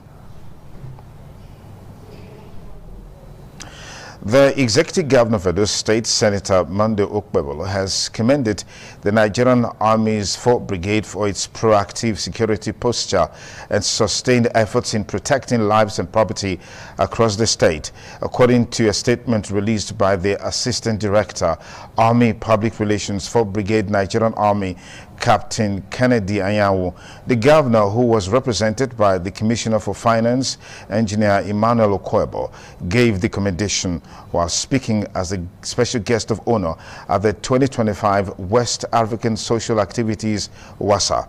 The event was held on Saturday, January 17, 2025 at the Nigerian Army Cantonment, Ekenwa, Benin City. Governor Okpebolo noted that the various operations carried out by the brigade have significantly contributed to the relative peace currently being experienced and enjoyed in Edo State. Speaking earlier, the commander of 4th Brigade Nigerian Army, Brigadier General Ahmed Balogun, explained that WASA is a long-standing military tradition aimed at fostering unity, bonding, and social interaction among officers, soldiers, their families, and members of the host community at the end of a training year. Brigadier General Balogun stated that the brigade successfully achieved its 2025 training objectives, which were geared towards enhancing professionalism and sustaining operational excellence. He attributed the success to the dedication and commitment of officers and soldiers, as well as the strategic guidance of the Chief of Army Staff, Lieutenant General W. Shaibu, and the General Officer Commanding 2 Division, Major General C.R. Nabife. The 2025 WASA celebration was colorful, featuring newscasting presentations, cultural dance displays from Hausa, Igbo, Calabar, Tiv, Idoma, Yoruba, and Edo ethnic groups. Other highlights included strip and assemble rifle competitions, tug of war contest, presentation of awards to deserving soldiers, the beating of the retreat, and the lighting of a bonfire.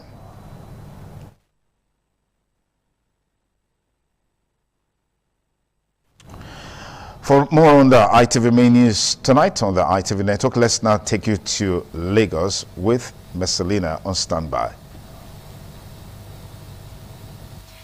Many thanks, Sonny Duke Okosu. From our Lagos Network studio, Lagos State Traffic Management Authority says, in synergy with the Lagos State Fire and Rescue Service, it's forestalled an imminent fire incident on the Liverpool Bridge in Wardmouth 2 occasioned by fire tanker related incidents. The agency said preliminary security findings indicate that an articulated tanker landing with diesel lost control and fell on the bridge, resulting in structural impairment to the tanker and uncontrolled discharge of large volume of diesel across the carriageway. It said of grave concern was the spillage of combustible petroleum products from the elevated bridge to the area beneath, an occurrence that regrettably drew the attention of some unscrupulous individuals who attempted to scoop the diesel, thereby compounding the volatility and danger inherent in the situation. The driver of the tanker, who sustained several injuries, was rescued by last man officials and taken to the General Hospital of Papa, where currently medical.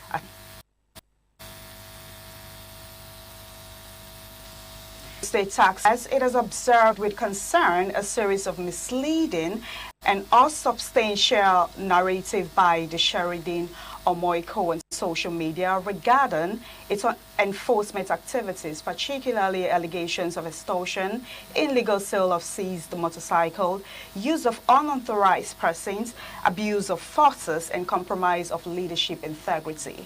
The agency says it respects the right of citizens to express concern, but deem it necessary to place facts on records in interest of public clarity and safety.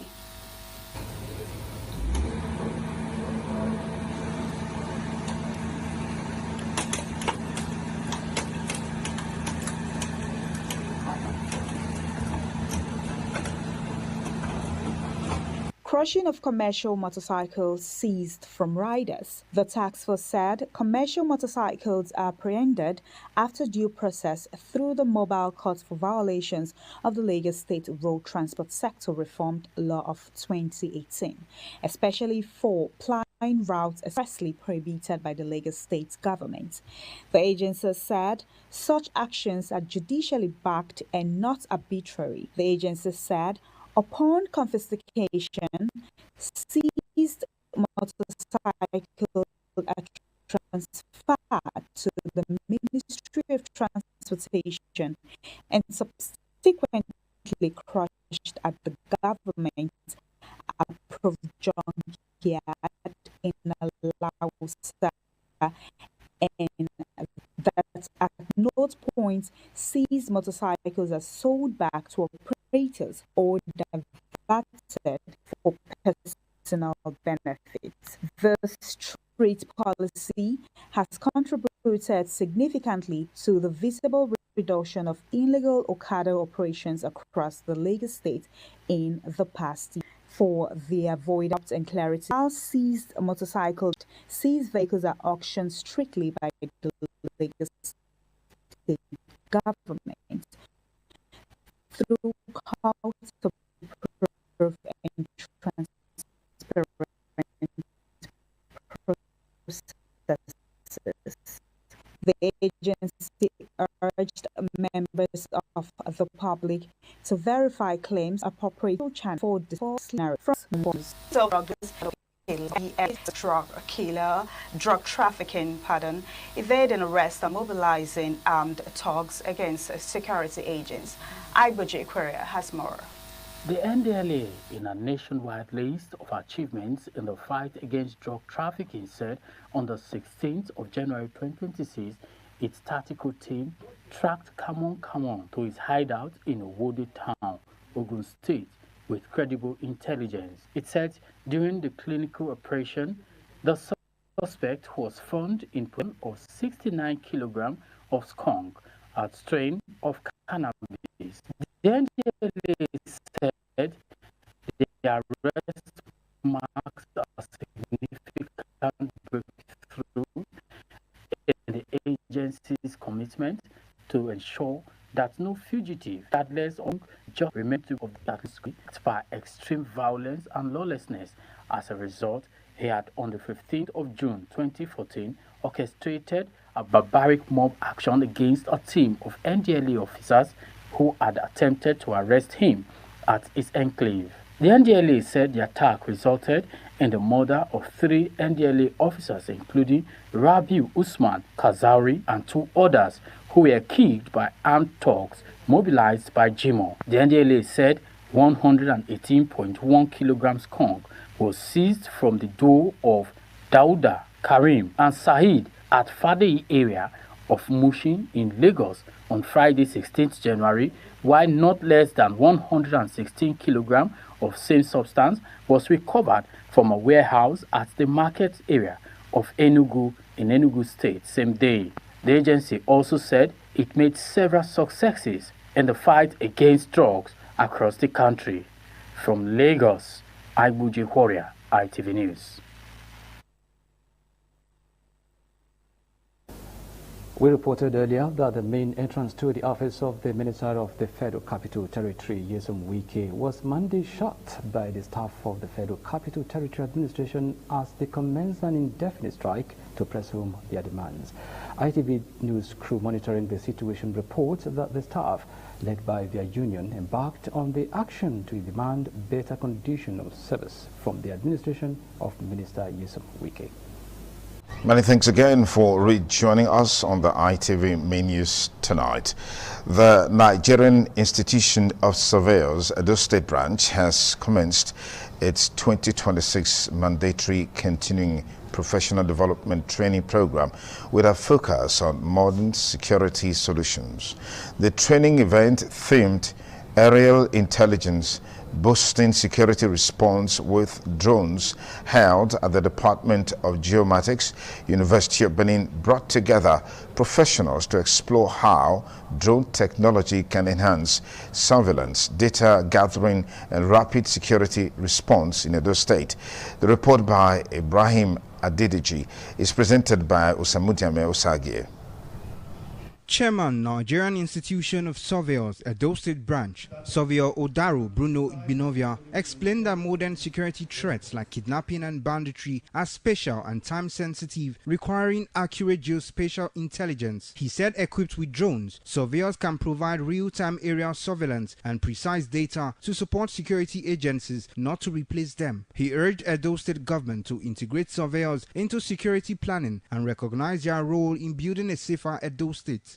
This program makes a renewed awakening, a bold step towards repositioning our profession in the critical task of safeguarding life, property, and infrastructure. Keynote speaker, Surveyor Elujo Bade, highlighted how drone mapping provides real-time aerial intelligence to support security agencies in protecting lives, property, and critical infrastructure across the country. Another keynote speaker, Olaniyi Salawuddin, said drones enhance the capabilities of security agencies by supplying precise geospatial intelligence without replacing human personnel, making them a vital tool in protecting lives, property, and critical infrastructure.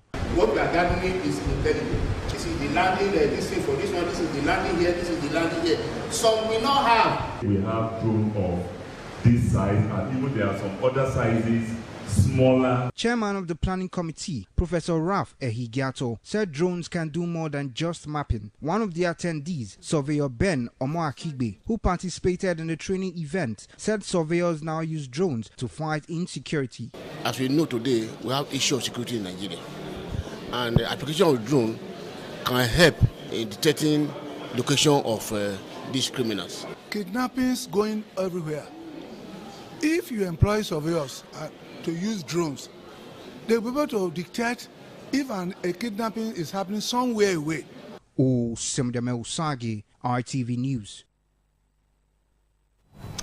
Elders, women and youths have appealed to Edo State government and the Palace of the Oba of Benin to intervene and resolve the crisis rocking Ugbine community of Yan Northeast local government area. They made the appeal during a press briefing held at Ugbine Community Town Hall to draw attention to their plight, as some persons have been attempting to take over the leadership of the community because the Ojonwe of the community, Pa Ushobaifo Usayende, passed away on the 5th of January 2025. Osamudiame Osage again has the details.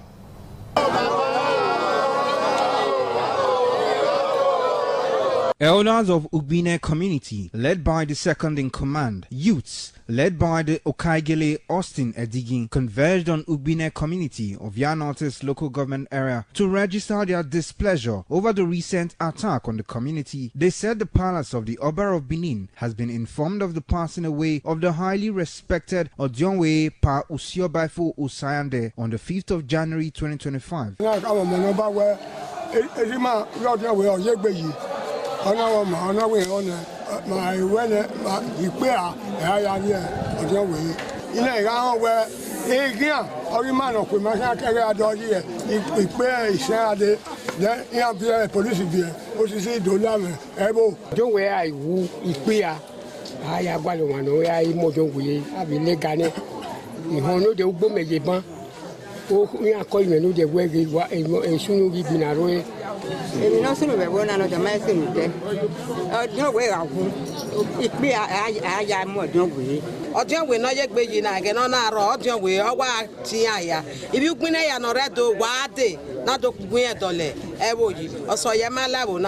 According to the aggrieved elders and youths, there are laid down procedures according to Benin customs and traditions before the installation of a new community leader known as Odionwe. Dominic Edobo was once an Okagele in Ugbine community and has been removed from Okagele since 2 years ago by the late Odionwe.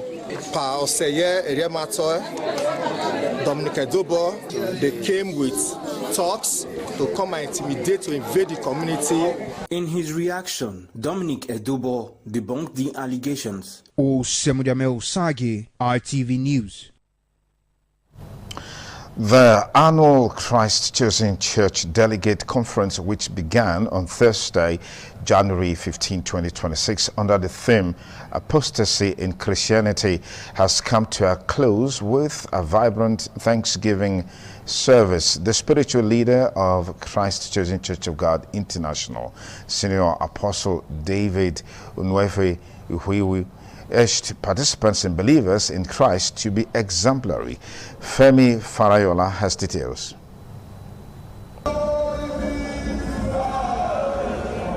The conference ended on a celebratory note with a general and special Thanksgiving service. A special segment of the service was dedicated to honoring ministers and their wives who have served in the ministry for 35 years, recognizing their long-standing commitment and dedication to the work of the gospel. The highlight of the closing service was a sermon delivered by the most senior apostle, Dr. David Unwefe, titled Harnessing Our Gifts for Church Growth. In his message, Apostle David emphasized that God has already equipped the church with everything needed for growth, noting that the major challenge lies in the effective utilization of those gifts. He urged members to put God first and cautioned against feelings of superiority based on position or spiritual endowment. Speaking on the diversity of talents within the church, the senior apostle David Unwefe stressed that every gift is valuable. However, he advised the congregation to focus on what he described as good gifts. He further warned that spiritual gifts must be exercised with humility, noting that pride and misuse could lead to their withdrawal by God. Apostle Unwefe also addressed church leadership, delivering a strong message to officers and pastors. He encouraged them to work together with maturity. According to him, effective leadership must be rooted in unity and oneness, regardless of nationality, ethnicity, or tribe.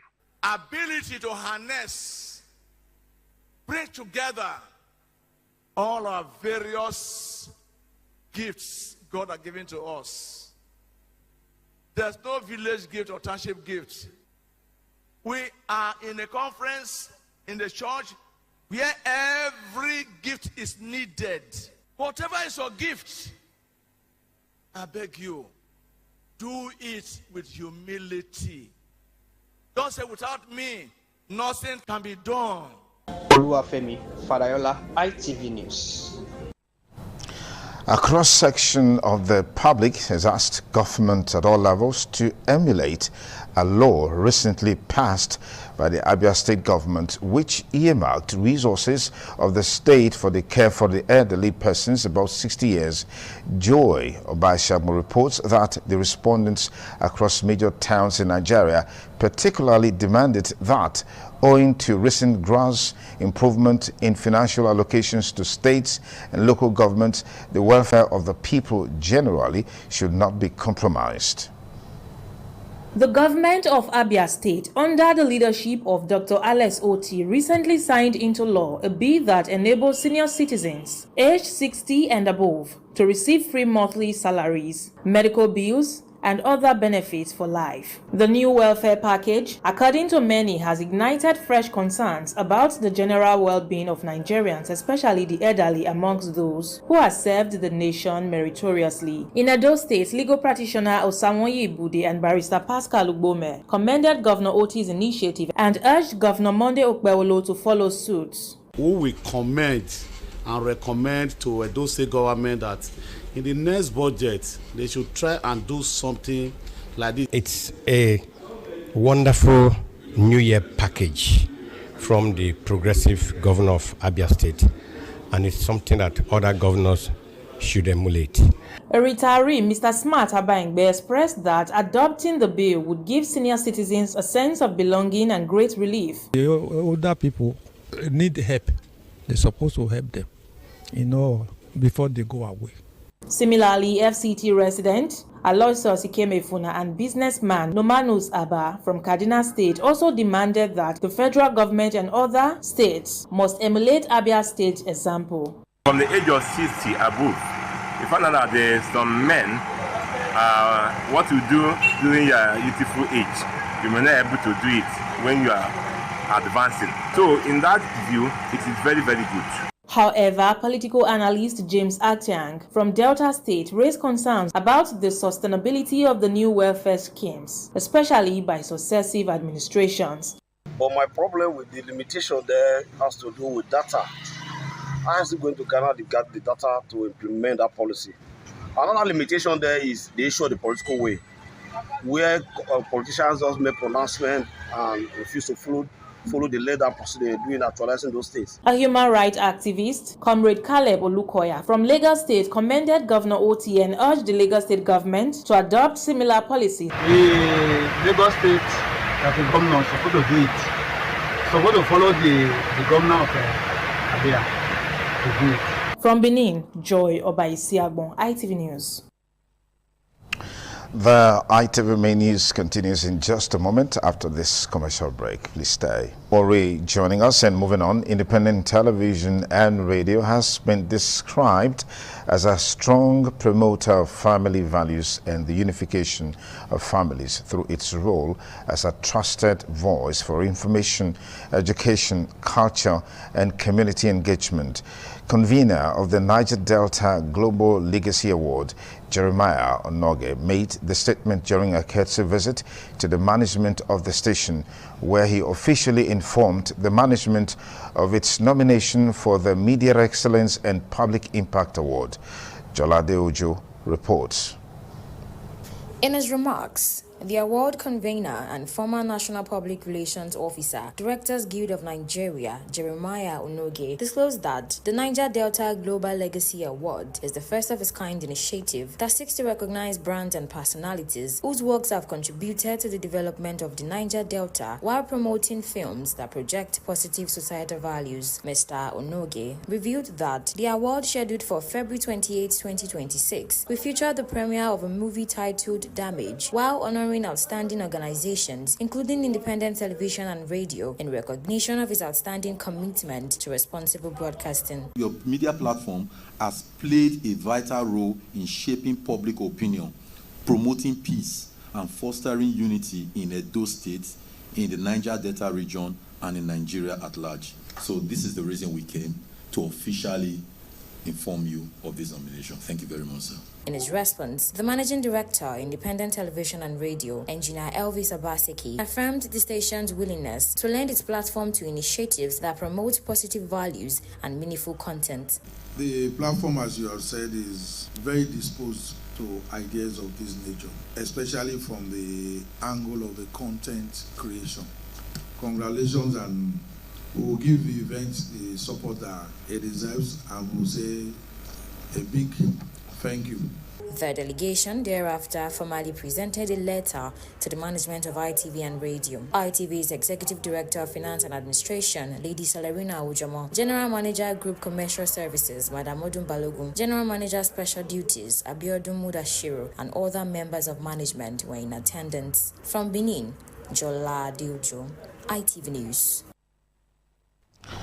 A former state coordinator, APC Youth Group, NGO and Support State Director, Independent Campaign Council for President Bola Tinubu, Mr. Festus Murphy Runse, has visited his ward to intimate the people of his ambition to contest the chairmanship seat of Ikpobaha local government at the state. The youth leader was accorded a warm welcome by Ward 1 leaders and supporters in Ikpobaha.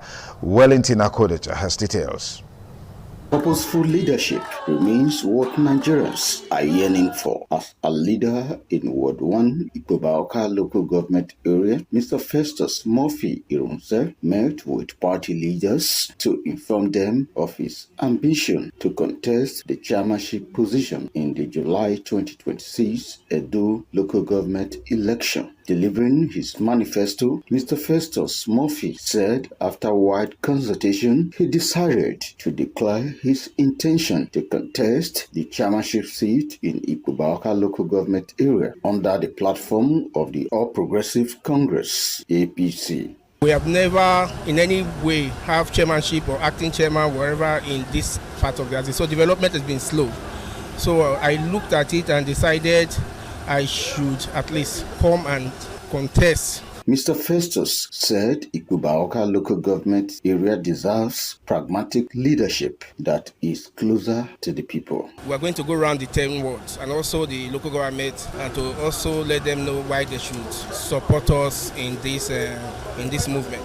Mr. Monday Oseye described the chairmanship aspirant as a capable person who is fit and qualified to be chairman of the local government. We believe he can fit in and do this for the local government. In his remarks, Chairman of Ward 1, Mr. Sylvester Eje Ehis, and other leaders extolled the aspirant, Mr. Murphy Festus, as a good man who has shown high level of responsibility in business and administration. By the grace of God, all Unit 1 to Unit 63 in the world, if we are going to talk to the people in Ikpobaha, all the Ikpobaha, we are going to support him. The electorate have vowed to support Mr. Festus Irunse when electionary campaign begins. From Benin, Wellington Akodeja, ITV News.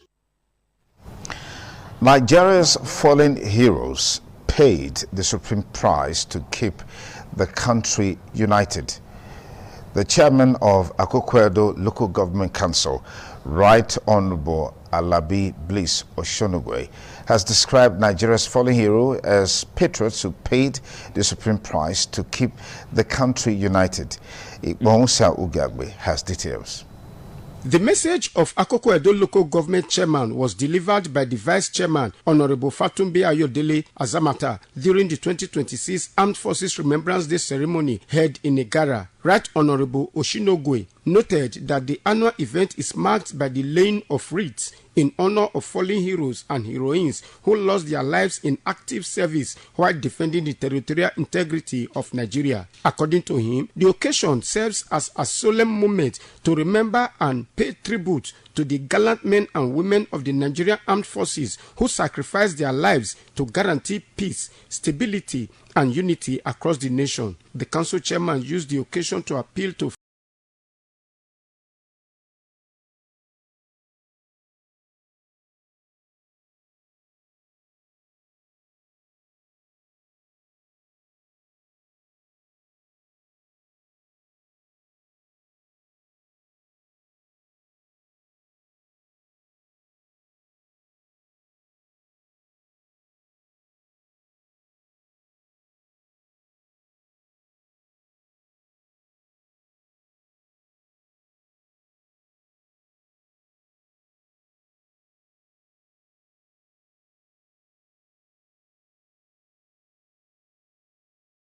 not only to remember but to honor both the dead and surviving heroes who experienced different deprivation as a consequence of the conflict, and those who continue to sacrifice their life for the national territorial integrity. The council chairman encouraged guests to contribute generously to the launch of the Armed Forces emblem aimed at supporting the upkeep of bereaved family. He thereafter made a generous donation on behalf of the people of Akoko Edo. Ikmomosa Ugiagbe, ITV News. All students of Baptist High School, Benin City, class of 88, have held their 2026 reunion party. Jonah Moa reports that the event held at Limor Event Center, Benin City, attracted alumni of the school from within and outside Nigeria.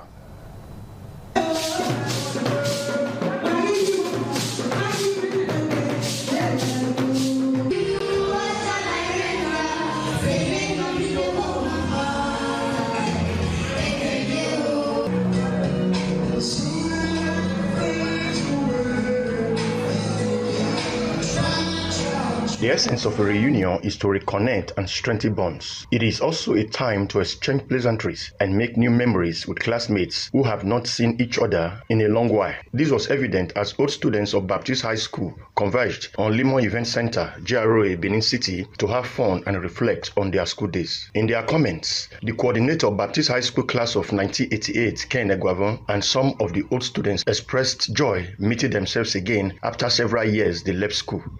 This was an idea put together by a few friends for us to come together as one after 36, 37 years. I believe this is our 38 years now.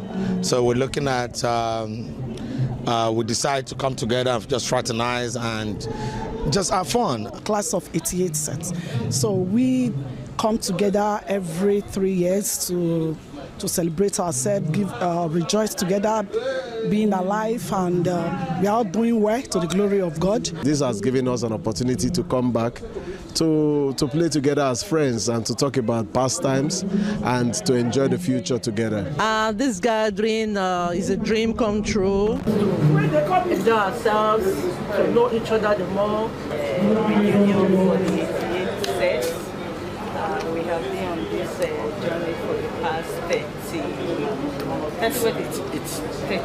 years. The reunion party featured entertainment, dance, and other side attractions to the delight of all alumni and guests present. From Benin, Jonah Omowa, ITV News.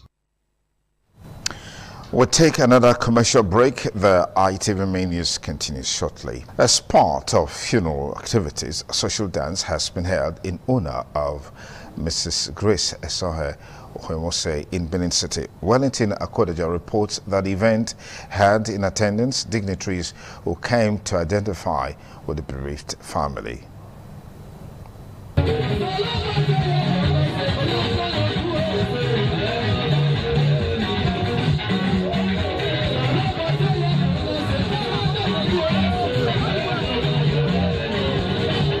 In line with the biblical saying, there is a time to be born and a time to die. Children of late Mrs. Grace Esohe Ohemose celebrated the climax of their mother's exit at the military-based hospital in Benin City. The event attracted personalities from across all fields of human endeavor. Children of the deceased ensured that guests were adequately entertained. There was no dull moment as the musician thrilled guests with melodious tunes.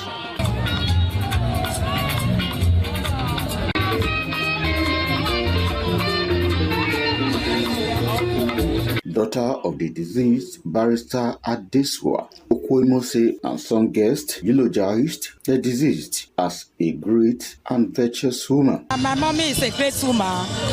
She take care of us so well. And we will always miss her because she said it before she was late that, Mama, Iron Lady, you will miss me. I thought she was joking because there are some certain food I don't know how to cook. She still cook for me, and at age, she still cook. So I will always miss her. She was always welcoming. She loved everyone and everybody. She was one person I know that was never judgmental, regardless of who or what has happened. She has been a great mother. Mommy, continue to rest. I'm from the UK. I came for this occasion because of Nosa, aka Iyase. Earlier, service of songs and interment were held. From Benin, Wellington, Akodeja, ITV News. Late Prince Stanley Olomu Iradia, popularly known as Global, has been eulogized as a man whose life positively impacted many and whose legacy will continue to resonate in the lives of those he touched. These tributes were made during his burial ceremony held over the weekend in Benin City, which attracted his children, family members, friends and dignitaries from within Nigeria and in the diaspora. Jolade Ojo has more. Activities marking the final ride for late Prince Stanley Taiwo Olomu Iradia kicked off with a service of songs held at his residence located at number 5 Abu Close, First Utagban, Upper Ekenwa, Benin City. The solemn gathering was attended by family members, dignitaries, revered clergymen, and well-wishers, including the senior pastor of House of Favor International, Reverend Lucky Onaiwo. In a homily, the officiating minister, Reverend Dixon Obahon, urged those present to live purposeful and fruitful lives. The price has been paid on the cross. Whoever believes in him becomes saved and become a child of God. That's the way our brother went. He is in the presence of God. He walked out of darkness and walked into light. The service of songs was followed by interment, a moment marked by deep emotions as mourners paid their final respects, describing the late Prince Stanley as a man whose passing is a significant loss. He has impacted in the life of so many. Those he knows, those he does not know, he helped. They have done a great work and they have supported the family right from day one. It was of remarkable blessing to the Benin community there in the United Kingdom. While he was alive, he was able to set up a lot of people, support a lot of people. He was such a benevolent man. He was so kind. I mean, where there is darkness, Uncle Stanley will bring light. He has touched the heart of so many people. The burial ceremony was rounded off with a social reception held at the Global Lounge and Restaurant, where family members, friends and well-wishers gathered to celebrate the life, values and enduring legacy of the late Prince Stanley Taiwo Olomu Iradia, who died at the age of 63 and is survived by his wife and son. From Benin, Jolade Ojo, ITV News. In what could best be described as a major realignment to reshape the political landscape in Edo State, members of the Edo Obedient Movement have officially defected to the African Democratic Congress ADC, citing the need for a more inclusive, people-driven platform to deepen political participation ahead of the forthcoming elections. Ofure Aneto reports. The Edo Obedient Movement, known for its strong grassroots presence and active political engagement across the state, converged on the African Democratic Congress State Secretariat in Ogbilaka, Benin City, to formally announce their defection and registration into the party. Receiving the defectors, leaders of the ADC in Edo State described the Obedient Movement as a national project driven by unity of purpose, saying that its alignment with the party would further strengthen ADC's grassroots structure across the state. We create the condition that will make that new Nigeria possible. I have all it takes, all the courage to stand before you today to tell you that ADC will succeed. We are going to take over this nation, no matter what they have taken from us. In a symbolic gesture, the state chairman of the ADC, Kenneth Odion, formally presented membership card to the Edo State coordinator of the Obedient Movement, confirming their status as bona fide members with full rights and privileges to participate and contest under the party's platform. To become a bona fide member of African Democratic Congress, beginning from now. Responding on behalf of the movement, the state coordinator, Mr. Asemota Igiogbe, pledged total commitments to the ideas and principles of the ADC, assuring that the Obedient Movement would mobilize its membership strength in support of the party's vision for a better Nigeria. We are pulled out of Labour Party and are fused into APC. And the way that we deal with Labour, we will replicate. Obedience is the factor. Obedience is the difference. Obedience is the change. From Benin, Ofure and Neto, ITV News. And now we take you into the world of sports, where Osamudame Osage is on standby to bring you the latest. The Confederation of African Football has condemned the conduct of some players and officials following the chaotic scenes that overshadowed Senegal's victory over host Morocco in the final of the 2025 Africa Cup of Nations. The showpiece final in Rabat was disrupted by protests, temporary walkout and crowd disturbances after a controversial late refereeing decision. Drama erupted after Morocco were awarded a penalty seconds to full time as defender Malik Diop was judged to have pulled down Brahim Diaz inside the box. Senegal coach Papi Thiaw seemed to call his players off the field and they went down the tunnel before Sadio Mane called them back out for the penalty to be taken. CAF said it would not tolerate actions that undermine the integrity of the game, particularly when directed at match officials, and confirmed that the incidents during the final are now under review with possible sanctions to follow. And in tennis, Novak Djokovic delivered a 7 masterclass as he registered his 100th victory at the Australian Open with a straight set win over Spain's Pedro Martinez. World number 4 Djokovic, who is bidding for a standalone record 25th Grand Slam singles title, only dropped 5 points out of 57 on serve across a 2-hour exhibition of serving excellence. The 10-time champion fittingly closed out the win with his 14th ace of the ninth, triumphing 6-3, 6-2, 6-2. And that's it from Sports Desk. I am Osamudame Osage. Thank you very much, Ose. That brings us to the end of the ITV News tonight. Thank you for your time. Good night. ITV, certainly the best.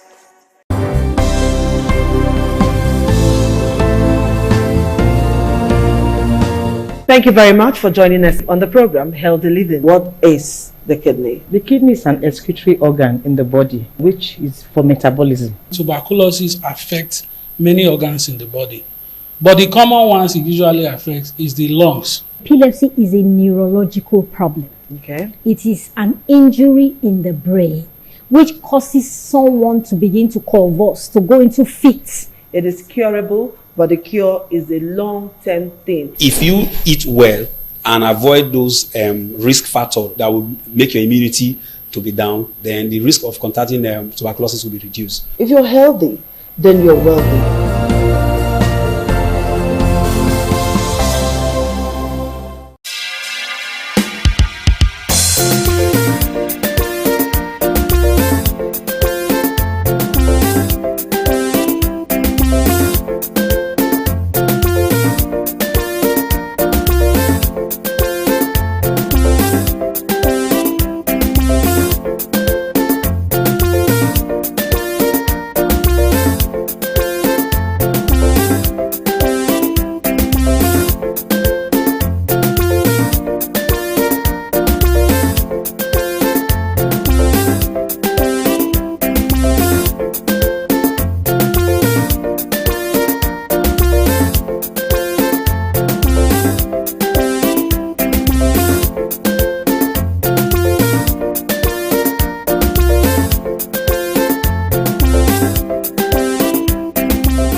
ITV, certainly the best.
ina so ti wi egewe ina le ti di agun ya ya zo mo dion meje eyan pa oh meje oh my son meje we say oh my dear oh we na buhie ina be aje ga to ina do ba o yes ina do se mo yes meje we say that menisha oh ina buhie we say what's my dear is it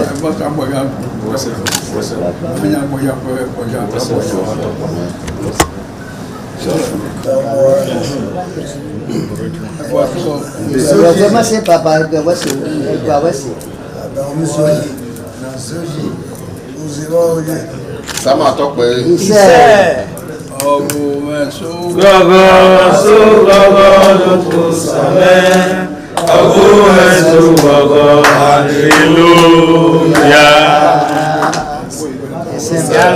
Sama tope. Wayagi ma pome sama me. Wayagi ma pome sama me. Wagume pome gbidejo. Wagume pome sama me. The Esama of Benin Kingdom thanked the new Edion for visiting him and advised them to always abide by the rules and regulations of their new positions. The Esama urged them to indulge in what will continue to bring development and progress to the community. When I say it's your Edion, I wait to us and I know what I will. Yes, Papa. The Caliban was in a couple of the wisdom. Who paid you? Upedio baba eko mwana sewa ewa ya lo de de we asewa ma bo ma awe we ni ne ejo wi ejo na we ejo na polo ejo na nuri akwa e wa mi ba ko ba ọjọ́ wèé kájẹ́dé nẹ́nà ya jẹ́wò yìí wọ́n wípé àjẹ́wò náà mọ̀ náà máa sẹ́wọ́n lọ́kọ̀ ayé.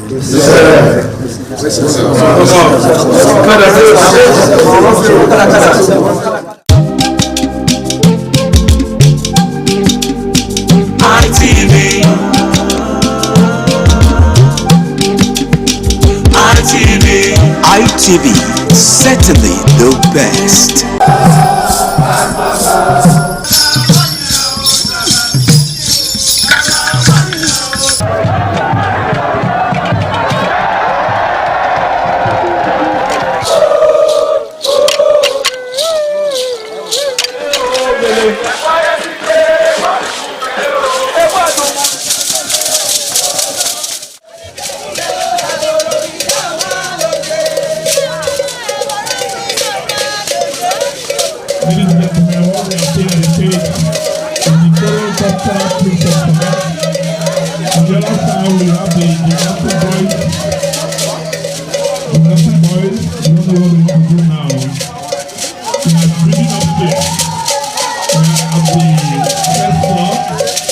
You don't know if they are going to do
ITV, certainly the best.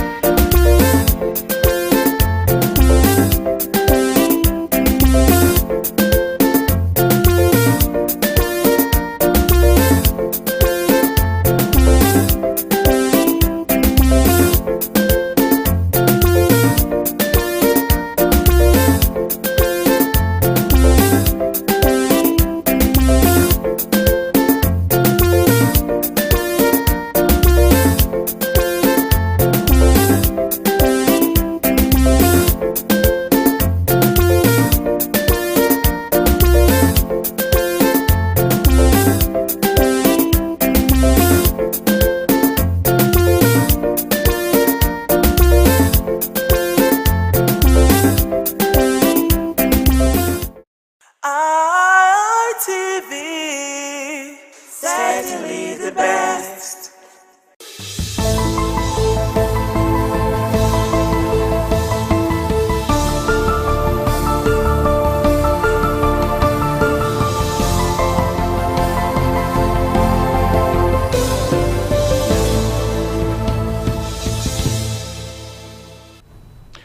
All right, it is a very good afternoon to you, and thanks for joining us on the program African Discourse, Monday's edition of the program. The program comes every Monday, as a matter of fact, so you're welcome on board. Well, if you were with us last week on Monday, we saw some of the major elections that are going to be taking place in Africa in this year, 2026.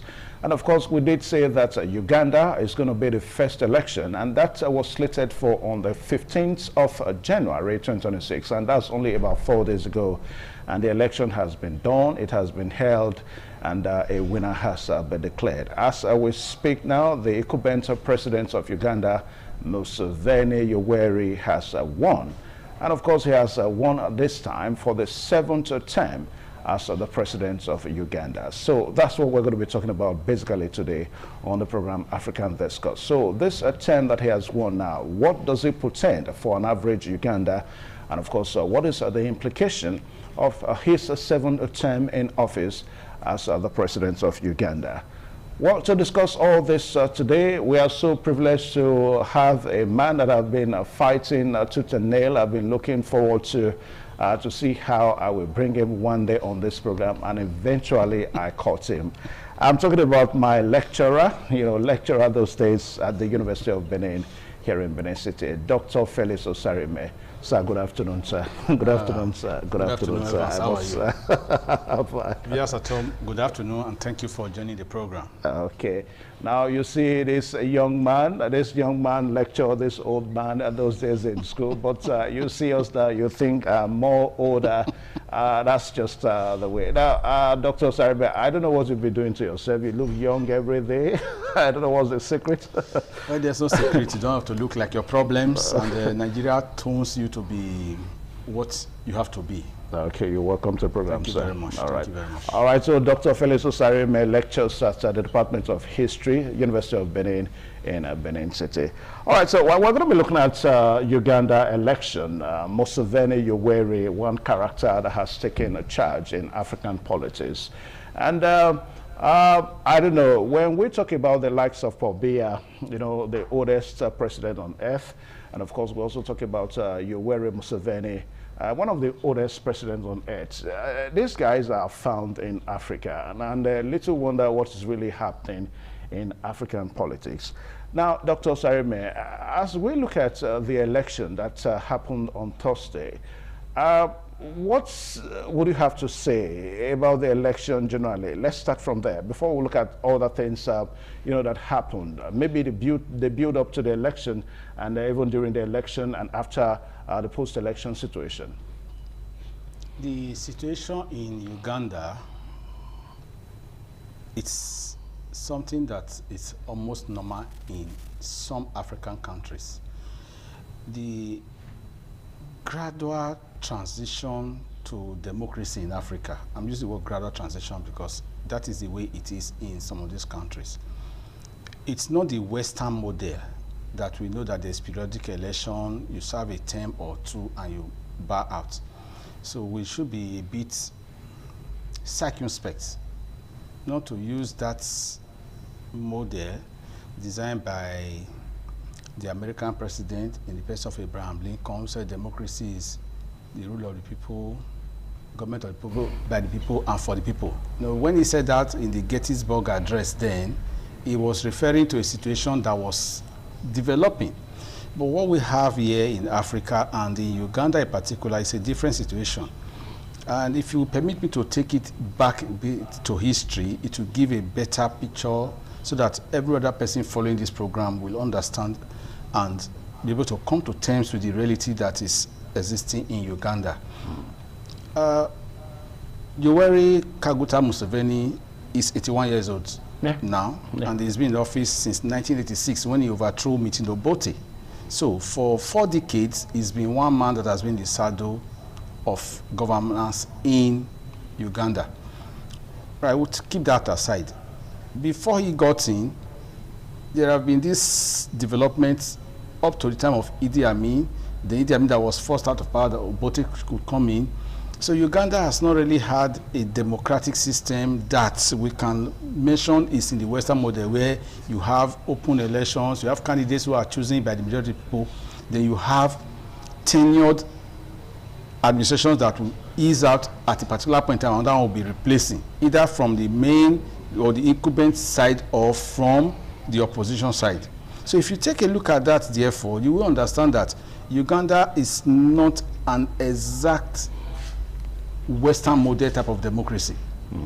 It's not different from what we are talking about in Cameroon. And it's not only Cameroon. It's happened in Guinea-Bissau. It's happened in Gabon. It's almost a general trend in Africa. That's why I said it is not an exclusive situation. So we should not take it out of context. That is the brand of democratization that we are having in Africa for now, where you find that someone gets into a position and the person now uses state institutions to ensure that they will remain there for as long as they can hold on to those institutions and control them. Now we have on the other side Robert Kyagulanyi Ssentamu, Bobi Wine. Bobi Wine is just 43 years old. Bobi Wine was just entering the 4th year in life when Museveni became president in '86. Bobi Wine, therefore, represents a younger generation that is looking at things differently. How? He is talking of a change that people in Uganda are not at home with. He is asking for change, we understand. But the people that are generally the majority do not understand that thing. He is educated. He has a degree, a diploma in arts. He went to music. And his music is a fusion of African, Afrobeat, local Ugandan content, and Western issues. But you say he wants to use music as a medium to express why there must be change, dynamism. The people also would, I believe, love that. But the institutions that are on ground do not necessarily support that. Museveni has been able to build a court of followership around himself. The army that he used to gain power, they are solidly behind him. His family is now holding sensitive positions in government. And he has the elite protective detail in the army that are always with him, that come out when there is dissent. And in all, the standard of living in Uganda has not been very impressive. So, an octogenarian, as Museveni is, will tell you to take things one step at a time. That it represents stability, it represents progress that is gradually coming.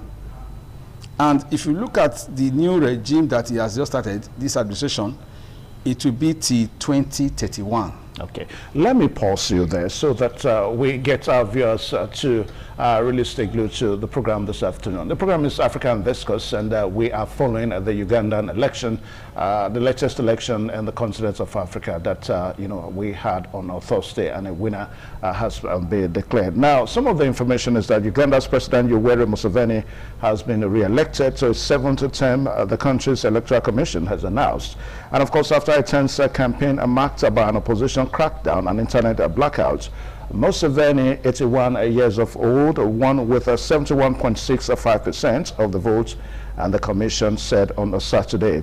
Then also too, he defeated his main challenger, 43-year-old Bobby Wine, who received 24.72% of the votes, according to the official result. Museveni's widely expected victory comes after an election campaign that the United Nations said was marred by widespread repression and intimidation, including a crackdown on opposition rallies. Thursday's election also unfolded amid a nationwide internet blackout that drew international criticism. Then also too, Bobby Wine, a singer turned politician whose real name is Robert Kyagulanyi, had claimed on social media on election day that massive ballot stuffing was also taking place. And also the spokesman for his opposition party, the National Unity Platform, told the AFP news agency on Saturday that the results were a sham. Bobby Wine said earlier in the day that he had escaped a police and army raid on his house. Now, we will stop it there. Now, Doctor, as the program progresses, we'll begin to look at all the issues.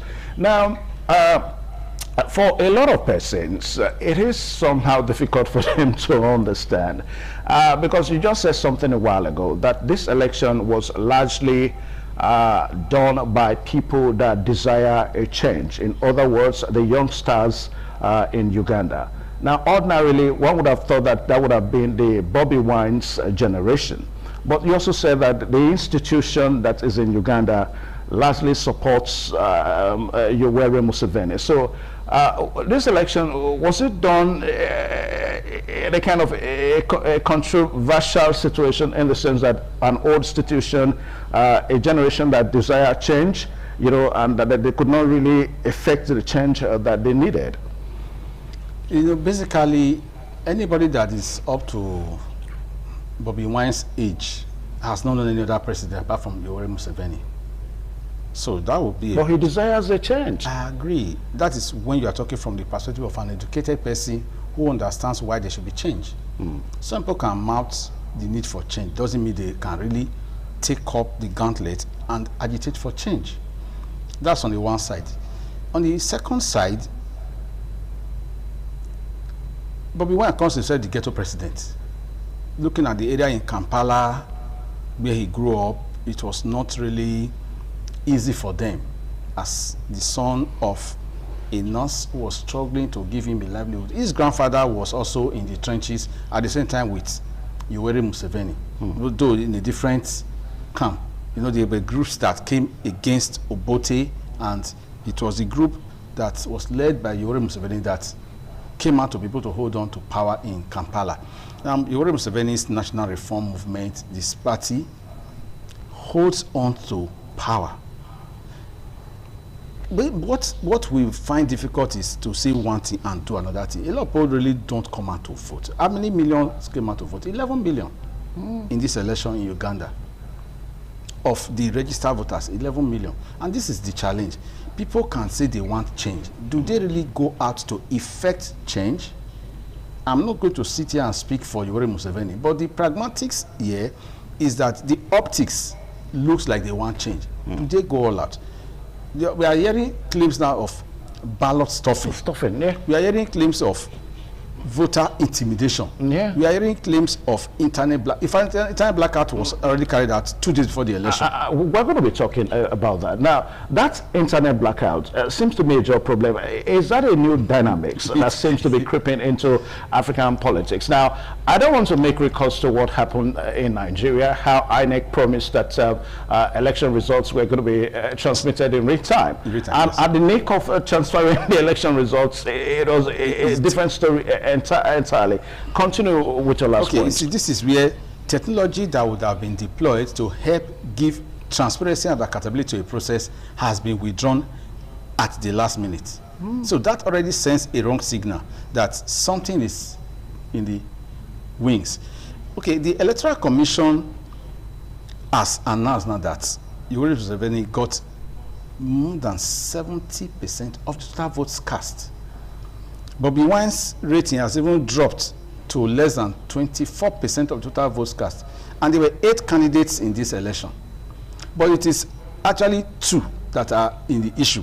Bobby Wine and Museveni. Yeah. Because Bobby Wine represents that consistency. He is young.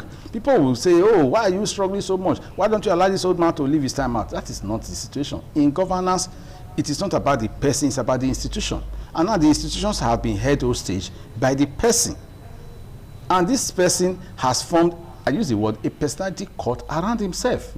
So himself and his cohorts, his lieutenants, they are holding the country by the jugular. That is the challenge. So even if people are shouting, it will not be easy for them to unseat a man who has everything on his side. So it's an uphill battle for the populace. And this is where education plays a crucial role. Now, if education is popular and well developed, then people will now become enlightened. It is not to read and write that is the issue here. They can read and write. Can they actually ask themselves the critical question, why should we allow this man to be here? Because Museveni himself started by saying earlier on that C-type rulers are not good for Africa. Museveni himself later came out to say that in Uganda there's something like 10 presidency. He is the one saying both because he has now entrenched himself. And he, as much as he remains the de facto and the jure authority, that is what we apply. So it is him as a person, his supporters, his cohorts that are now dictating, not the people. So power is with him, resides with him. Legitimacy is not the issue for him. But they find a way to make it legitimate. That's why they do periodic elections. A constitution could have been written to say, this is your term. But he also altered the constitution. Yeah, he altered the constitution. That is the point and that will make me to ask the next question now. Because Museveni probably had all the ways cleared out for him. I mean, he altered the constitution that the issue of age will not be a barrier for him. And of course, that the issue of no matter the number of tenure times is going to be in election will not be an age a barrier for him. Now, against that backdrop now, what do you make of the fact that this old generation in politics, they keep on, having the constitution to suit their whims and caprices in African politics? To advocate certain perspectives in a live program like this may not be acceptable to the controlling entities that regulate broadcasts, but we are enabled under certain conditions. But if you have evidence to back up your claim, no, it's not evidence, it's factual. You have raised the questions, and the questions are actually pragmatic questions, and they're also before us. A man has been there from 1986. Now, he has been able to ask the constitutional court and the constitutional framers of the constitution in their assembly to effect changes that are beneficial to him as a person. Is it that Bobby Wine is not qualified? He is qualified. Yeah. A lot of people also want him. But the question is, what is the standard of democracy? Standard of democracy is to go through periodic elections. That's one of the determinants of democracy. Then you must have a political party, which exists here. The other issues are now being adjusted to suit interests. And these are the interests that are now determining what is playing out. Yoweri Museveni, since the law says he can contest, he can contest. He has taken care of the legal side. That's why I said the jury. Yeah. He has taken care of that legal side. Now, in as much as he can still stand and pronounce his name and thumbprint a ballot paper, he is a candidate. That is what he has also done. The court has not interpreted that he is not competent. His sanity is not in question. His health is not a challenge. Even though at his age, during the campaign, he started withdrawing from some of the noted areas that he initially planned to. They said he had a state-based duties that prevented him. So he has been there for 40 years and counting. So those who are even living in Uganda now, particularly the age range of Bobby Wine, who is agitating for that reversal of the process to give a more robust and more open process where you can ask questions and you can get responses. Because right now what they are having is what is being fed to them. A paternalistic model is what he has created. And the old guards that came into power with Museveni, they are very comfortable with him. They have been able to cover the field effectively, hold on to the key sectors of government and the economy, and feed the populace with the kind of narratives that will keep them very calm. Even though there are times there are protests, but the kind of strong arm tactics they use will even make it possible for people, unless those people are willing to die for what they believe in. And this is where the challenge comes. Democracy is usually seen in Africa as a given. It is not. Okay.